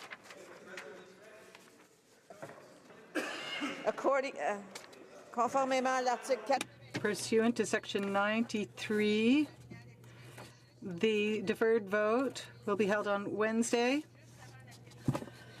2017, immediately before the time provided for private members' business. In accordance with Standing Order 38, a motion to adjourn the House is deemed to have been made and seconded at this time. Therefore, the question is that this House do now adjourn. The Honourable Member for Saint-Hyacinthe-Bagotte. Madam Speaker, on the 27th of November, I rose in this House to ask a question about employment insurance benefits. Currently, working men and women who become sick have a right to 15 weeks of benefits. But as I pointed out at the time, on the 27th of November, 15 weeks is not enough, especially for a person who is dealing with serious health issues. More than 1/3 of benefits recipients need more than the 15 weeks provided under the program. In 2016, the Prime Minister himself, as well as the Minister, said that they would extend that time. However, here we are a year and a half later and nothing has changed. That is unacceptable. It is high time that this government keep its promise to undertake the promised reform that has been called for by our citizens. I would like to salute Marie-Hélène Dubé from Rivière-du-Loup, who launched a petition in 2009 when she was dealing with cancer to call on the government for an increase in the employment insurance benefits. This petition was signed by over 600,000 people calling on the government to act. Here we are, 10 years later, and Marie-Hélène Dubé's fight continues so that working men and women who are sick can deal with their ill health. I'd like to salute all those people who recently wrote to me calling for an increase in those in the time provided for benefits. Employment insurance benefits for 15 weeks goes back several decades, and it no longer reflects the needs of our society today. We need to act now, Madam Speaker. Last year, 346,000 Canadian workers needed those emergency benefits. A year and a half after the Trudeau government promised to extend the 15 weeks of benefits, workers who are ill are still waiting and do not receive more than 15 weeks. This is a situation that makes so many patients and families precarious when their benefits end. Christine Roussel, a single mother in Quebec, has breast cancer, and she had to take leave in 2017 so that she could go through chemotherapy. Even though it was a decreased income, her employment insurance benefits helped her at the time. But things got worse after the 24th of June 2017 when those benefits ended. She had no income insurance and she had to turn to social assistance. She was unable to survive on that social assistance and therefore she started working again on the 22nd of December. Even though that was counterproductive for her health. It's incredible that we're making ill people go back to work rather than allow them to take care of themselves.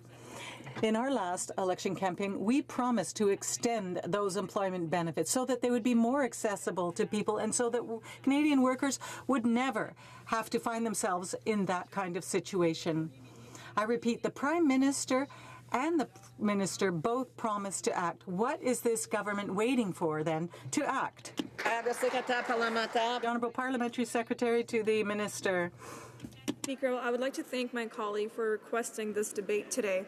As you know, Madam Speaker, the topic of this debate, employment insurance, sickness benefits, is of utmost importance to our government.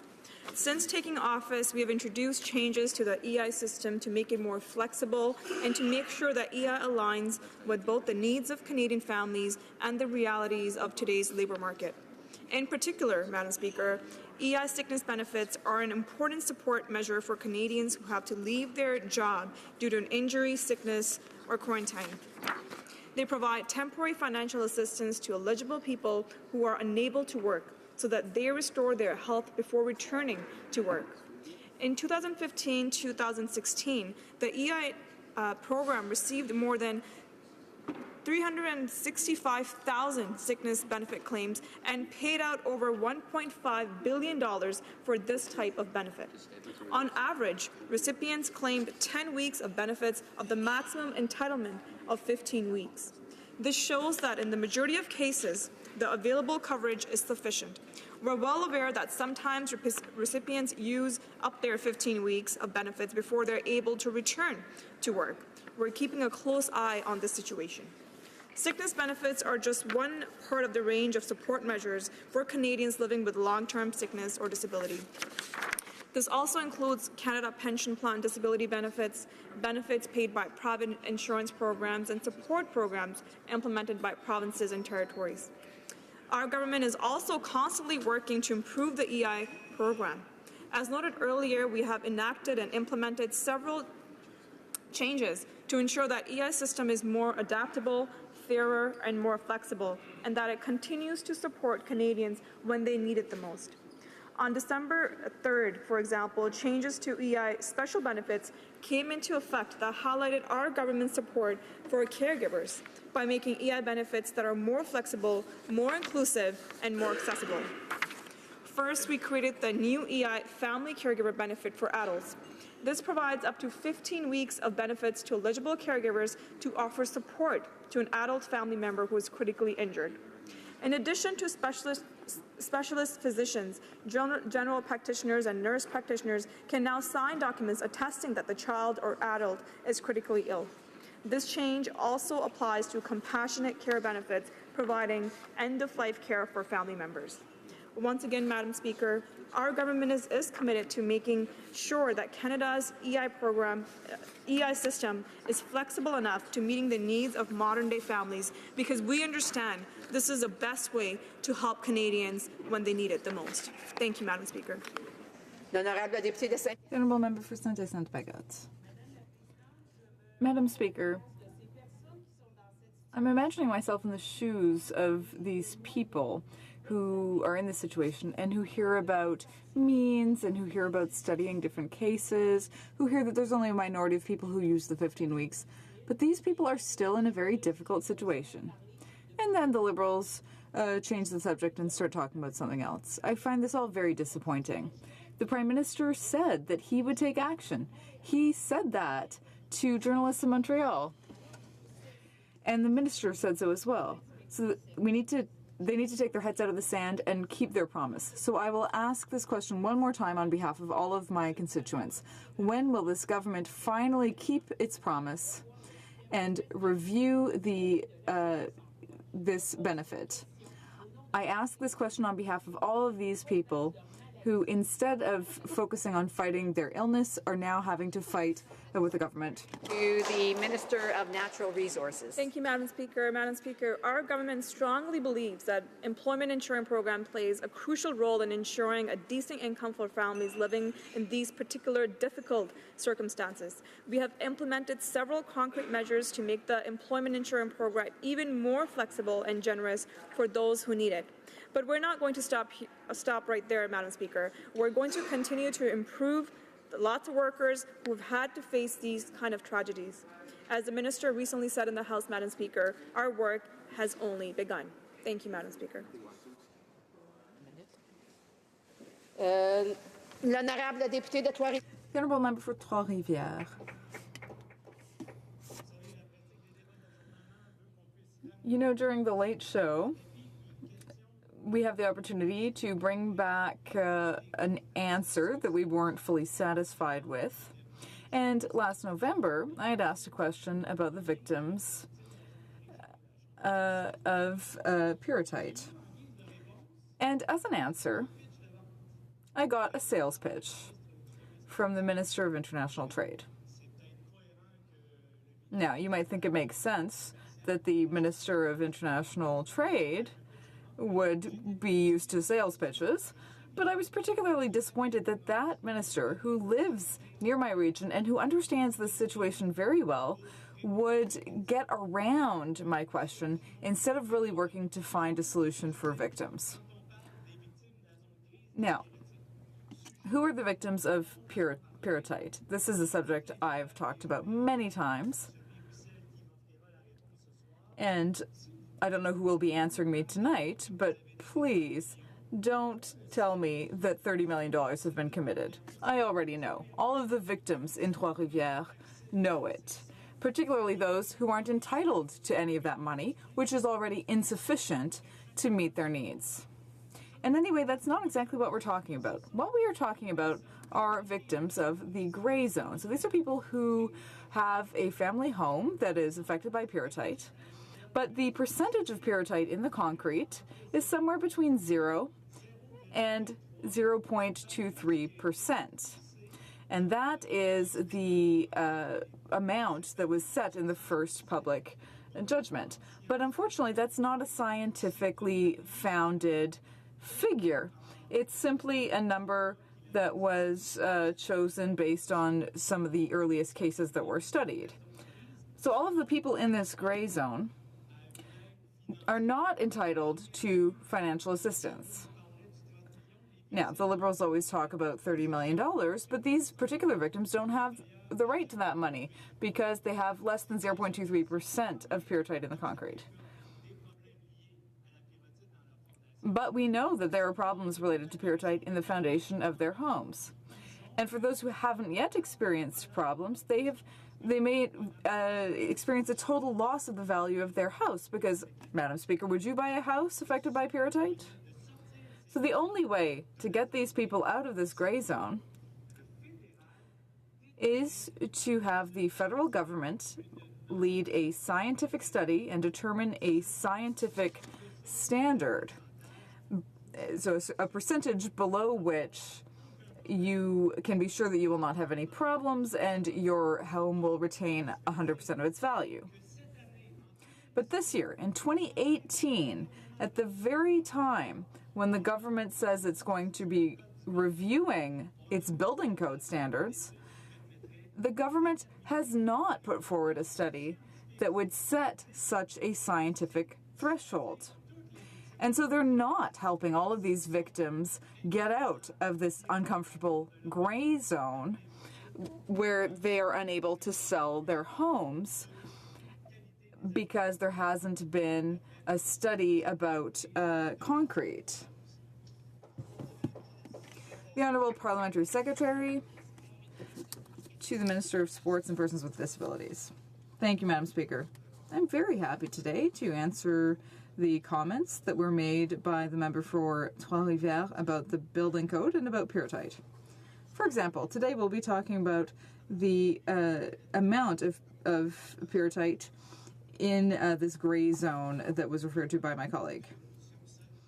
As the honourable member knows, ensuring the health and safety of Canadians is a priority for our government. The deterioration of concrete used in the foundations of houses in Mauricie and Quebec because of pyrrhotite is a very significant and well-known problem. We also have a member on our side who lives in that region who has told us about this issue. Now, this mineral changes when it's exposed to water, and that leads to significant and costly damage. That is why the governments of Canada and Quebec signed an agreement to help the people affected by this problem. This assistance includes a federal investment of $30 million. And yes, we're proud to say that. The member across the way doesn't want to hear me quote this number because when we came to power, there had been no money allocated for this. And when the member across the way says that this is just crumbs, well, if you actually do a calculation for each homes, we're able to help hundreds of households with this money. This started in 2016, 2017 to help homeowners affected by pyrrhotite.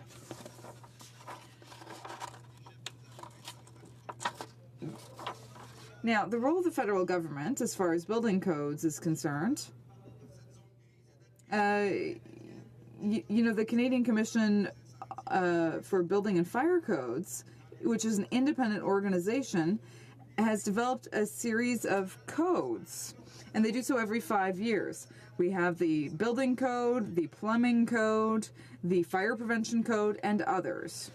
I personally had the opportunity to read those codes, and I have done so over the last 35 years. I can tell you it is exhaustive work that these organizations do. These codes are developed after vast public consultations. And the process of developing these Canadian codes and standards is one of the most exhaustive processes in the world. This ensures that the codes meet the needs of Canadians and take into account a large range of considerations. Who are we as members to set that number? We need to trust the professionals. The professionals are the ones who should be deciding. We have organizations who can do that, and they are the ones who should be finding these solutions. They will be considering new technologies, materials, construction practices, and research as well. And they are the ones who will be setting acceptable thresholds.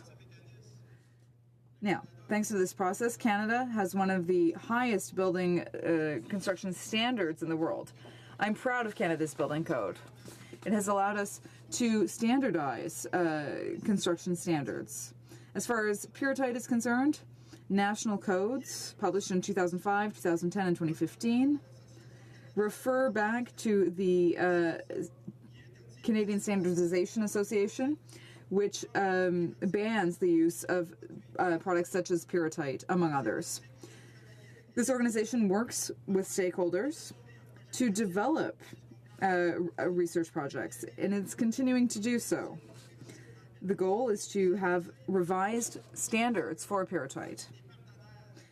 The organization is working with partners such as universities, cement and concrete associations, as well as government partners. We expect that the result of these studies will help with the review planned for 2022.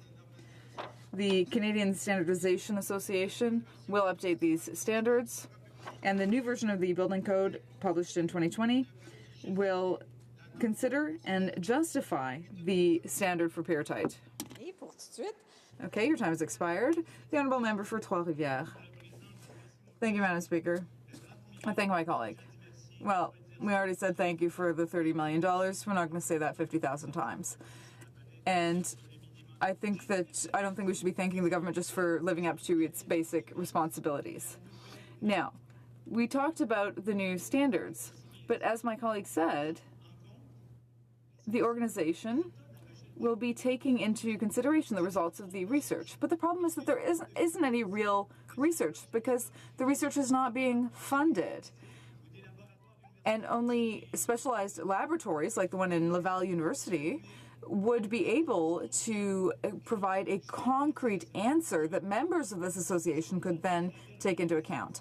What we were told the last time this was reviewed is that the association was allowed to take take a position.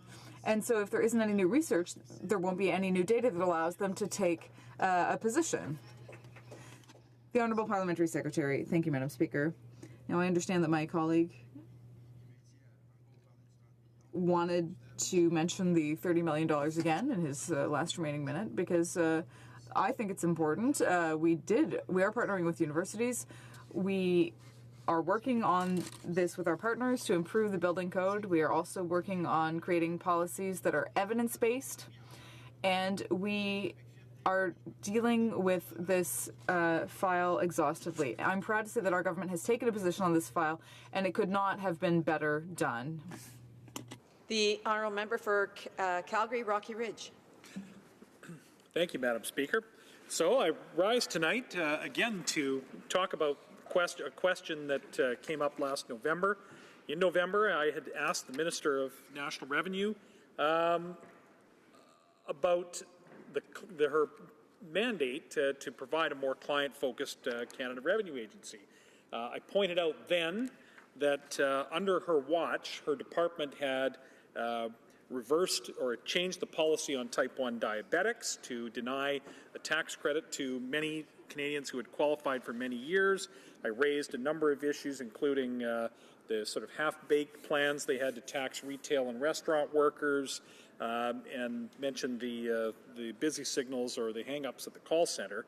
But my main part of my question then was in reaction to a growing number of accounts that we've heard. Some were raised by my colleague, the member for Central Okanagan, Similkameen Nicola, about targeting single parents and telling single parents that they hadn't supplied sufficient evidence that they were in fact separated or divorced, and causing all kinds of consternation for some folks about having to go and obtain, and sometimes at great expense, separation agreements that were still then rejected as evidence of separation for tax purposes. So the response that I had to that question that afternoon was wholly inadequate, hence we're revisiting this tonight.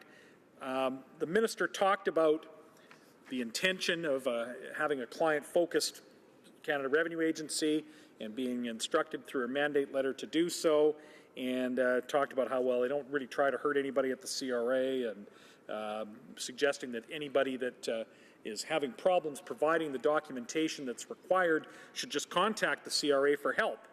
Well, I thought that was a particularly ironic response then, given that we were already seized with the matter of the call center debacle, where almost 2/3 of the people that do call the call center for help are simply hung up on, and of those that actually get through, 30% of the people are given wrong information.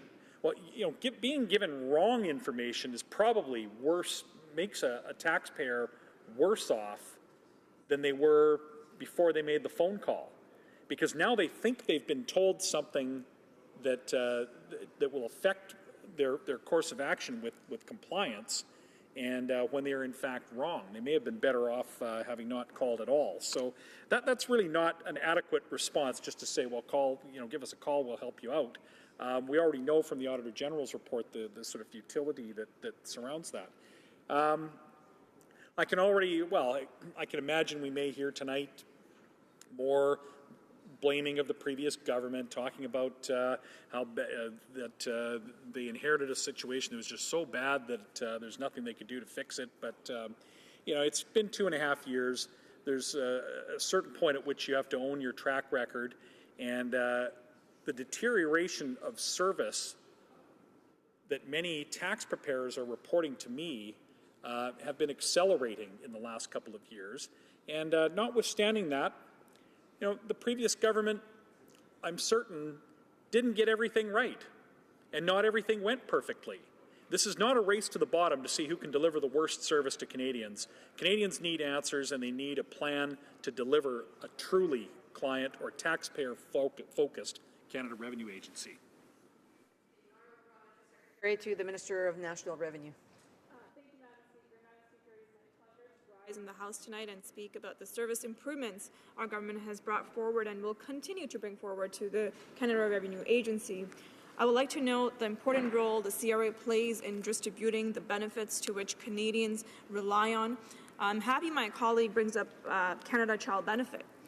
One of the most important policies our government has put in place, raising hundreds of thousands of children out of poverty. In 2016-2017 benefit year, in my colleague's riding of Calgary, Rocky Ridge alone, we have supported over 24,000 children with payments totaling over $67 million in his own riding. Madam Speaker, that's almost 25,000 children in his own riding that the member opposite chose not to support when he voted against the historic measure. Now, Madam Speaker, let's talk about some of the important service improvements we have made at the CRA to ensure that families across the country have access to the important credits and benefits such as the Canada Child Benefit.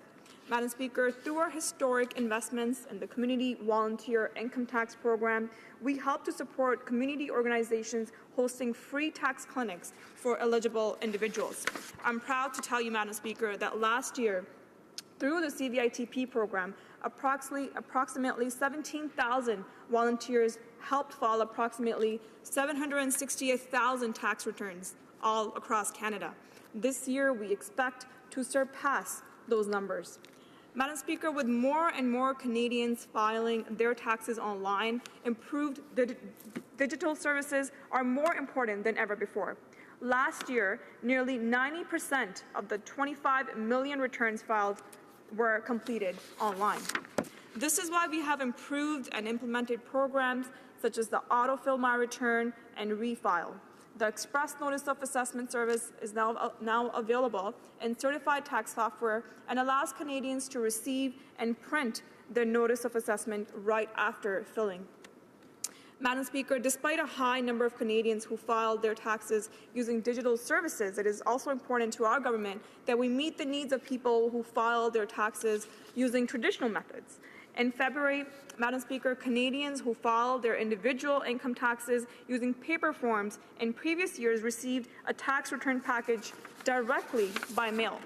File My Return, a new service introduced this year, lets eligible Canadians with low and fixed incomes whose situations remain unchanged from year to year file their income tax and benefits return through a dedicated automated phone service.